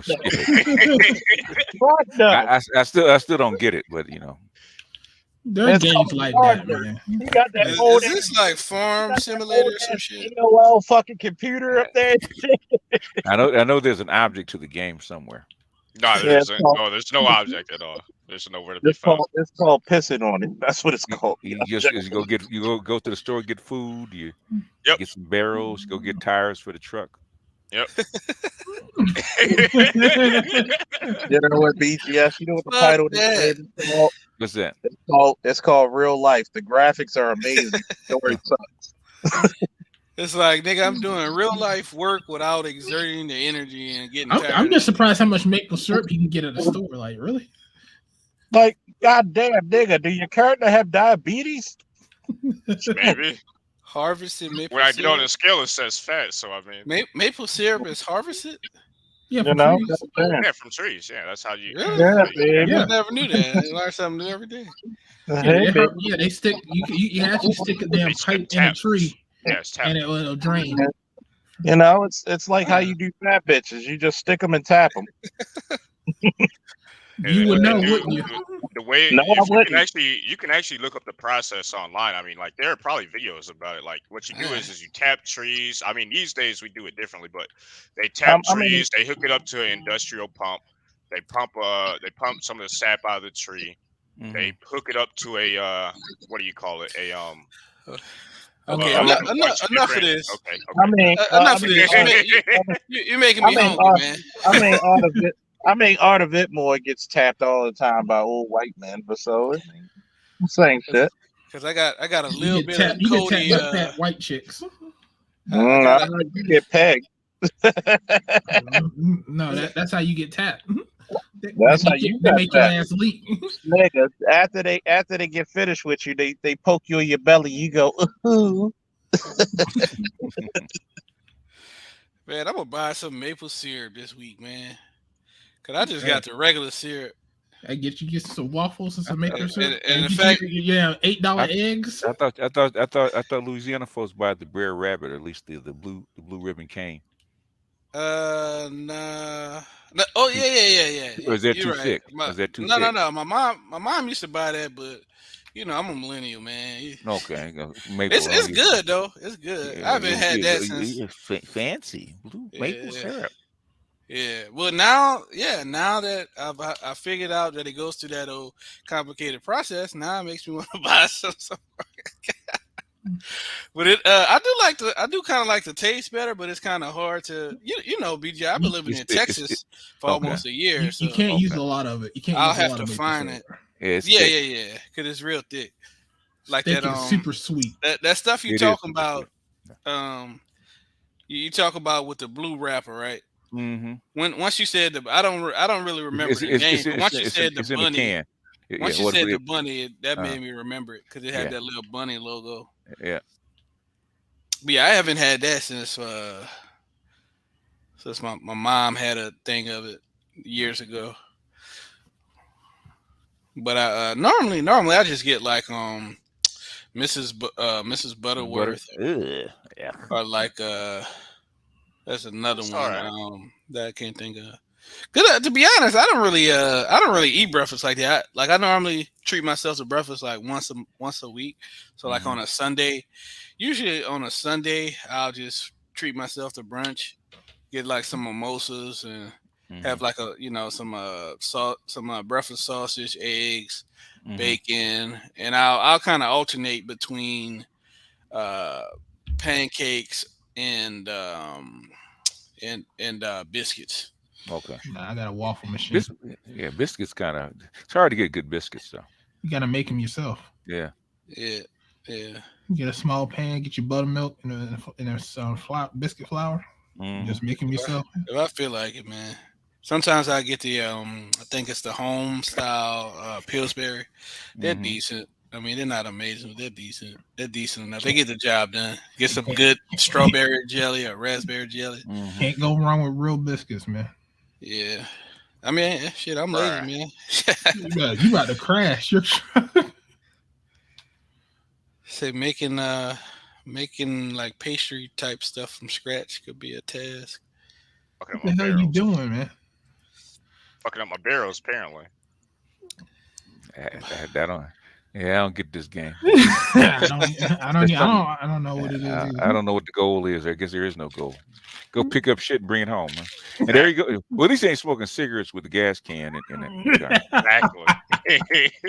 Not today. Tomorrow. Not today. Somebody do it in person. Nigga smoking a cigarette and kind of hovering over the gas can. Are you insane? Yes. Exactly right. What game is this, PK? He tried to pronounce it. It's called bullshit. It's on the bottom left. It's called bullshit. Oh my god, that was sick as fuck. All right. Yeah, it's on the bottom left. Mon Bazoo. That's the name. Mon Bazoo. It's called my bullshit. I want you to fall off the edge of the mountain. Have y'all ever had some Mississippi food? Yeah. Yeah, y'all know what two Mississippi dishes that's pretty good is a caramel cake. No, yeah. No, that's the whole South cooks. And a shepherd's pie. Yeah. That's a staple down south. My mother used to make it. I've had shepherd's pie. New Orleans cuisine is a little different than everybody else. Yeah, well, I'm from northern Louisiana though. Okay, yeah. I've had shepherd's pie and that shit tasted cheap. Yeah, I like it. Yeah, well, it's supposed to fill you up because it is cheap. It's supposed to make it. Bougie ass millennial, man. Here we go, man. No, I'm saying I went to this Irish place and it they say it tasted cheap. It tasted cheap, but they asked them how much I paid for that shit. Like I know it was over $20. Yeah, but the ingredients are pretty are cheap. The shepherd's pie is supposed to be if you have a bunch of folks, you need to fill them up. That's why it has a lot of potatoes. Guess what? It was over $20 and it didn't fill me up. I was mad. Yeah, because it's the mashed potatoes and stuff like that supposed to fill you up. Yeah, like Shannon Sharp said, that ain't no problem. That ain't no problem. Yeah, but I was like, why is this shit over $20 and it didn't do anything? What the fuck? Yeah. But my mother, she makes caramel cake. But the thing is, it takes to make the icing. It takes a while. That's the weakness of that's the weakness of New Orleans cuisine. Not a lot of baked goods that's like specifically New Orleans. Like all we really have is like we have banana foster, praline candy, and that's really it. We just have the same thing as the rest of the South, sweet potato, pecan. We don't really have the best cake we have in New Orleans, in my opinion, is called a chantilly cake. Okay. And it's like a white cake with white icing and berries, strawberries and stuff. What's the name of the cake they do for Mardi Gras with the baby on it? Oh, king cake. King cake. I mean, yeah. What the fuck? PK? Yeah. Oh. I guess he drove over the cliff. That's the one. King cake is just a big ass cinnamon roll. Okay. Cinnamon roll. They do have some good ones, like at certain places, but like the regular traditional one is, to me, it's just okay. It's all right. Hey, the honey bun cake. It's not my favorite. The honey bun cake. Never had a honey bun cake, but I used to like honey buns as a kid. That's good. Tastes just like a honey bun, but cake form. They don't make good honey buns anymore. Oh, it's a real good cake that I had for my birthday one year. A banana pudding cake. Oh my god. That shit's amazing. I had some banana pudding ice cream earlier. That damn banana pudding cake, cause it's like an ice cream cake. Okay, that shit good as hell. And I had Mr. Z's trying to show off. He got Crown Royal Black. Hold on, Mr. Z. Hold on. Is it Crown Royal Black or Hennessy Black? Yeah, what is that? Crown Royal Black. Hennessy Black. No, it's Crown Royal Black. I've never seen that. I haven't either. It's all right. It's all right, but I'm an Apple man. The best known thing from Crown Royal is the purple bag with they keep the dominoes in. Wait a minute, BGS. Wait a minute. How much change did you keep in your fucking bag and from that Crown Royal bag? Well, me, I never had a Crown Royal bag.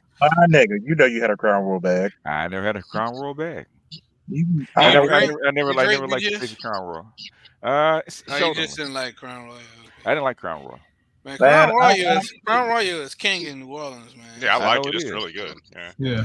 They actually filmed a Crown Royal commercial by one of my old apartments. Art, did you get another cash out? But Art, get ready. I'm about to show something else. Dominoes in a Crown Royal bag. That's authentic, boy. I'm gonna tell you one thing about that Pinnacle. What y'all know about that?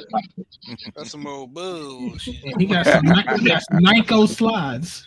Who keeps showing some cheap vodka? Nyko slides. Should I show them some good shit? Yeah. Charles, I will know you. Show that real vodka. Let me step my game up. You already lost for vodka. Here you go, you cheap motherfuckers. Hold on. Let me go to the other side. There you go. You cheap motherfuckers. Martell. Okay. Hold on. I've had that before. I'm about to raise you, Charles. Yeah, they used to advertise Martell in every magazine all the time. What's the proof, though, Charles? What's the proof? How high-class Negroes drink Martell? I know, right? Out the bottom. What's the proof, though, Charles? I don't know why y'all drink that shit, man. It's like over expensive. By the way, BGS, do you like my name title? Juneteenth Fury. Smitty says in the Cash App, what are you guys' thoughts on nootropics? No, I don't know anything about that. Nootropics, what is that? NOOT tropics, yeah. Well, we trying to figure that out. Charles, what's the proof on that drink, though? no tropics or new tropics? No tropics? I don't know what he's referring The to. blue shit. You got that Grey Goose vodka? Maybe he'll tap it in the chat. It's 40% alcohol volume. That's the same as mine, you Yeah, ass clown. it's 80 proof. Yeah, but mine is better than you. 40% is 80 I proof. don't fucking believe you. I'm Yeah, gonna try but- it though. So I'm gonna you try it. gotta I'm gonna get try it. some, I'm gonna try it. You gotta get some And Grey joint Goose. packs. You gotta get you some Grey Goose or some Belvedere. Wait, all of these are French that we're mentioning, right? Everything we mentioned is French, I think. Well, cognac is French because it's made out of Cognac, France. From Well, the pinnacle I just showed was French. April 1st to October 1st. You cannot legally make cognac past October 1st. Wait, literally? Literally. Is it a damn shame that I know that? Is because I'm a connoisseur or a drunk? I don't know. You're Both. Both. I'm like Captain Planet. The choice is yours.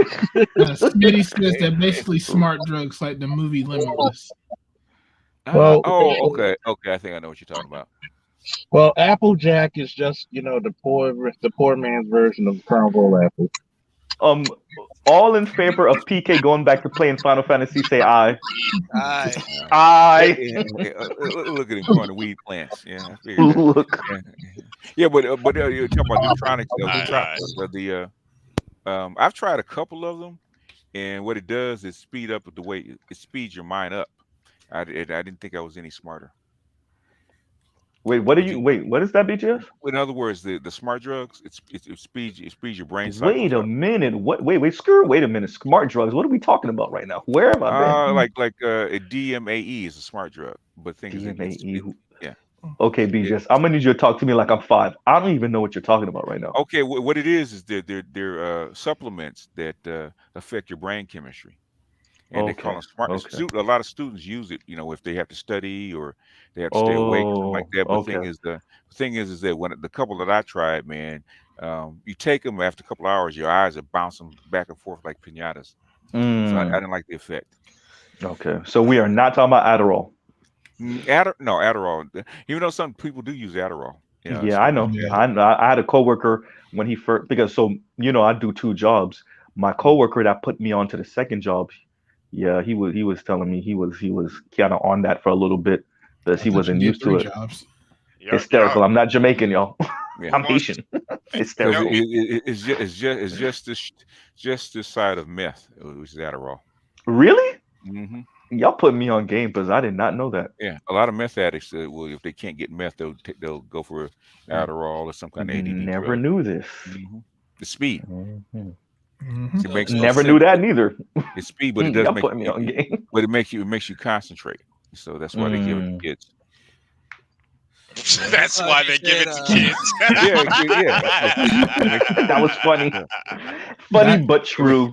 It makes no sense, but yeah.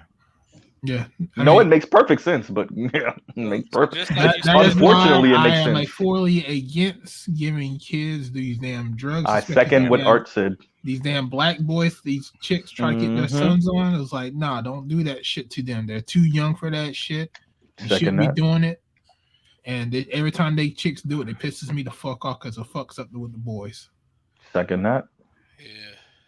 Like my ex's sister did that to her son. It pissed me the fuck off. Okay, and all that boy needed was some discipline.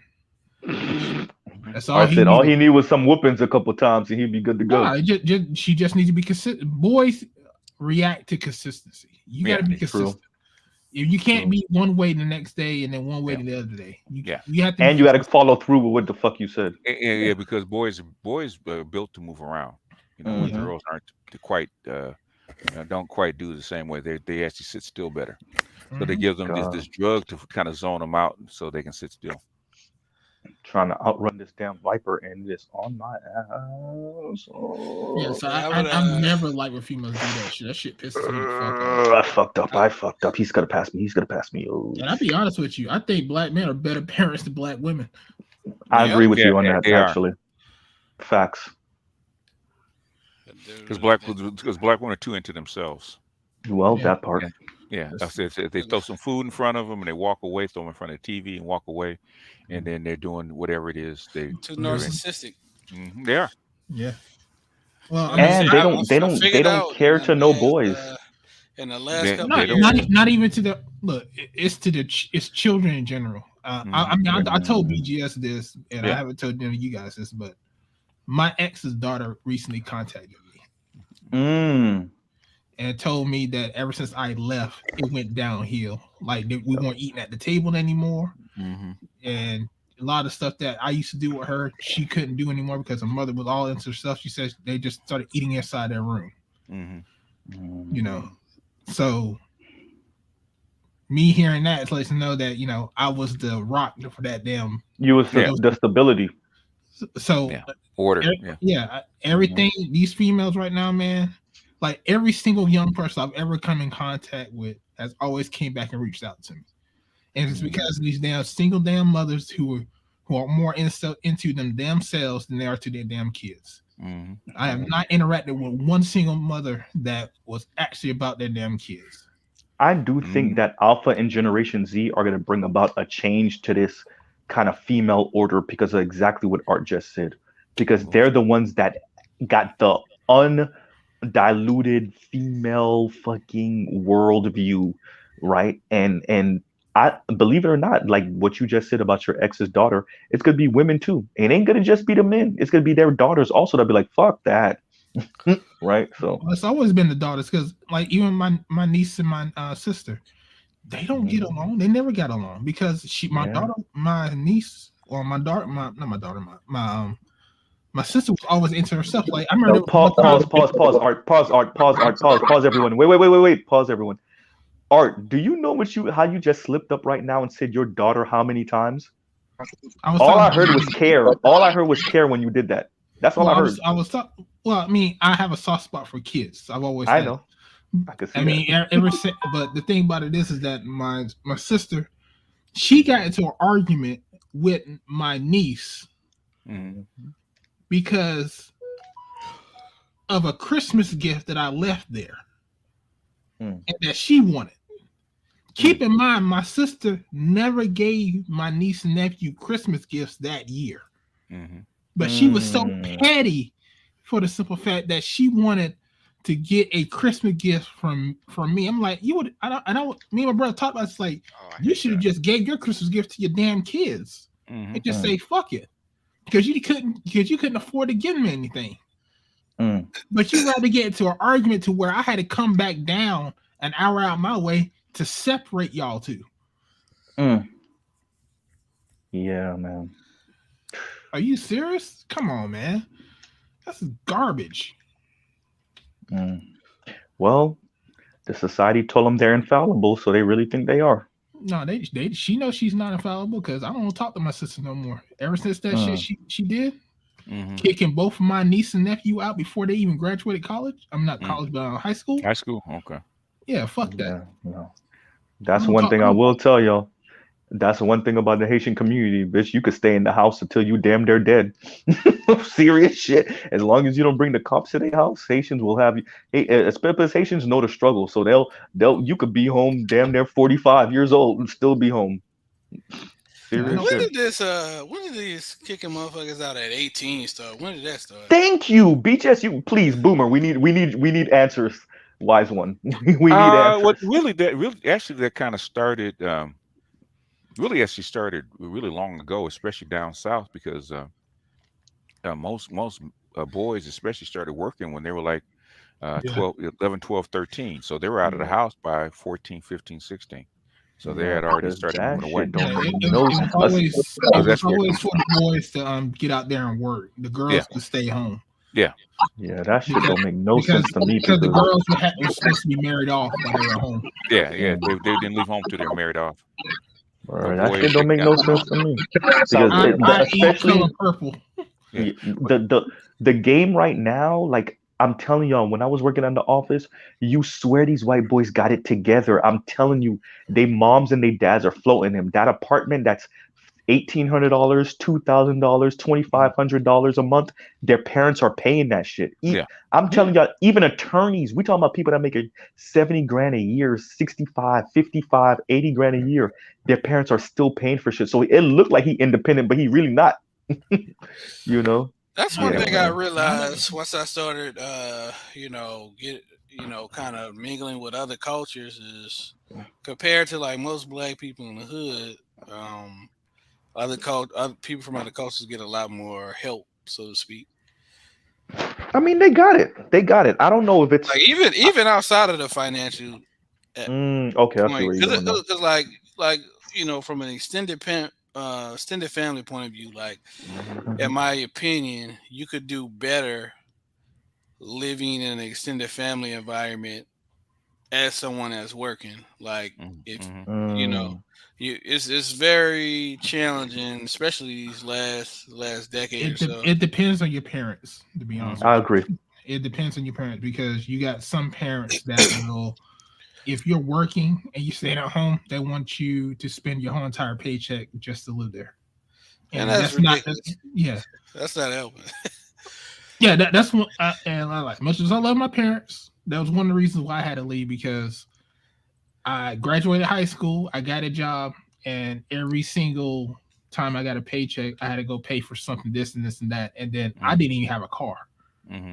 And so my thing was like, why are you guys asking me for $200 here, $300 there, but yet y'all still haven't even taken me to learn how to drive? So I said, fuck it, I'm just gonna go to Raleigh. Yeah, that makes sense though. If it ain't a good deal for you, shit. Yeah, so I was just like, I've asked, teach me how to drive. They teach me how to drive. So I said, fuck it. So how come they didn't want to teach you how to drive? I have no fucking idea. You know what? For whatever reason, my parents did the same thing. I mean, it's I don't know if it's just a Southern thing. I really don't understand. I have no clue, but whatever it is, they just didn't want to do it, right? So, but I had to. I'm the oldest of 5, so I learned and I taught my other 4 siblings how to drive. I think it's more so like I think I know what happened after I left. They saw how much I struggled as far as just had to walk everywhere, and so they made sure my little brother got a car. No, well, good. Oh, good for the little brother. Okay. Yeah, yeah. I mean, good for him. I mean, he got a car before he left to go to college, so good for him. But for me, it was just like, yeah. But as far as me, it's just like, I have no fucking idea. I'm like, you do. I think they were looking for me to just go to the military and just get it there. No, I could say. How did they say that, or what? No, because they were trying to push me to go to the military, and I didn't. And my older brother convinced me not to go. Okay. Because I guess because he was in the Air Force, he was saying that how they train these people are at that moment. Because that's when 9/11 happened. Okay. He was just saying like, nah, don't do it. Shoot, I know black boys had to work early, but shit, you could have still stayed home.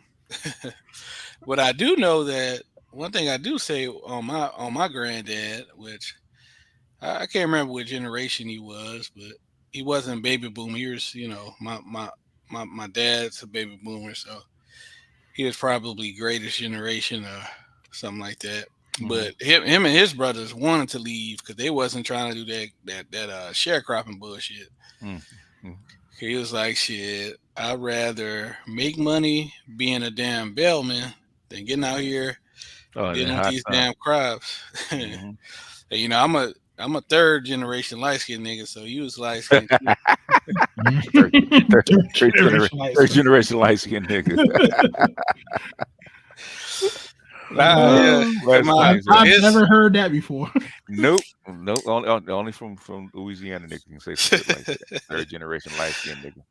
Nah, real talk though, because all my great granddad, he wasn't light skinned. He was more brown skinned, but my great grandmother was light skinned, and then my grandfather was light skinned, dad light skinned, me light skinned, and all his brothers was light skinned too. Well, all his siblings, period.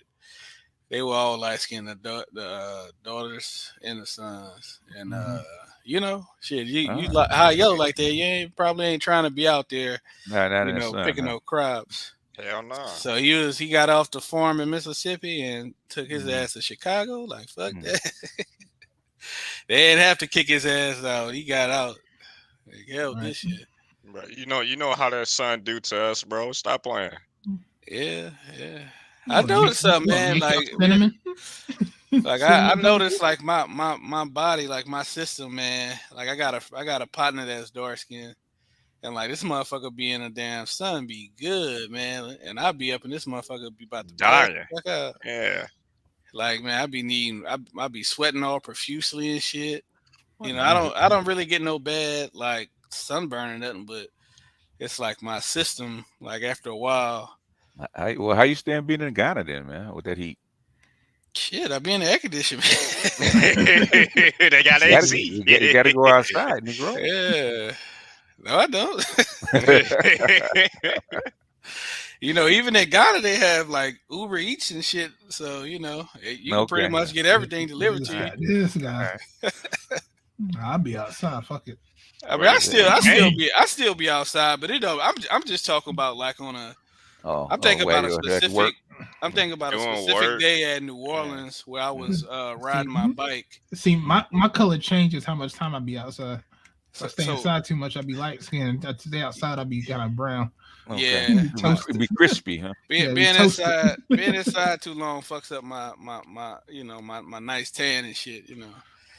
Because if I don't be outside for a while, I'll be like high yellow. But if I be outside and get that sun for a significant amount of time, I'll be more like a, maybe like a Barack Obama color, you know. Okay, he's pretty light. Nah, but I who can I think of that's really light? Who I could compare it to? Drake. Yeah, Drake color without sun. Okay. And I'm much darker than that. Bruh. With sun. TK, when you get Gran Turismo, just know that they cheap you on these goddamn wheels, the damn prize tickets. Wait, bro, you off tonight? Yeah. I know, right? But so this is the catch though, Art. I work every day this month. Both jobs? Well, no. I worked earlier today, so I work every day this month. But depending on the day, I work one job. So there's maybe 3 days a week I work both jobs, but depending on the day. So yeah. So there's some days where I work just the night, and then there's some days I work just the afternoon. But yeah. And then there's other days where I work both. And Kevin Samuels started this, didn't he? No, hell no. I was in a relationship long before that. Nah, he's half Haitian. We're working 80 hours a week and shit like that. No, shit. You know what though? I did apply for another job that would have put me at 80, but no. Right now I'm working anywhere between 60 to like 75 hours a week. It depends on the week, but yeah, anywhere between 60 and 75. Oh, did the toxicology report ever come back or no? What you talking about? For Kevin. Oh, you know what? Yeah, I don't know. I don't know. They didn't announce it if it did. So it must for the sake of the Black Manosphere. The last I heard, it was pending. It was still pending. That was like a week or two ago. Well, for the sake of the Black Manosphere, I hope it come back clean as hell. Because if Kevin was on anything, which I seriously doubt, other than Red Bulls, them sisters could have a field day with it. Yeah. I don't know. It sounds like Baltimore Wireless. You still here? I just want to the thing about it is that you were pulling alligators out of your ass, nigga. It sounded like you was pulling rocks out of a pothole out of your ass. Go ahead. The thing about it is that if it's called Cat Becoming Atlantic. That's what the fuck. At least you got a song for us. We don't even got no Baltimore songs. Keep going. Anyway, it's called Hercules. It's called Drew Hill, but go ahead. Go ahead, Art. I can make a fucking bag out of your fucking ass. I'm sorry, Art. I couldn't help it. Go ahead, Art. That's the Baltimore for you. But right, like I said, we understand something that y'all still got slaves in North Carolina, so fuck you. That's Texas, nigga. Juneteenth is tomorrow, bro. Well, actually, Juneteenth is today.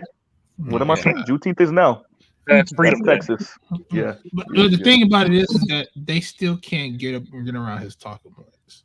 You got people now that are actually using his same talking points he had on his show for 2.5 years that are still talking about saying it now. Kevin Samuels is actually a household name. Facts. So no matter what comes back in the toxicology report, so what? Yeah. People are using his talking points. He's changed the mind state of the entire Western Hemisphere.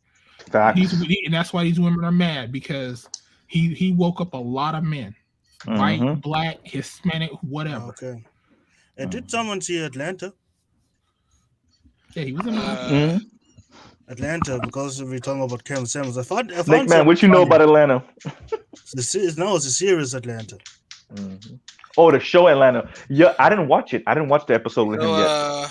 As someone that lived in Atlanta for like a year, I lived in Georgia for like 3 or 4 years. That show is pretty damn accurate about Atlanta. I'm not gonna lie. Really? Okay.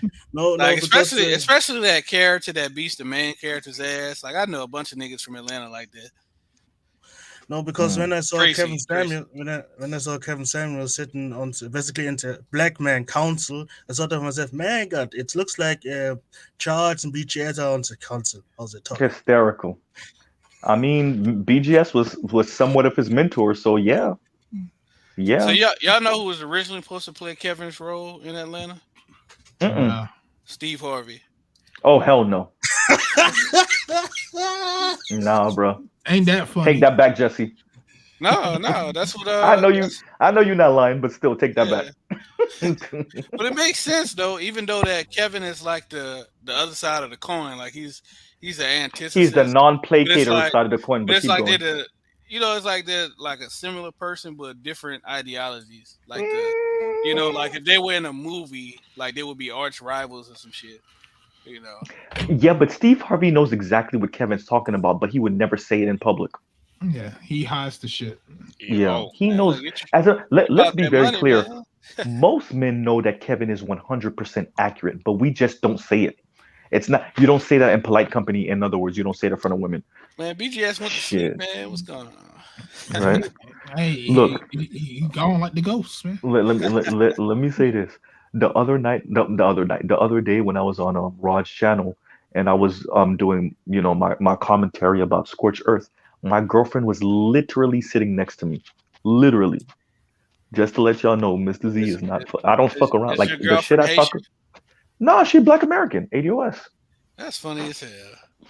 That's some funny ass shit. There's another black guy in the manosphere, Haitian guy that has the ADOS wife. I'm dead ass. And by the way, my homegirl that's Haitian, my younger sister, I talk to them just like how I talk to y'all. I am not bullshitting. Mr. Z does not like people, and her cousin is subscribed to my channel. Her older cousin, T is older than me, so yeah, I think he's like a year or two older than me. Yeah, he's subscribed to my channel too. I'm not bullshitting with y'all. Man, now we got the light-skinned Benedict Arnold and join the chat. This nigga said Benedict Arnold. Nah, I fucks with Edward, but he is not a loyal light-skinned nigga, man. He is not loyal to light-skinned. It's not about being loyal. I say I'm like Qui-Gon Jinn, man. I do what is right. No, Ed got dark skin tendencies for real though. He got dark skin tendencies. No, I don't. That nigga say do what's right. That nigga say I'm like Qui-Gon. Yeah. Yeah. If I would have trained Anakin, he wouldn't have been fucked up in the game. Ed is secretly why I said that though, Edward? Wesley Snipes. Cause that nigga Edward be like, man, that nigga not light skinned, he mixed. No, like, Ed is secretly who Wesley say Snipes. that? I don't say that. Like, I swear to God, you be saying. When you have never heard that come out of my mouth. You have never heard that come out of my mouth. I swear to God, bro. Well, hold on, apparently you don't believe in God, then. Edward, are you going to say it now? No, in fact, when people try to ask me what I'm mixed with, I'm actually offended. No. I'm not talking about you. I'm talking about other light skinned niggas. Oh yeah, well if they are, they are. I mean, it's having like a Stephen Curry, even though obviously he's mulatto, but he's got 2 black parents. Having 2 black parents and having one non-black parent and a black parent is 2 completely different things. I agree. I mean, shit, Miles Morales is mixed. Now, we know they gonna treat him like a nigga, but, just like Tariq said. Tariq said, if you're gonna get a mixed chick, make sure the mom is not black. And he stayed true to his word, didn't he? But if you're if you're mixed, are you still not light skinned? Because is Halle Berry considered light skinned? She's mixed. Here's my thing. I believe it assigning fault to the proper party. Let's give an example so people. Joel Embiid, when they caught him with a white bitch, and black women were saying that, oh, this is another nigga basically choosing a white woman. I know that is an African. You assign that to them. When they talked about Tristan Thompson leaving his black wife on an altar, and they say niggas ain't shit, like, no, that nigga is Canadian.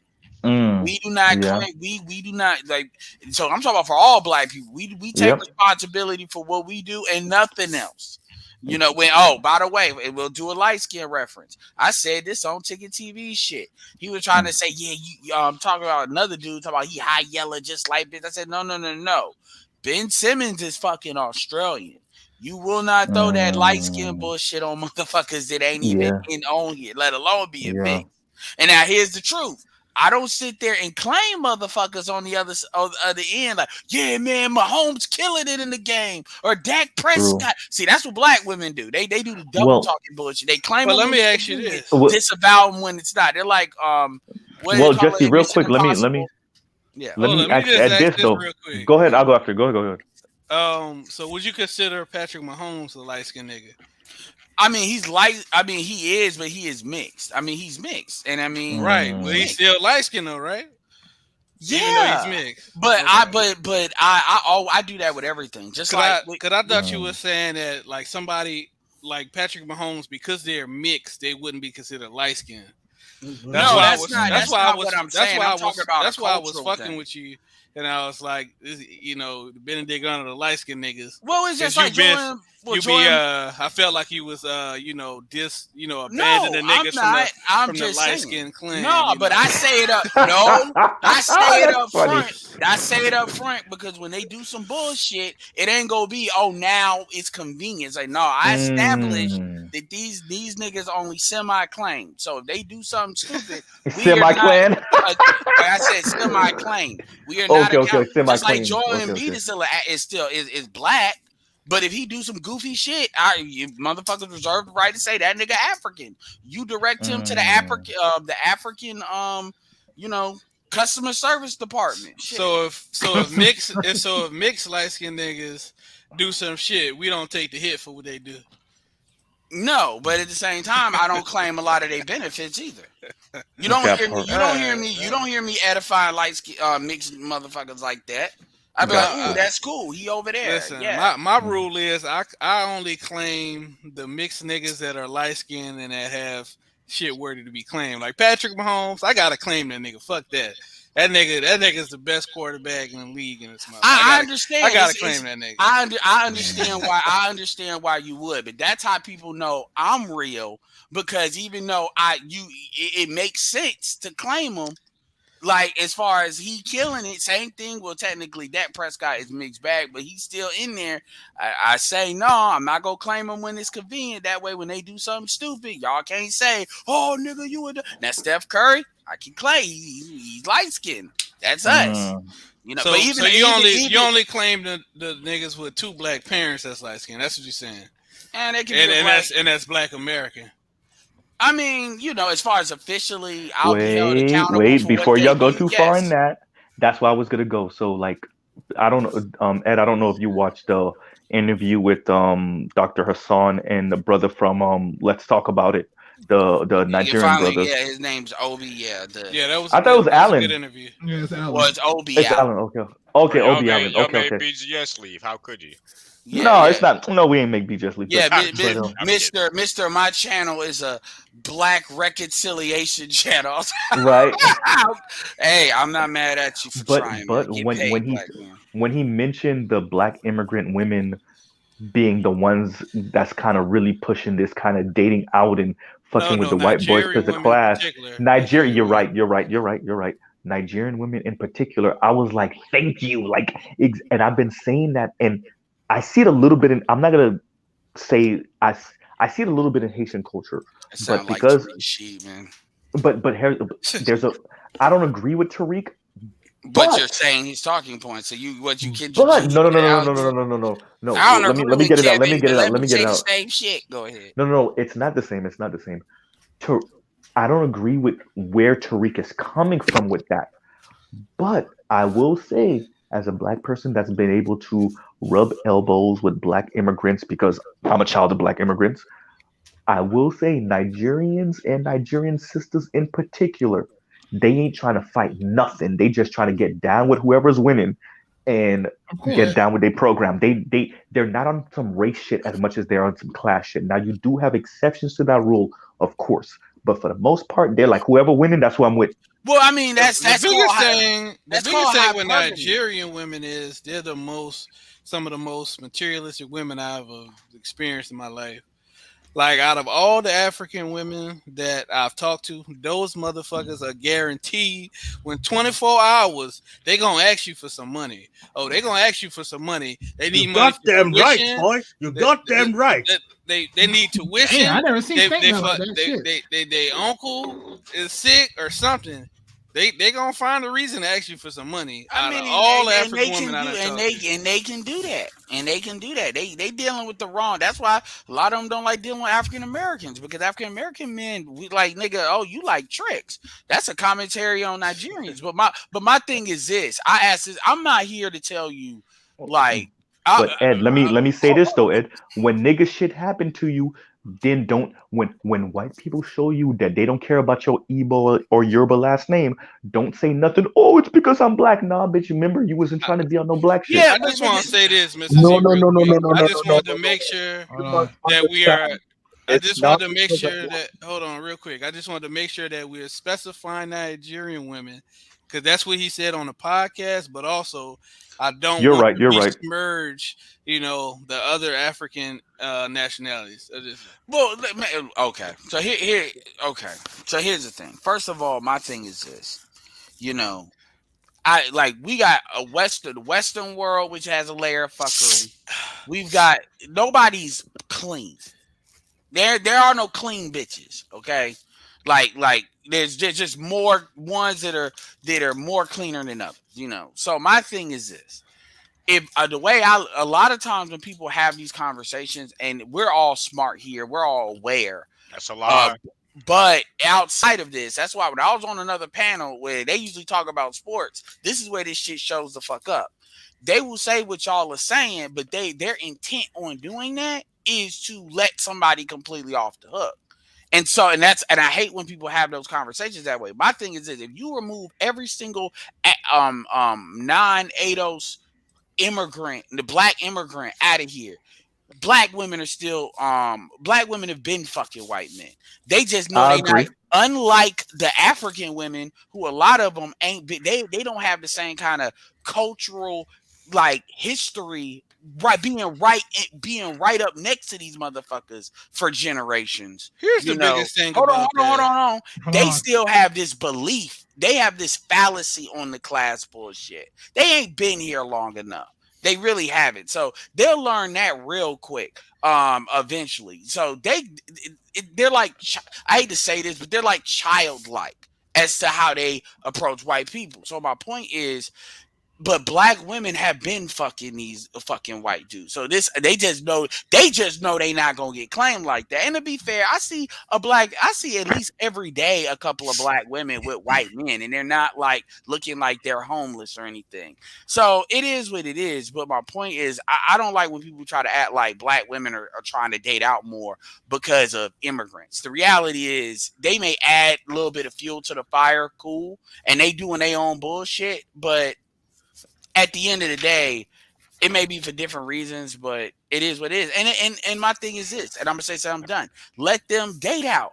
We should promote them dating out, because the more they date, the more they do that, the more goofy they sound trying to tell black men what to do. So they're playing the wrong game. So yeah. So I think I'm the happy difference for 'em. is, and you said it. I noticed you said fucking white men, and so the difference is that Yes. immigrant black women actually are culturally better suited to marry and be in a long-term relationship with white men more than those black women.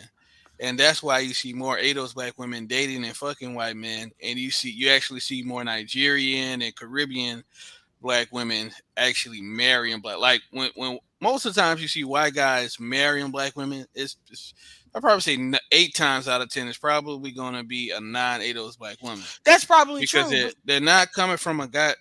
Those women aren't coming from a gynocratic system, and so it's easier for them to submit, especially if the man has money and stuff like that.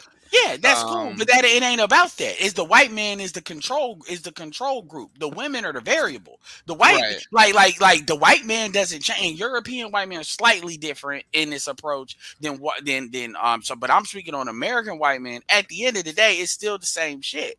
Now, usually what you got, like they jungle fucking. That's how they see it.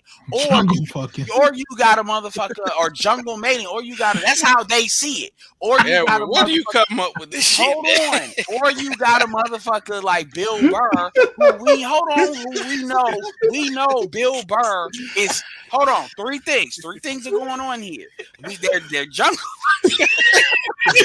Hey, let me write. You know that shit was funny as hell. You keep let me add that. Hold on, because I've been getting cussed out for not writing down my Edward Anderson isms. Because I came up with the hood chivalry too, when niggas are for women and they don't know why. So anyway, you got that, and that's what ADOS women are doing. That's what they accuse us of doing when we're going to the Latin American shit. That's when they call these other black women or Hispanic dirty feet. That's low key what a lot of these black motherfuckers are trying to say we doing. But white men have been doing it. So you got that. Or what you have is they trying to come up, which usually ADOS women is usually getting hit on this too. Where what's that white dude? I forget what his name is, but you got these comedians. You see them a lot in the white comedians. They'll get a black chick and they'll come up off of that. You kind of see that with Serena Williams and the other dude, even though the other dude obviously has. Are you talking about Owens, Gary Owens? Yes. So you see that they'll come up on a black chick because a black chick want them. That's that 92 hustle and white and black, that happens a lot. And black women don't care because as far as they concerned, they got mixed race, whatever. That's the same thing that happened with Sage Steele too. Mm-hmm. So you got that, and then hold on, and then you got the part that Jesse just mentioned with the marrying thing. But at the end of the day, white man can marry a black female and then decide to disregard her, and then they steal his kids and then move on to get a white chick. They don't see it as like a permanent invest. They always have a clause where they can break that shit and go back. But what's that bitch Drea Nicole, where that white dude basically didn't even give her no money and nothing, and then as soon as she said something about Cam, Travis Kelsey. Yeah, he was cheating on her. He was cheating on her. What's funny? My grandfather did the reverse. Like he started a family with a white chick, left her for my grandfather. But real quick, Jesse, this is one thing I will say because as a child of black immigrants who's rubbed elbows with a lot of continental Africans, it's not only that they have a tradition and they're more they have a more patriarchal mindset about men in leadershiip positions. No, let me to be jungle fuckers. Well, it's even worse than that. These women and these children of black immigrants, they just want to get down with the white man system. I'm telling you that as a child of black immigrants, they not fighting nothing. They just want to get with whoever's winning. That's who they with. So it's not patriarchy as much as whoever's winning. And if white man winning, that's who they with. You're gonna think I'm crazy for saying this, but what the hell is wrong there? No, I'm not saying that there's nothing necessarily wrong. I'm just saying wait, Jesse, you want to know what's wrong with that? They raise their mixed kids to be borderline on that same racist shit their dad might be on. Ask me how I know. My thing is, if you're a woman, I think that if you're going to immigrate to a country and you're not getting with your own group, you're getting with the dominant group in that country, then you probably should go along with that group system. Until your son gets reminded that he's a nigga.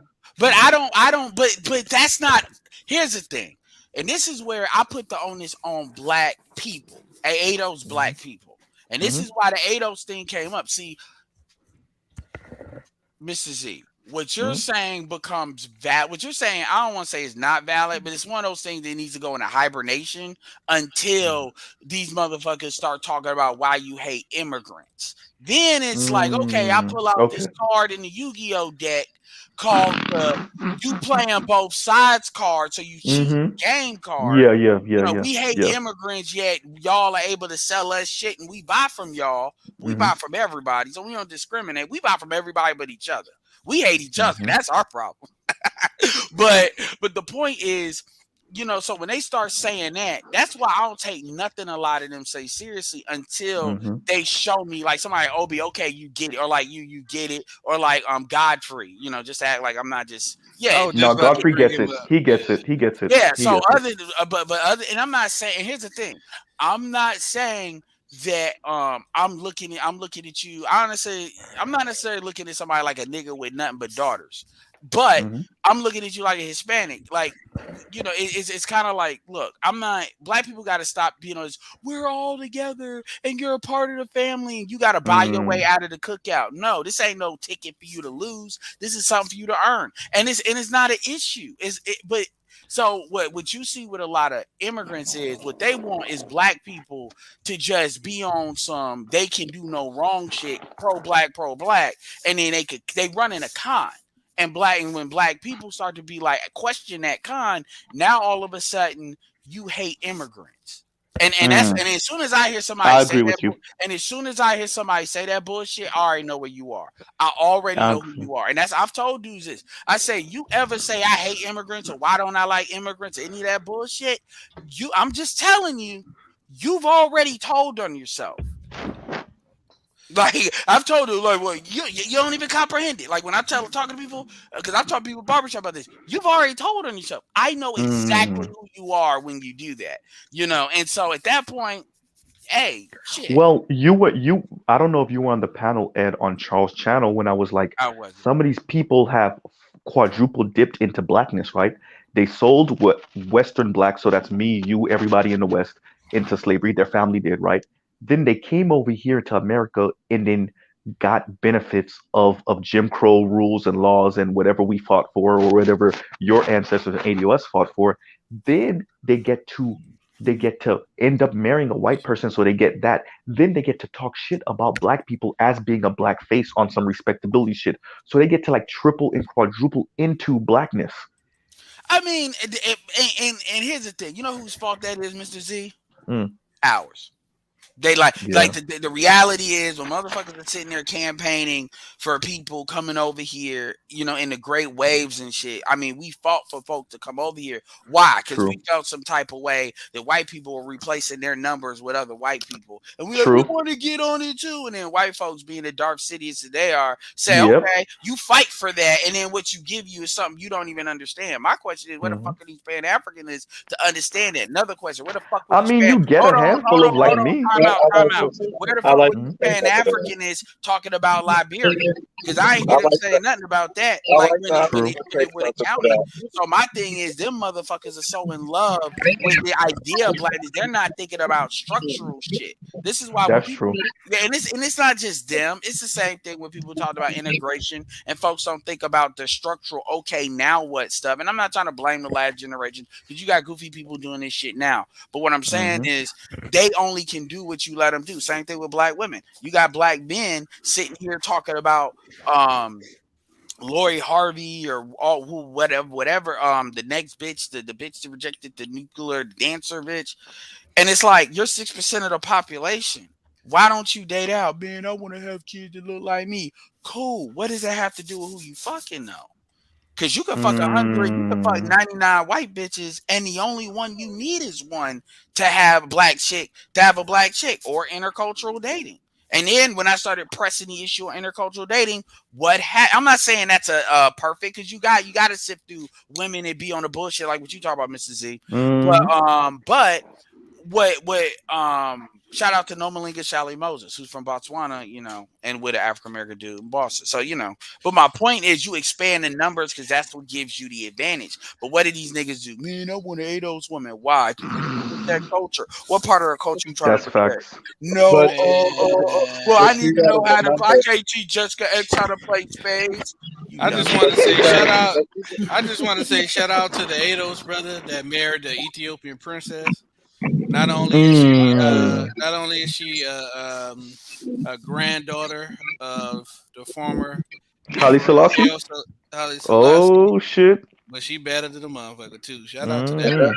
I'm gonna just say this, right? Because a lot of this shit is taught. A lot of these niggas, I keep telling you, some of the most pussy niggas I ever find is black men when it comes to women. Like, God, I'm a real nigga. No. You a real nigga when it comes to women. Like, now you're a real nigga when it comes to men, not to women. I said it right. You a real nigga when it comes to women, only by their standards. Oh, I see what you're saying. Okay. And see, it took my friends a long time ago. They were like, "Well, you gotta tell the bitch what she want." No. I tell a bitch what I want. I'm like this. Guess what? I'm like this. Guess what? If gas, You the way you said it is like that nigga said that shit with confidence. Like that was right. Go ahead. Charles is like, do you know who you talking to? Go ahead, man. Yeah, you know who you talking to? You talking to the latest and the greatest, the shit talking to Dirty Walker, Charles motherfucking Faulkner. That's who you talking to. Shit. By the way, he's a founder of the DICE counter-terrorist unit. DICE stands for Dick Investigations and Custom Enforcement. So we were countering that bullshit. Go ahead. Yeah, I'm like Dick Margalenko, you know, the first hysterical the first commander of SEAL Team Dick. But you know, wait, did you say SEAL Team Dick? I would not be saying that out loud if I were you. No, that's the dick policing shit that I always tell you. Yeah, I'm curious since we talking about this shit. Snake Man is Nigerian. Oh, definitely want to hear from Snake Man. I definitely want to hear from him. I would like to hear how the Nigerian sisters are in Germany. Germany? Are they assimilating into the white culture? I should say assimilate to the white culture. Yeah, that's what I figure. Yeah, most black people, those black people ain't telling the difference between Nigerians and Ghanaians. They like the African bullshit. That's how they think about it. Yeah, exactly. I agree with that. And that's an advantage that a lot of people run. They don't like, and you start talking about Igbo, Yoruba, you start really Zulu, I'm gonna tell you yeah. I'm gonna tell you something. You start hold on. You start doing good at identifying them by tribe and shit. A lot of them motherfuckers get scared of that because they like, oh, you see me. No, and by the way, that's the same thing with white folks too. Like when I do deal with white females, you know, I be wanting them to know where they at, like, you know, because I can tell if you Italian, if you Irish, if you this or that. As you walk, because I can look at certain things. Yeah, so you start talking to them about that, like, yeah, man, because I had a girlfriend from Canada. You know, she was French Canadian, you from Quebec and stuff like that. You start being able to point that stuff out. Like they get interested at first, but if you can actually like point out certain tendencies and certain things, a lot of them they get kind of uncomfortable with that shit because they not. Now you know. Hold on. Let me just say this real quick. The cheat code for figuring out the African nationalities is the fact that the largest African immigrant group in America are Nigerians. Of course, that white cat, it wasn't good enough. Hey, yo, hold on. By the way, this is a line that I've said before. It'd be like, so what are you? What ethnicity are you? I'm white. What kind? what do you mean? Crickets. A white person. I can't tell. That means you must be mixed. Well, I asked if they're washed. By virtue of percentages, the likelihood of African immigrant being a Nigerian is going to be very likely. Well, where? It depends. Mainly in the Northeast. Yeah, we got a lot of Kenyans. Like in Raleigh, we got Kenyans. In the U.S. because in the North Midwest is go ahead. In the U.S. because Nigerians are the largest African, or they're the largest African immigrant group in the U.S. I understand that in certain locales, like D.C., you got your Ethiopians and yada yada yada. Which right? Nigerians? Huh? Which Nigerians? We don't go that deep here. He's talking about Igbo, Yoruba. No, I'm not talking about the tribes, but just overall. Because I mean, if you go tribes, I then would say it'll be a most likely smaller slip. Igbos. It'll be a smaller split. I mean, what I heard from Edward about women sounds like Igbo women. Yeah, they're not gonna bring a lot of black Muslims. Snake, they're not gonna bring a lot of black. You know how America is. They're gonna try to go for the Christians first because those are the ones that's gonna be mostly a lot. You gotta think about it. The black Muslims are not gonna be more likely to be on the team or assimilate as the Igbos because they're more Christian. You know, they got the white Jesus already there. So yeah, I want that one. That's how America is. I want the ones that love white Snake Jesus. Man. What tribe are you from? Not the ones that like Muhammad. We want the ones that like white Jesus. Mulatto Jesus, at least. Igbo. They don't like. Igbo fit real well in American because they're very much business oriented and shit. They don't like Ethiopians because Ethiopians. They never conquered Ethiopia. Igbo girls, that was the Nigerian chicks that was always asking for money. The Hausa girls, they never asked me for money. But the Igbo girls, I mean, if she asks you for money, it sounds like you wear a trick, a bag. They trick testing. Yeah, because I can tell you one thing: they don't try to shit on the Africans. Yeah. By the way, Ethiopian I failed the trick test because I wasn't giving Ethiopian. I mean, you know, I'm gonna tell you this though. Them bitches from the Grapevine, like I don't even speak on them. That's like Lord Voldemort. I don't even say their name. They Nigerian. I'm convinced for Harry it might be because some of these and the thing about it is, here's the thing that kills me. My thing is, and if I really wanted to call up on black women, I was like, you. Hey, Charles, mute yourself real quick. Be like, you goofy ass bitches. Y'all let other chicks come over here. Take your dudes, because make no mistake, if a dude is like 100 octane type of dude, you don't give a fuck if he African American. Because at that point, he's way over the class test. They gonna get up in front of you, talk shit about your man, then be taking your man behind your back, and you sitting there listening to them just because they're saying shit about black men. Anybody that talks shit about black men are automatically invited to the barbecue, no questions asked. And then y'all wonder why you get fucked. And black women do know the difference because remember when Chris Brown and Rihanna got into a domestic assault. You know, black women chose Chris Brown. It was the white feminists that was checking, basically checking Chris Brown and bigging up Rihanna. Black women, that was way back when. That's how I really knew. Yeah, that sexual politicking expands pretty far. So I mean, I like to say this before anybody else really interrupts me. Look, all this politicking and bullshitting. It usually goes by this because I've dealt with all types of people from all corners of the world. When I run into people from Nigeria, they don't usually want to tell me what tribe they're from because they don't want you to fucking find out for a reason. Because once you start getting key to the game, I could call you out on your bullshit too, since you want to talk shit about American blacks. But if it wasn't for the American blacks, your ass wouldn't be here, would you? And that's when people get quiet. I'm gonna be honest, man. I have nothing against Nigerians. One of my probably best relationships with it was a Nigerian American chick, but the Nigerian immigrants in the U.S. be on some hypocritical shit, man. Because like, I'm gonna be honest with y'all. When I travel, Nigerians, I say that Nigerians are like the ADOS people of the world, and what I mean by that is ADOS people don't have a good reputation. Yeah, I know. Yeah, you're talking. They on that hush puppy shit. Shout out to hush puppy. But when you go to other countries, do you know what the difference is? You know what the difference is? We want a reputation. Like, oh, you're Nigerian, you're a scammer. You're goddamn right, boy. Now give me your money. Yeah, because that's looked at. Yeah. A lot of ADOS people don't even know that because again, 6%. And by the way, America has a 20%, like passport rate, but they don't understand. They don't understand that Nigerians don't have the greatest reputation in Africa, let alone going to Asia and a lot of times. So, but they got a great reputation in the United States. But it's ironic because like. You know, it's the same thing what you with call Black it is Americans, right. right? That ain't something all of them are necessarily ashamed of. Obviously, the people from the elite class are going to be, but they can always separate themselves by Right, class. but it's the same thing with ADOs, though. You think the niggas that selling crack don't want that reputation? Hell yeah. I mean, well, yeah, it ain't unique, you know. Yeah. But it's the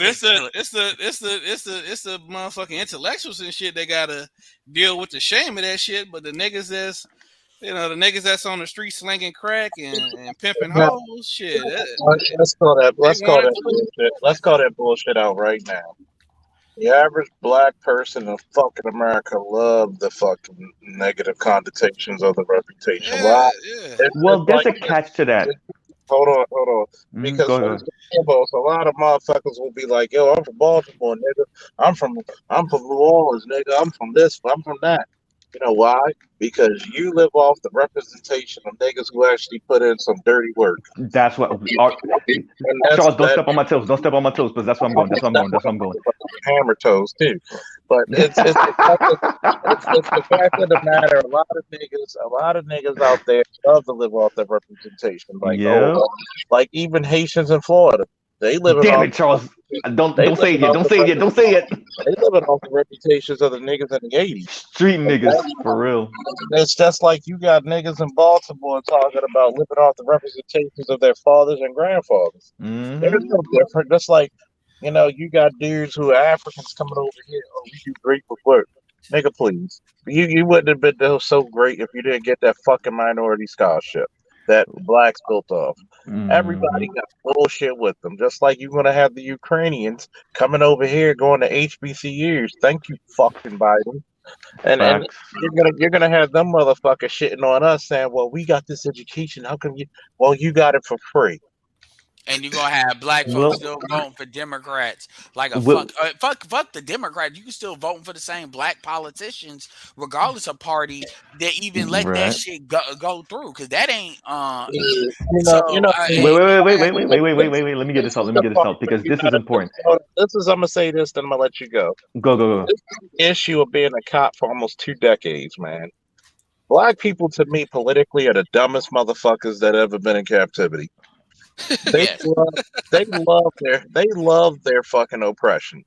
You know what? I'm surprised we even got a holiday called Juneteenth, because I love the fact Freedom Day. I love Freedom Day. That's what I call it. I call them Freedom Day. But the average nigga love their captivity. You know why? Because they still stuck in that plantation politic and shit. You don't want true freedom. You just want your oppressors to treat you just a little bit nicer. Go ahead. Yeah. Keep it up, Charles. You're gonna get that invitation. What's that dude? I fucked up the joke. What's the dude's name that's always cooning? Brandon Tatum. Damn, I fucked up. I'm gonna say this, but then I'm gonna give it to fucking Z. You know, I want to give it to Z because he's got to rub one out real quick. But anyway, hysterical. It's like this. I'm waiting for Brandon Tatum. There ain't shit Brandon Tatum. See, I'm like Ultron. There are no strings on me when it comes to Tatum. What you tell me? Well, nigga, you a cop in Arizona. Compare that to Baltimore. I've been a cop longer than you. I'm a war vet. What the fuck can you? See, this is the most dangerous thing for Brandon. Hold on, Charles. Brandon Tatum has seen something you have never seen. Brandon Tatum has seen cracked out white women on fentanyl. That is a horrific sight. He's never gotten. I've seen it too. You think we don't have cracked out fentanyl white women in Baltimore? Shit, Marshmallow built one. That's the majority. Let me tell you a secret. That's the majority of motherfuckers on fentanyl in any black enclave or white women. So what's new? So here's the part. This is the reason why I'll never get a one-on-one with Brandon Tatum. Because one, like I said, there are no strings on me. The only thing you can say is talk about my subscriber count, which is over 3,000, and he's over like almost 2 million. He can't talk about. He doesn't want to mention my military service. He doesn't want to mention that I was a police officer in a much tougher town than him. He does not want that to go out because his subscriber base may not be his subscriber base anymore. Because let the real tell about the real. Because it's very funny that I'm going to do it this week. because I'm gonna have a few people who were police officers, and the title of that show is gonna be "Can the Fuck Real Brandon Black?" Tatum. No, not even that. It's gonna be even worse. It's gonna be like, can the real black police officer stand up? Now you may go, Mr. Z. So real quick, because Charles, something you said, it was the Haitian street niggas that made being Haitian cool. It was the Zopound, it was Haitian Mafia, it was dudes like that. Because in the 70s and 80s, they had Haitian Jump Day in South Florida, where they would literally beat up on Haitians. And many Haitians did not claim to be Haitian. They came to claim to be everything else because there's a huge enclave of Haitians in Bahamas. So they used to claim to be a Bahamian. They used to Damn, claim to be from your ass. Martinique. They used to claim to be everything but Hold Haitian. on. And it was literally, it's kind of fucked up, but it was Haitian niggas putting work in the Jesse, be streets. quiet. Let Mr. C tell his dark skin horror story. Go Did ahead. you just I'm say not that dark was skinned hold though. on? I'm Did you just brown say as that fuck. was Haitian Jump Day? Yeah, that was I'm Haitian sorry. Jump Day back in the day. Them niggas, In yeah. South Florida. What In the South Florida. fuck? So like, yeah. So like, Them you know, Cubans, so fucked up, man. was it, That's did the fucked up. Cubans do that shit? Where the it was fuck Cubans am and some ADOS, but I knew yeah. you So Oh, don't try to tag us in that. no, that was bullshit. it was. I wouldn't bullshit you if Damn. I was lying. That's I fucked wouldn't up, bullshit man. you. Mr. Z throwing us under the bus. I'm not. You know that's not me. But Could you so imagine niggas in the 70s like, man, it's coming. It's a few it, more it, it days, was y'all. That's it, fucked it was up. it was late 70s, early 80s, like Like so niggas waiting. and then you got to remember the whole rumor like, oh, Haitians are the ones that brought AIDS to America. So that was a thing That too. was a Many thing? of us are too young. Oh yeah, many of us too young to remember that, but that was a rumor. Yeah. That was a rumor back in the day. So it was Haitian like drug lords and fucking like Haitian street niggas that kind of changed the perception of Haitians and being cool. And the niggas was putting work in the streets, no lie.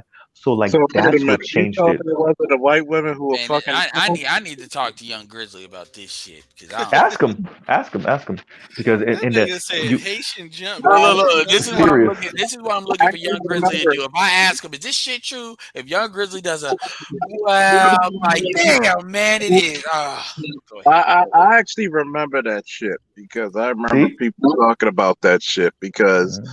they used to make rumors of like motherfuckers from the Congo brought it over. Then it was the Yeah. Haitian. And it's fucked up because that's when you got a lot of bodies dropping in fucking Miami because the Mhm. Haitians ain't gonna be your victims for long. Like, do you know what fucking country we from? Hell, we kicked our white people's asses before y'all did. We ain't Bruh, taking that shit. it's crazy. And meanwhile, the real person that was spreading AIDS was a freaking French Canadian stewardess, a male stewardess that was gay, and he was piping everybody around the world, and so he was spreading it, right? So like, but they actually made a movie about him and his life, like, but Haitians are the one who get Yeah, the because when negative white people stereotype. do shit, the media will shut that shit down when it's happening, Exactly. and then they'll come back to it when they can control it. They always do. That's why Amber Hmm. Heard's so fucking mad about Uh-oh. that damn streaming shit. That shit fucked up, and then she came out there talking about I Wait, still Aid, love wait, Johnny. Ed, wait. I missed that. So, what do you mean by the streaming thing? Well, they streamed the court hearing, Oh, yeah, and you're they right. didn't want to do Yeah. that. Like See, the Johnny had to fight only for that. Yeah, the Johnny only had a age fight for room that. I remember hearing as a kid is they said Johnny that had to put his white privilege. He had to spend some white they privilege said capital on that shit. they said Hysterical. that AIDS was started by Africans eating monkey brains. Yeah, that's the one I heard. No, I heard having That's sex with monkeys. the one with sex with monkeys, and Yeah, it's that's what I heard. easy to think about Hey, it. y'all know what I'm gonna start doing though? I'm gonna start calling Ado's women third sister from now on. Third sister road. Yeah, you know what's funny? You know what's funny, man? You got two white men at the end was like, you go back to the gutter where you belong. Third sister. And then you got Vader just look at her, bitch, you ain't even worth me killing. Like Third sister, you are back in the gutter where you belong, third sister. Look, Vader didn't kill her. Vader, because you remember what he said? He said, did you really believe I didn't see it, young? He said, you weren't worth killing then and you ain't worth killing now. Like I'm back in the gutter where you belong. I'm gonna just tell you, it's like when I look at a lot of this stupid shit, I mean, 40 is an amazing age because you're still young enough to do a shit, but you're smart enough to go about it. And when I look when I looked as a kid as the 80s, because when you're born in 82, you remember a large part of the 80s. And you definitely seen the 90s. And you looking at it like, wait a minute. You try to say black people had sex with animals when I could find all kinds of fucking videos of white women doing that shit. But they don't want to admit how the fuck did we spread AIDS, but you had DJ Pope, piping 600 black women like it was nothing. So you don't talk about that shit. Like I tell that's why educated women avoid me like the fucking plague, because I'm gonna call you out on your bullshit. Even girls, when they be like, "Well, you think you know it all," I said, "Why don't you instead of trying to whine to me, why don't you actually research and try to debunk me?" You know why? Because you fucking can't. Now suck that dick like you've been doing anyway. So Charles, I didn't tell you this, Charles. You brought up DJ Pope, right? So there was a chick from a certain group that I was talking to. And I think when I say a certain group, I think you know what I don't want to say it on air, but I think you know what group I'm talking about. And so anyway, I was talking to the chick. Chick said she was single. Are you talking about the? No, I ain't gonna say it. I go ahead. You know what I'm talking about because I put it in your Telegram, Edward. Put it in the private chat. Are you talking about the Shemites? Are you talking about the Shemites? The what? Yeah. No. I Shout out to Artisan. Yeah, we be forgetting about all. So the chick I was talking to in the group. Oh, she's supposed to be single, and basically her white bottom shelf bread somehow found me and sent me a message, and he was basically saying like, me and her, we going through a rough patch right now. Da da da da. He was like, you can have sex with her what you want, but she got a little something that you ain't gonna better, just have sex with a condom. You're gonna need some Claritin to clear that up. Uh-oh. That's some smart shit that dude did. That's some smart shit. White dudes are petty as fuck, but that's some smart shit he did.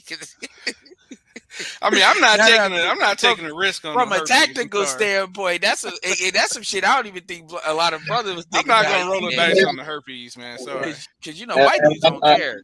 And I'm gonna tell you what's crazy, right? Hold on, wait. Before you go in, I just wanted to say that because I've always had a theory that white men are secretly low key smashing black chicks and giving them STDs, and then they passing that shit on to us. Yep. And that brought evidence. No, that does happen. I'm gonna tell you, that's not low key. I'm gonna be real with you. Like the slave days, they used to do that. 5 more minutes. Let me say this real quick because my phone's gonna hang up in a minute because they keep on overheating. Real quick, so that's one of the most open kept secrets, and I throw that in black women's face every chance I get, which is, hey, so wait, y'all trying to say that Black Panther black men were the only ones having sex with white people, with black women weren't having sex with white dudes too? Right? I throw that in their face every chance I get because they keep on saying, oh, y'all talk black but sleep white. Wait, these black women weren't sleeping with white men too? They just didn't marry y'all. Just because they didn't marry y'all doesn't mean that y'all loyal. Like, I'm gonna just say this, man. See, here's the crazy part about it, right? And this is the part where black men have to stand tall. Black men have always accepted the treacherous nature of black women. And I'm like this. If it wasn't for your forgiving ass nature, what would these females rely on? Because they know they're gonna be done shitty by Brad and then not only that, they're gonna have his babies. You black as midnight, but these babies got this smooth hair, these colored eyes, knowing damn well they're not from you, but she got 2 kids by the nigga, and she coming down to you on bended knee. Can you take me? That's the same bitch who you gotta beg and plead to get a kid, but she openly busted wide open for Brad. And then she may have one of the uncurables. Like, fuck that. What are you gonna do? Because guess what? Y'all allow black chicks to tell you they fuck white boys and come back to you. But if you fuck the white girl, boy, they will alienate the fuck out of you. Something's gotta fucking give. I don't think, to be honest, I think most ADOS women keep that shit on the low, man. I don't think they really be out here admitting or letting you know that they deal with white dudes. They will throw that shit in the face because guess what? The biggest colorists in the black community are black women. Yeah. Ghetto If Gabbers I find out a class chick, of 2001. who is that? That's a dark skin Obama, I believe. This is the bro G's, but yeah. Okay, I just came to troll. Y'all talking about African and ADOS. So I represent all the half breeds in America. So I just came on. But I think y'all you closing it up, Art, 5 minutes. Yeah, it's just about that time because it's already past 5 hours. Our region only do 5 hours on Saturday. Breathing kind of heavy over there. You been doing your push-ups?